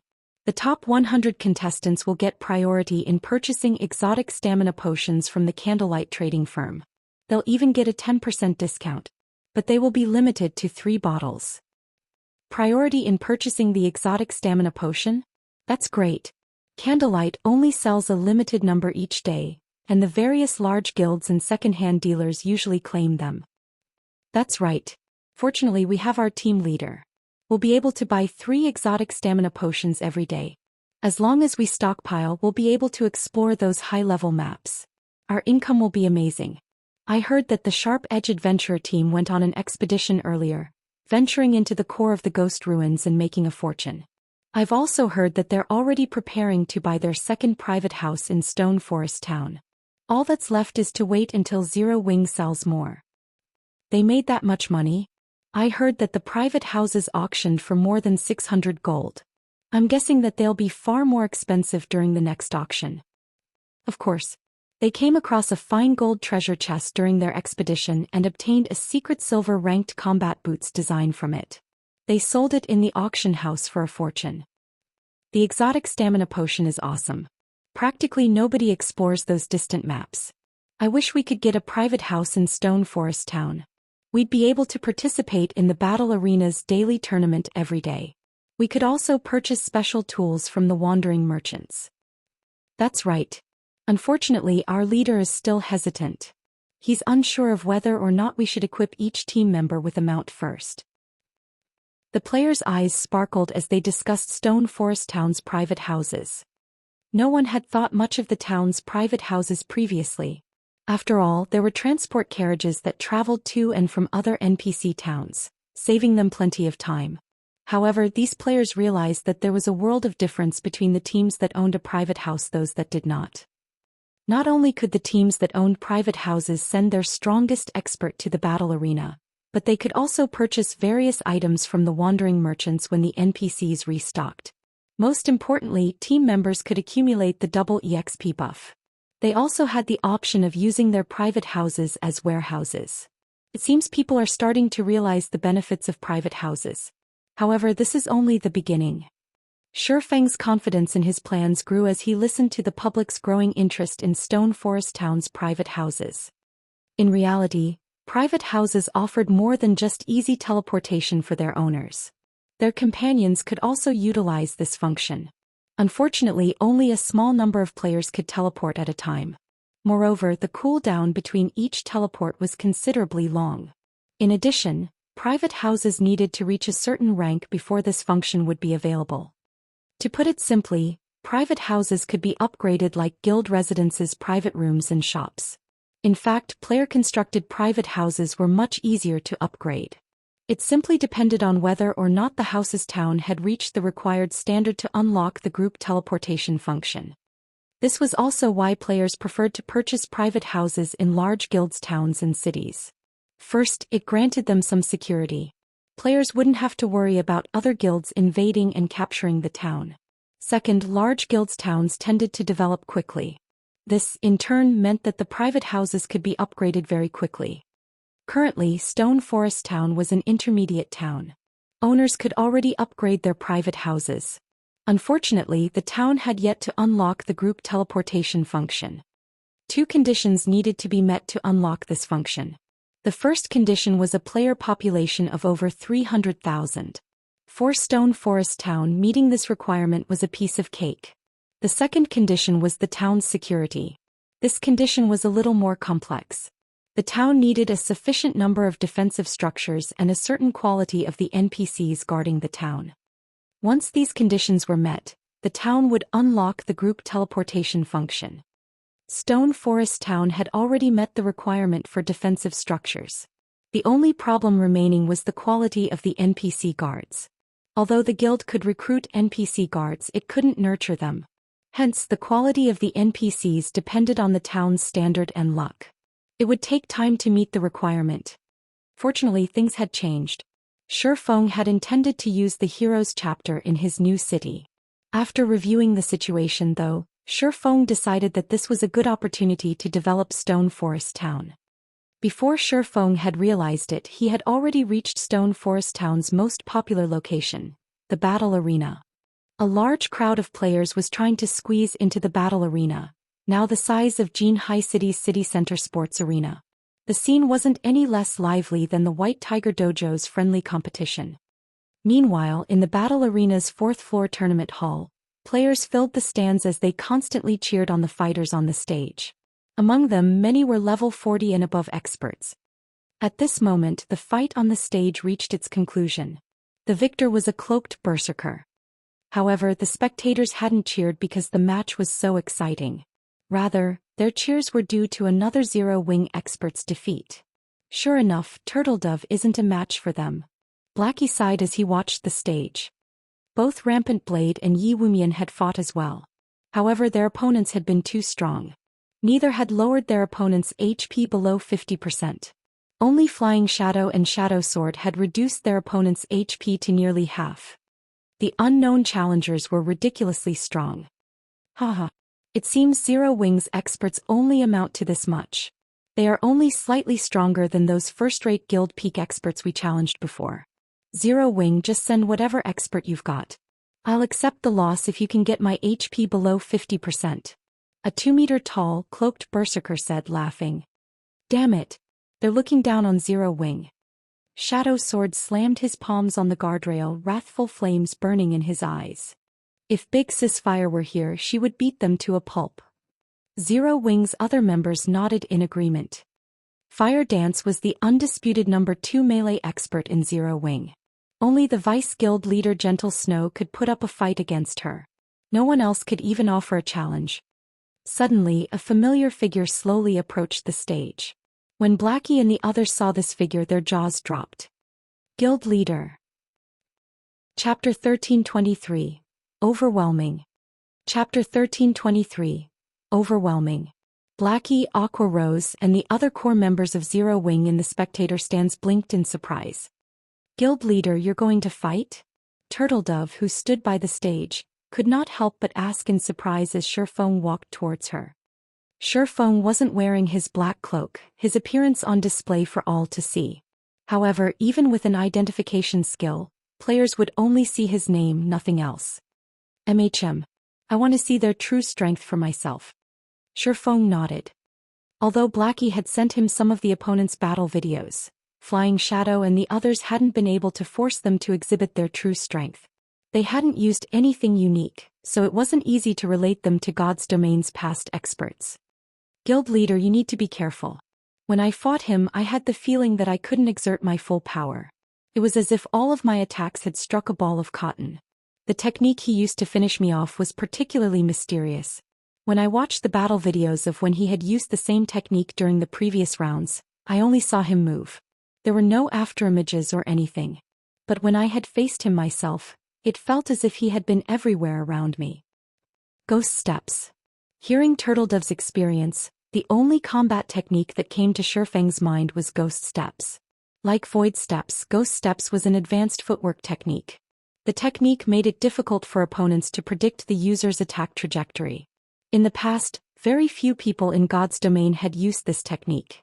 However, of the players Shifeng could remember, none resembled the man on the stage. Yifeng? It seems that Zero Wing is finally taking us seriously, Evil Fire, who sat in the VIP stands, said, smiling as he watched Shifeng. According to his knowledge after Black Flame, the next strongest experts were Fire Dance, Gentle Snow, Yifeng, and Violet Cloud. Is he strong? The menacing-looking man carrying a blood-red shield on his back and holding a hammer asked curiously. Unwavering, based on Evil's reaction, he must be. It's a pity that it is still Tiger's turn to fight. If that player had just waited a little longer, it would have been my turn, a gorgeous, graceful woman said as she toyed with the pitch-black dagger in her hand. The woman wore the Light of Darkness set equipment, a level 45 dark gold set equipment for assassins. Sighing, she continued, watching from the sidelines is really boring. Flower's right. We shouldn't have agreed to such long intervals. Thanks to that, Tiger's getting all the good fights. The other group members nodded in agreement. They were fully aware of how strong the Berserker Mighty Tiger was. He was already level 44. He could easily rank among the top 10 on an Empire's ranking list. Although he didn't wear level 45 Dark Gold set equipment, he had 2 pieces of growth-type equipment on him and had already upgraded both to the Dark Gold rank. They were much stronger than ordinary Dark Gold equipment. Their attributes were also suitable for Berserkers. Recently, Mighty Tiger had also his growth-type weapon Howling Tomahawk to epic rank, raising his combat power to a whole new level.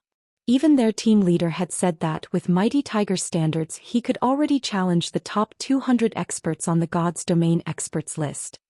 Moreover, that was without using ghost steps. But what about Star Moon Kingdom? Aside from Black Flame, who ranked 51st on the God's Domain experts list, the kingdom didn't have a single player in the top 200. If anything, only Fire Dance, who had risen to the 215th position in the latest update, was worth their attention. As long as Tiger defeats Yifeng, we just need to defeat Fire Dance or Gentle Snow. After that, I doubt that Black Flame will be able to just stand by. He'll be forced to accept your challenge tomorrow, Evil.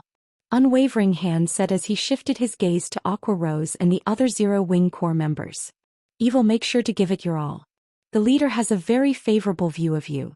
You will be representing our adventurer team in its debut fight. You can't lose. Big Brother Unwavering, I thought you were aware of my abilities. Just sit back and enjoy the fight tomorrow, Evil Fire said, smiling. He paid no attention whatsoever to Black Flame's title of Sword King. He only had one goal, to rank among the top 10 on the God's Domain experts list. Meanwhile, an uproar shook the spectator stands. Crap, isn't that Yifeng Zero Wing's honorary elder? After losing so many matches, it seems Zero Wing had finally decided to get serious. That Berserker's winning streak will come to an end. That's not certain. The previous Zero Wing experts were defeated so easily. Although the rumors about Yi Feng's feats are impressive, that doesn't mean he can defeat that berserker. That's right. None of Zero Wing's experts could reduce the berserker's HP to below 50%. This is also a melee battle. They can't use any skills, spells, or tools. This shows how high the berserker's combat standards are. Even if he is going up against Yi Feng, I'm willing to bet that he has more than a 60% chance of winning. If anything, I don't think anyone but Black Flame and Fire Dance can put up a fight. I guess that's true.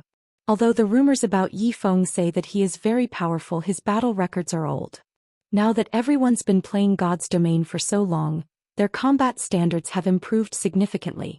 I don't think that Yi Feng can win that easily. The audience discussed the upcoming fight heatedly. Meanwhile, members of the various large guilds were eager to watch the fight. They hoped to watch Zero Wing humiliate itself. Meanwhile, on the stage, Mighty Tiger glared at Shi Feng. He asked, "What? You want to be my opponent?" "That's right," Shi Feng answered calmly, nodding. "The previous fights were over before I could even warm up. They were boring. Hopefully you don't disappoint me as well." Mighty Tiger laughed as he glanced at Flying Shadow and the others, who sat in the spectator stands. He had gained some insight about Shi Feng from Evil Fire. Rumored to be as strong as Fire Dance, who was ranked 215th on the God's Domain experts list, he should serve as a decent opponent. Flying Shadow and his companions gritted their teeth when they heard Mighty Tiger's comment. However, they couldn't do anything about it. Despite having the advantage in terms of basic attributes, they had been defeated. This proved that Mighty Tiger's combat techniques were superior to theirs. "How do you want to set the rules of the match?" Shi Feng asked calmly, unperturbed by Mighty Tiger's provocation. "Same as before. No spells, skills, or tools are allowed. We'll compete using only our techniques." Mighty Tiger set the duel's rules and sent Shi Feng a duel request. "If you're not used to melee battles, I can only use 70% of my HP against you. You'll win if you take me down to 30%. Hearing Mighty Tiger's terms, the spectators gasped. They hadn't expected Mighty Tiger to be so bold. However, Mighty Tiger earned his arrogance. After all, none of Zero Wing's experts had reduced his HP to below 50%. "That's fine. Let's begin," Shi Feng said nonchalantly. Once both sides had agreed to the duel, a timer appeared above the stage. 5, 4, 3, 2, 1. Start. Let's see how strong you really are. As the duel began, Mighty Tiger retrieved the two axes from his back and dashed towards Shi Feng like a tiger pouncing on its prey.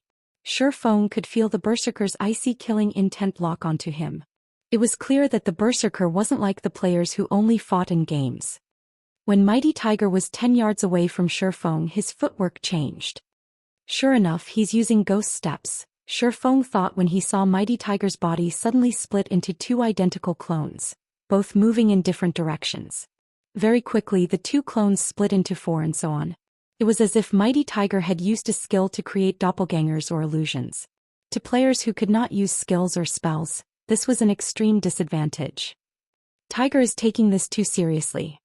He's using ghost steps right off the bat. Yi Feng won't even have a chance to display his skills, Unwavering Hand said, shaking his head. From the audience's viewpoint, it seemed as if Mighty Tiger had approached Shi Feng head-on before turning abruptly and circling to his opponent's side. When Shi Feng and Mighty Tiger collided, a blue light flashed on the stage. As Mighty Tiger turned to launch a follow-up attack, his vision started to grow dark. He then noticed a flower of blood bloom across his chest. Before he had realized what had happened, he collapsed to the ground behind Shi Feng. What just happened? Everyone was confused as they stared at Mighty Tiger's corpse, none of them knowing what had just happened. Following which, the victor's name appeared above the stage. Yi Feng. Chapter 1324. Sword God's Weapon. Chapter 1324. Sword God's Weapon. Tiger lost. What just happened? How did Tiger die so quickly? Was Tiger even attacked? He used ghost steps. How could he get hit in a melee battle? Can someone explain to me what just happened? Falling Flower stared at Mighty Tiger's corpse in astonishment from the VIP stands. She was practically shouting as she questioned the companions who sat beside her. From start to end, her eyes hadn't left the stage. She had been focused on the combatants. However, when Mighty Tiger had circled to Shifeng's back and was about to land a blow, he died instead. Just what had Shifeng done during that brief moment? Meanwhile, the players in the spectator stands were even more confused. Mighty Tiger had already been so fast that they couldn't keep up with him. Now the battle had ended before they could understand what had happened. An act? Is Zero Wing trying to hype up the competition? No, that's not right. Even if this is an act, the system recognized it as an official duel. It won't declare a victor until one of their HPs hits 0. But how could anyone eliminate over 30,000 of a berserker's HP in an instant? The match confused every spectator, so much so that they had forgotten to cheer. The tournament hall was utterly silent as everyone stared at the stage. What did the guild leader do? Blackie had to ask. With his eyesight, he had barely been able to keep up with Mighty Tiger's movements. He hadn't seen anything when Shifeng had attacked. Is this a Tier 2 class? Aqua Rose was stunned as she looked at Shifeng. Big Sis Aqua, do you know what happened? Flying Shadow asked eagerly. No, I just reacted. When that berserker circled the guild leader, I saw a flash of blue light. The guild leader must have attacked him. It seems that the berserker failed to react in time. After watching the recording in slow motion, I saw guild leader use a standard slash. His attack speed wasn't on par with his instant strike. This speed isn't due to high attack speed. He just used his reaction speed. The guild leader's reaction speed has already surpassed the level that our eyes can keep up with. Aqua Rose explained after giving the matter some thought. The guild leader really is a monster. Realization dawned on Flying Shadow when he heard Aqua Rose's explanation. He had thought that after training arduously for so long, he had shortened the distance between Shifeng and himself. However, the gap had continued to widen. Meanwhile, after the duel, Mighty Tiger resurrected below the stage. When he looked up at Shifeng, fear, respect, and confusion filled his gaze. Rather than bewilderment, he was surprised that Shifeng had seen through his ghost steps. His team leader had told him that even the top 100 experts on the God's Domain experts list wouldn't be able to see through his ghost steps, much less Shifeng, who had never seen the technique before. However, Mighty Tiger couldn't believe that was true. Shifeng must have seen ghost steps many times. Ghost steps was a special technique that combined footwork, killing intent targeting, and aura concealment to create the illusion that enemies surrounded the opponent, while in reality only one of those enemies was real. It was a combat technique that specialized in dealing with experts. Experts had very sharp senses and they would often react instinctively. It was an amazing technique. Against an ordinary player, however, the technique's effects would be minimal. Aside from being a peak expert, Shifeng was a Tier 2 sword master. His physique far exceeded Mighty Tiger's. When dealing with abnormal speed, Shifeng only needed to focus, and Mighty Tiger's movements would play in slow motion in his mind. Yet Mighty Tiger had dared to come within 5 yards of him. The berserker had been asking for a swift ending. In the end, Shifeng had triggered Killing Ray's lightning effect, which allowed him to kill Mighty Tiger instantly. Who else wants to fight? That boring battle wasn't even a good warm-up, Shifeng quipped, smiling as he glanced at Evil Fire's group. You? Mighty Tiger nearly choked when he heard Shifeng's comment. Unwavering Hand and the others also wore grim expressions, hesitation lingering in their eyes. Shifeng's performance had thoroughly stunned them. Sure enough, the rumors about Yifeng weren't credible in the least. How was this supposed to be an expert on fire dance's level? Yifeng was practically on the same level as Black Flame. He might even be superior to the guild leader. Zero Wing has truly earned its fame. No wonder it became Star Moon Kingdom's mythical guild. Evil Fire's fighting spirit soared as he watched Shifeng. Evil, you need to think this through. If you fight Yifeng, you'll most likely have to expose your trump cards. You'll have a tough time when you head to the Black Dragon Empire to challenge the Dragon Phoenix Pavilion. Unwavering Hand warned his companion. I understand. Don't worry. In any case, I have a match with Black Flame tomorrow. It'll be a fair contest if he knows about my abilities. Evil Fire smiled nonchalantly. He then approached the stage with long strides. Evil Fire wore a suit of black scale armor. He also carried a dark purple greatsword that was as tall as he was. Blue runes decorated the sword's blade. The surrounding mana flowed towards the great sword automatically, causing arcs of blue electricity to dance around the blade and crackle from time to time. Overall, Evil Fire looked like a demonic beast, his aura pulling an involuntary shiver from the audience. With each step Evil Fire took, his aura grew slightly more intense. The audience felt a heavy pressure weigh down on them. Moreover, he had removed the concealment on his weapon and equipment's glow effect as well as his level. Level 45. How is this possible? Even the number 1 player on the Black Dragon Empire's ranking list is only level 44 right now. Strong. So strong. No wonder why these people dared to challenge Zero Wing. Zero Wing is in trouble. Why does it feel like I should be running for my life when I look at him? Crap. He has 3 pieces of epic equipment on him. The glow effect on his greatsword looks unique as well. What rank is that weapon? The audience gasped when Evil Fire removed the concealment. Evil Fire's items hadn't only stunned the independent players watching. Blackie and the others from Zero Wing were astonished as well. Evil Fire's equipment could already rival that of Fire Dance and Gentle Snow. Shifeng, however, didn't pay any mind to his opponent's equipment. Rather, the Berserker's dark purple greatsword attracted his attention. Why does he have the Storm Warblade? Shifeng could not help his growing confusion. The Storm Warblade was one of God's Domain's 36 famed swords. Moreover, it was a higher rank than the sacred sword Killing Ray. The two-handed weapon ranked 14th among the 36 famed swords. This great sword had been very famous in the past. The weapon was the reason that the sword god Celestial Pole had become so famous. The weapon had made its debut when Celestial Pole had been a Tier 3 player. Celestial Pole had only switched to a different weapon after reaching Tier 6. The fact that Celestial Pole had used the Storm Warblade until Tier 6 showed that the greatsword's attributes were frighteningly high. Yet now, a player whom Shifeng had never heard of wielded the Storm Warblade. It was baffling. Do you want a melee battle as well? Shifeng asked as Evil Fire stepped onto the stage. No. You are quite strong enough to face me in an official duel, Evil Fire said, shaking his head. Proudly he continued, I don't want you to hold back. Otherwise the battle will end too quickly. Although Shifeng had already displayed overwhelming power, it didn't affect Evil Fire. Evil Fire was still confident that it wasn't possible for him to lose. Sure. Shifeng then sent Evil Fire a duel request. Following which the timer above the stage began to count down. Chapter 1325. Difference in Tiers. Chapter 1325. Difference in Tiers. Above the stage the duel's timer counted down, second after second. Tension gripped the audience in the spectator stands. Their focus was glued to the stage.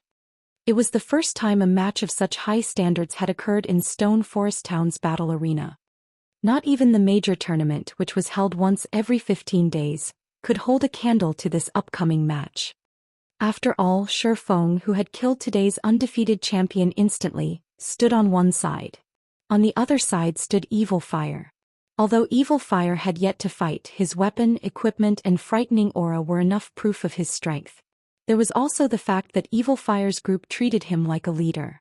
All these factors suggested that Evil Fire was far stronger than Mighty Tigers. However, while nobody knew what kind of outcome to expect, they knew that they would miss the clash between these two players if they didn't pay close attention. When the timer reached 0, Evil Fire unsheathed the Storm Warblade from across his back and shouted. Arcs of blue electricity danced across his body. The intensity of his aura increased considerably. Right now he seemed like a ferocious, prehistoric beast. Evil Fire had just used his Berserk skill Lightning Beast's Rampage. It was a super rare Berserk skill that increased its user's strength, attack speed, movement speed and HP by 100% for 90 seconds. Let us begin. Evil Fire's gaze sharpened as his near-tangible killing intent enveloped Shifeng. It seemed as if Shifeng was the only person in Evil Fire's world. In his mind, the audience members below the stage and crowding the building didn't even exist. Why is his killing intent so powerful?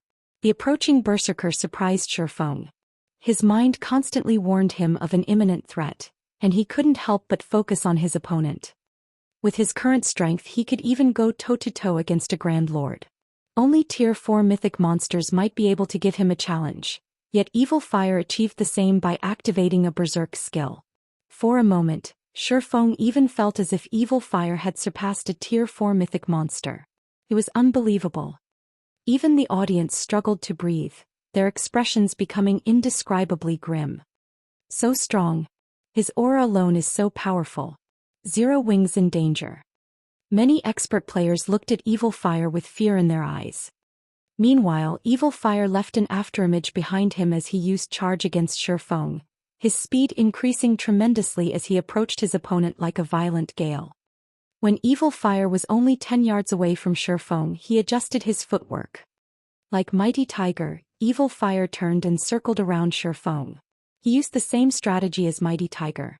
Only this time, not even the experts in the audience could keep up with Evil Fire's speed. Mighty Tiger, who had returned to the VIP stands, could not help but laugh. Haha. Yifeng must be stunned. I'm not the only one who knows how to use ghost steps. And Evil is way better than I am. Even our team leader had to be careful against Evil. He could only mesmerize his enemies with his ghost steps. However, Evil Fire's ghost steps could force his opponents to focus on him and nothing else, causing his enemies to make all sorts of mistakes. It did not even matter if his opponent's attributes were higher than his. After all, one's attributes were only useful if they hit their target. If they couldn't land a hit, all the strength in the world would be useless. Furthermore, Evil Fire had activated his Berserk skill. His strength and speed were both superior to Shifeng's. The duel would end the moment Shifeng made the slightest error. When Evil Fire was within 8 yards of Shifeng's side, his footwork changed once more. Unlike Mighty Tiger, Evil Fire didn't circle to Shifeng's back. Instead, he charged at Shifeng's side, swinging his greatsword and sending a purple arc towards the swordsman's neck. Beheaded. Suddenly, Killing Ray appeared in the Storm Warblade's attack trajectory. So fast. Evil Fire was stunned to see the sacred sword. He had not even noticed Shifeng swing his blade. Although Shifeng's reaction speed surprised him, he didn't falter. On the contrary, Evil responded with a sneer. While Evil Fire found it surprising that Shifeng had seen through his ghost steps and executed a proper defense, Shifeng hadn't activated his Berserk skill when the match had begun. Even if Shifeng activated a Berserk skill now, he would still have an absolute advantage in terms of strength over the swordsman. Even if Shifeng blocked the attack, the impact would knock back the swordsman. He could then continue his fierce assault and force Shifeng to use his life-saving skills. Once Shifeng expended the skill, he could easily kill the swordsman. Dang. However, the instant the two famed swords collided, Evil Fire's expression changed. How? Did he use a Berserk skill? Evil Fire was surprised to feel the sensation in his arms. As his greatsword struck Killing Ray, it felt as if he had hit an indestructible wall. Rather than forcing the sacred sword back the impact, his hands tingled, nearly numb. His HP had also fallen by over 100 points. In contrast, Shifeng remained unharmed, still standing in his original position. However, before Evil Fire could understand what had happened, Shifeng's abyssal blade was already moving towards Evil Fire's ribs. Scram. When Evil Fire noticed the abyssal blade's approach, he knew that he couldn't block the attack. Despite his awkward posture, he forcefully executed Whirlwind Slash, using the AoE skill to block the attack. He had already upgraded his Whirlwind Slash to Tier 1 level 10, and it was only a level away from Tier 2. The strength he could exhibit while using the skill was 50% higher than his normal attacks. This time, Shifeng was forced to take a step back as he received the attack. Seeing this, Evil Fire immediately pulled away from Shifeng. He had been forced to move awkwardly when he had executed Whirlwind Slash. Although he had managed to deflect Shifeng's blade, he was not in a good position to launch another attack. He needed to readjust his stance before doing so. 10 yards separated Shifeng and Evil Fire once more, both fighters observing each other quietly. Although both sides had already clashed twice, the encounter had only lasted a brief moment. The clash had occurred so quickly that both fighters were 10 yards away from each other before the audience could react. The tournament hall fell silent. Impossible. He saw through Evil's ghost steps and blocked the attack. Is he even human? Mighty Tiger's eyes nearly fell from their sockets as he looked at Shi Feng. Previously, after activating his berserk skill, Evil Fire had relied on this same attack strategy to kill a superpower's peak expert, yet Shi Feng had deflected the move effortlessly. The swordsman had even forced Evil Fire to use Whirlwind Slash. Excitement filled Evil Fire's gaze as he watched Shi Feng. He felt as if he had just found a worthy rival. You really can't trust rumors. I never expected Zero Wing to have such an impressive expert. Since you blocked my previous move, you must rank within the top 100 on the God's Domain's expert list. Evil Fire could not help but praise his enemy. However, I told you that this duel would end very quickly if you hold back. This is my last warning. This will be the first time I try this next move. I had planned to save it for Black Flame, but I've decided to test it out on you first. Saying so, silver divine runes began to surface on Evil Fire's arms and forehead, giving the berserker a sacred feeling. Evil Fire's aura also grew stronger. Divine Warrior. Shi Feng was shocked to see the silver divine runes on Evil Fire's forehead. In God's Domain, aside from the 10 great saint legacies which he had only learned about in this life, there were the 16 great peak legacies. These were the strongest among peak legacies. One of them was the Divine Warrior. As Evil Fire used Ghost Steps once more clones appeared around Shi Feng. To the audience, Evil Fire had just left long-lasting afterimages behind him. Before anyone had realized it, Evil Fire arrived a short distance away from Shi Feng's side. It seemed as if 2 Evil Fires graced the stage. Die. Evil Fire tightened his grip on the Storm Warblade as he swung it at Shi Feng. The great sword created a powerful gale as it sliced through the air. It seemed as if the great sword had split the air as it descended on Shi Feng. Chapter 1326. A Moment of Splendor. Chapter 1326. A Moment of Splendor. So fast. Although Evil Fire's Ghost Steps hadn't confused Shi Feng, Evil Fire moved so fast that he could only catch a glimpse of the berserker's afterimage. In the blink of an eye, Evil Fire had reached his side. While under the effects of twofold berserk, Evil Fire's strength was on par with a great lord. Moreover, he had surpassed an ordinary great lord. As the purple glow descended on him, Shi Feng intercepted it with Abyssal Blade. Although Shi Feng's attack speed could not outstrip Evil Fire's, his Tier 2 physique gave him godlike reaction speed. Before Evil Fire had begun to swing his great sword, Shi Feng had already started swinging the Abyssal Blade. Parry. When the Storm Warblade collided with the Abyssal Blade, a loud boom shook the tournament hall, the resulting impact scattering the dust on the stage. Suddenly, a figure flew out of the dust cloud and slammed into the ground over 10 yards away. This figure was none other than Shi Feng. The Abyssal Blade in Shi Feng's hand still vibrated from the impact. Sure enough, he has the strength of a strength-based great lord of the same level, Shi Feng thought when he felt his hand numbed. No wonder why he is so confident against me. Meanwhile, the audience members in the spectator stands were stupefied. Is he a monster? What kind of strength is this? Was his strength just as high as Yi Feng's? Due to Evil Fire's attack, the air above the stage seemed as if it had split in half. Looked like a cracked mirror. What? He can use twofold berserk as well. Blackie's jaw dropped. Just who are these people? As far as they knew, twofold berserk was Shi Feng's trademark move. By activating twofold berserk, he could gain the strength to fight opponents of a higher tier for a short time. Against players without twofold berserk, he had an overwhelming advantage. Throughout Zero Wing, no one aside from Shi Feng and Gentle Snow could block Evil Fire's attacks. Even Fire Dance was no exception. Blackie found it truly hard to imagine that a group of independent players would not only possess so many skilled fighters, but also have someone in possession of a peak legacy. Not even most first-rate guilds had players with peak legacies. The majority of those guilds' legacies were limited to basic and advanced rank. Yi Feng is doomed. Evil's Divine Warrior Hidden Class is a peak legacy famed for its destructive power. Not only does its legacy berserk skill increase strength, agility, and endurance by 120%, but it also boosts the user's reaction speed and movement speed by 100%. It's one of the strongest berserk skills available. Even if Yi Feng has the attributes of a great lord of the same level, this is still a one-sided fight. Falling Flower's words were tinged with admiration as she watched Evil Fire. After their team leader had obtained the Divine Warrior Legacy item, everyone in the team had attempted to obtain the legacy. Unfortunately, only Evil Fire had succeeded in the end. As long as players with peak legacies had a little talent, they would qualify to reach the peak of God's domain. Whether or not the player in question succeeded would depend on luck and effort. Once the dust settled on the stage, Evil Fire charged at Shifeng again. However, he didn't use ghost steps this time.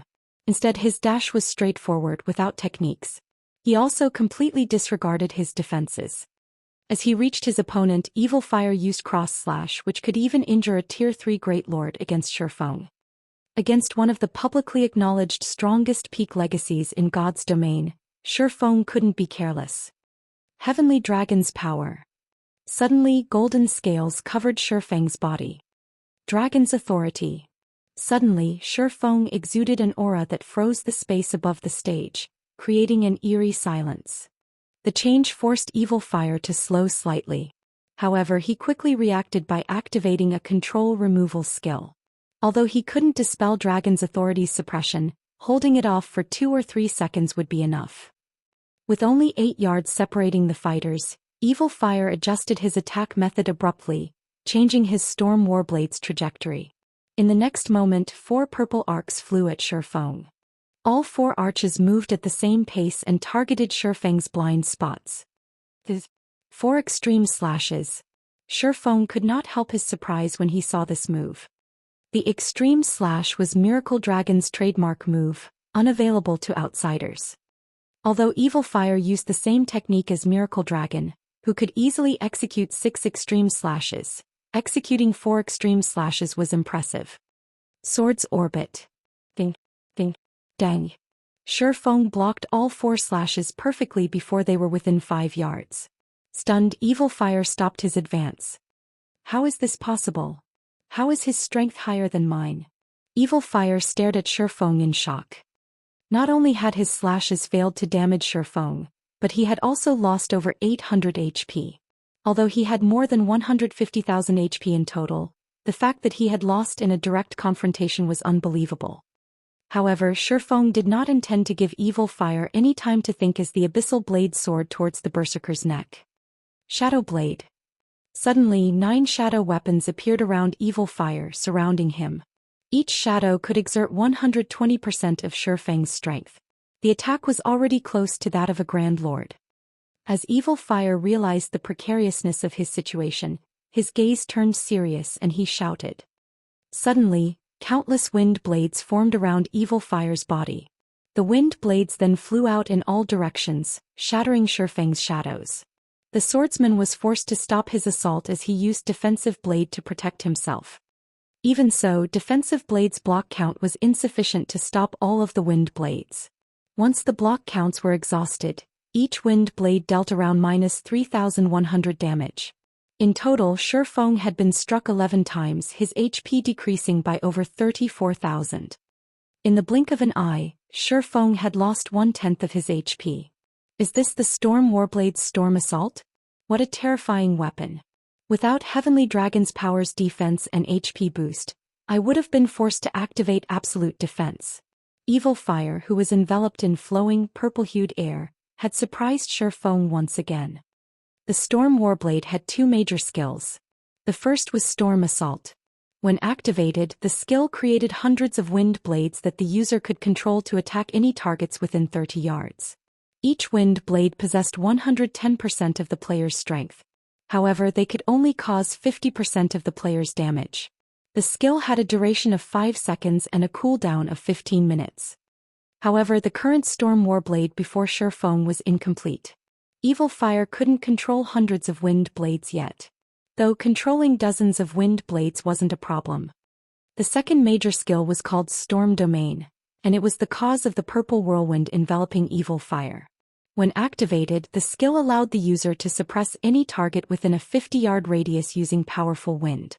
Moreover, the closer the target was to the storm's epicenter, the stronger the suppression would become. Due to these 2 active skills, players who wielded the Storm Warblade were extremely powerful in melee combat. I had never thought that I'd be forced to use my final trump card before my match with Black Flame. Admiration filled Evil Fire's gaze as he looked at Shifeng. He hadn't only dared to challenge the top 10 experts on the God's Domain expert list just because of his twofold berserk. Another important reason, the Storm Warblade in his hands. Fortunately, since I've used that trump card, this battle is over. Saying so, Evil Fire dashed towards Shifeng and executed 4 extreme slashes yet again. At the same time, over 50 wind blades flew at Shifeng from all directions. However, when Evil Fire was still 12 yards away from Shifeng, the latter vanished and reappeared before Evil Fire. Tier 2 Taboo Skill Instant Strike. Sword's Orbit. Even with Storm Domain suppression, Shifeng created a beautiful galaxy around him and bombarded Evil Fire with one star after another. Not only had Shifeng shattered Evil Fire's 4 extreme slashes, but the resplendent stars also pierced Evil Fire's body, each star devouring over 90,000 HP. Before Evil Fire could react, his vision darkened and his body collapsed to the ground. The screen above the stage revealed the victor's name. Yifeng. Chapter 1327. Impossible Competition. As the system announced the duel's victor, silence fell over the tournament hall, followed by the gasps. What's going on? Hadn't the berserker Evil Fire had the advantage? Are those two monsters? They are so fast. I didn't even have time to react. Is this a fight between peak experts? The sudden reversal and end of the duel befuddled the ordinary players present. However, some of the experts who had watched the match had a rough understanding of what had happened. Although it was impossible for the naked eye to keep up with Shifeng and Evil Fire's fight, they could watch the recording in slow motion, gaining a clear view of what had occurred. Evil Fire's attributes can definitely rival that of a Tier 3 Great Lord. If we fought, he'd most likely annihilate our 100-man team, yet he couldn't block Yifeng's attacks. Just how strong is Yifeng? Is Zero Wing a guild of monsters? Unlike ordinary players, expert players could judge a player's strength accurately. Hence they were aware of how powerful Evil Fire was. The berserker was definitely a peak expert, an existence they looked up to and sought to become. Yet Yifeng so easily defeated such an expert. The spectating experts even began to wonder if they had made a mistake in their judgment of Evil Fire's strength. Meanwhile, among those present, no one was more excited about the outcome than Zero Wing's members. Zero Wing's members looked at Shifeng with reverence. The guild's many consecutive losses had frustrated them. However, they hadn't been able to do anything about it. After all, the fighters they had dispatched were guild experts. If not even the guild experts were a match for Evil Fire's group, then what hope did the elite and normal members have? However, as soon as Shifeng had ascended to the stage, he had turned the situation around. First, he had killed Mighty Tiger, today's reigning champion, in a single move. Then he destroyed a monster like Evil Fire in the blink of an eye. Zero Wing's members were both stunned and exhilarated. Meanwhile, the other guild's members who had bad-mouthed Zero Wing had fallen mute. Just who is this guy? Even our team leader has to dodge Evil's attacks when he uses twofold berserk and the Storm Warblade's skills, yet that guy faced him head-on. Is he even a player? He can't be an NPC in disguise, right? Falling Flower stared at Shifeng with wide eyes. No matter how many times she looked at the swordsman, she could not believe the match's outcome. She had experienced Evil's Storm Domain personally. Even 10 yards away from Evil Fire, the tremendous pressure had suppressed her. If she moved any closer, she'd be lucky if she could use 50% of her attack speed and reaction speed. It seems Zero Wing is not as simple as we had thought. We'll need to adjust our plans, Unwavering Hand said somberly as he glanced at Shifeng. But first, we need to notify the team leader. The other group members nodded, wearing morose expressions. They had planned to challenge the number 1 guilds in the various kingdoms and empires to increase their adventurer team's fame, yet before they had even challenged Zero Wing to an official match, Shifeng had shut them down. As soon as Evil Fire resurrected below the stage, he ran up to Shifeng, who was descending the stairs. "Do you have some business to discuss?" Shifeng asked, smiling. If Evil Fire had fought him before he had completed his Tier 2 promotion, he would have likely been forced to use twofold berserk and many of his trump cards. After all, despite looking like an unrefined savage, Evil Fire was a bona fide flowing water realm expert.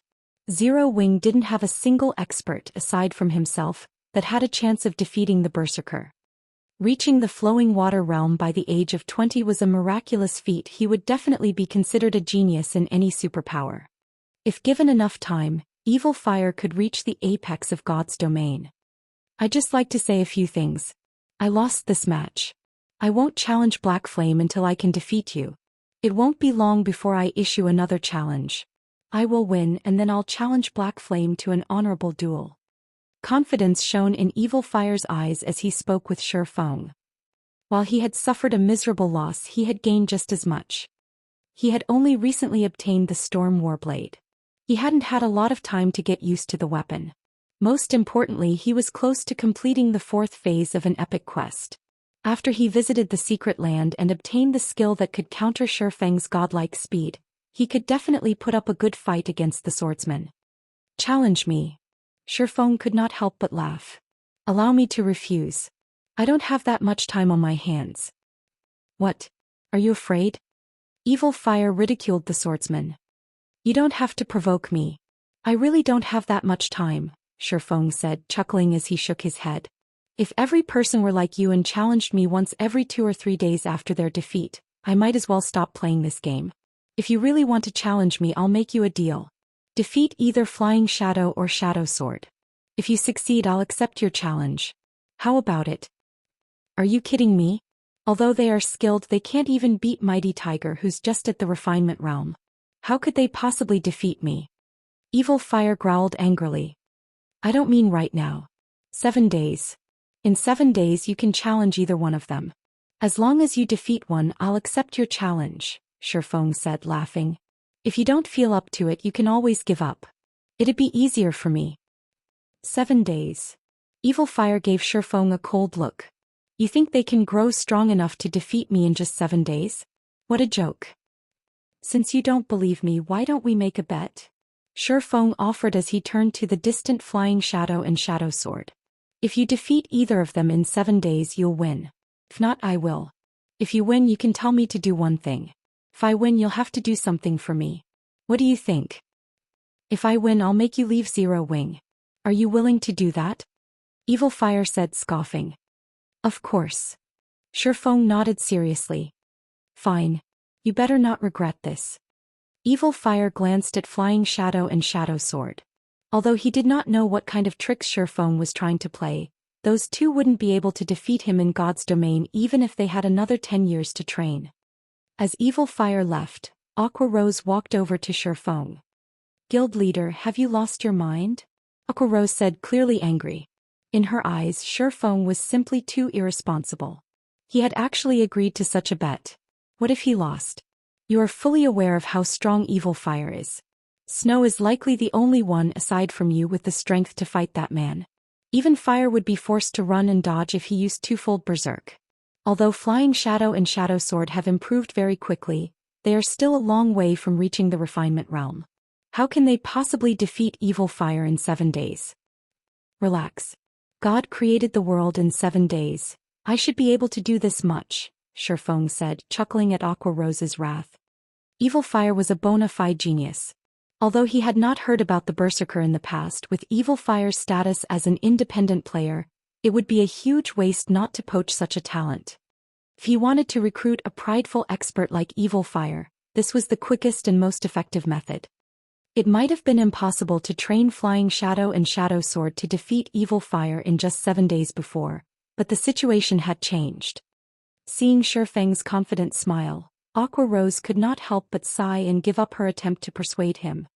All she could do now was assign as many resources as possible to Flying Shadow and Shadow Sword, helping them improve as much as possible.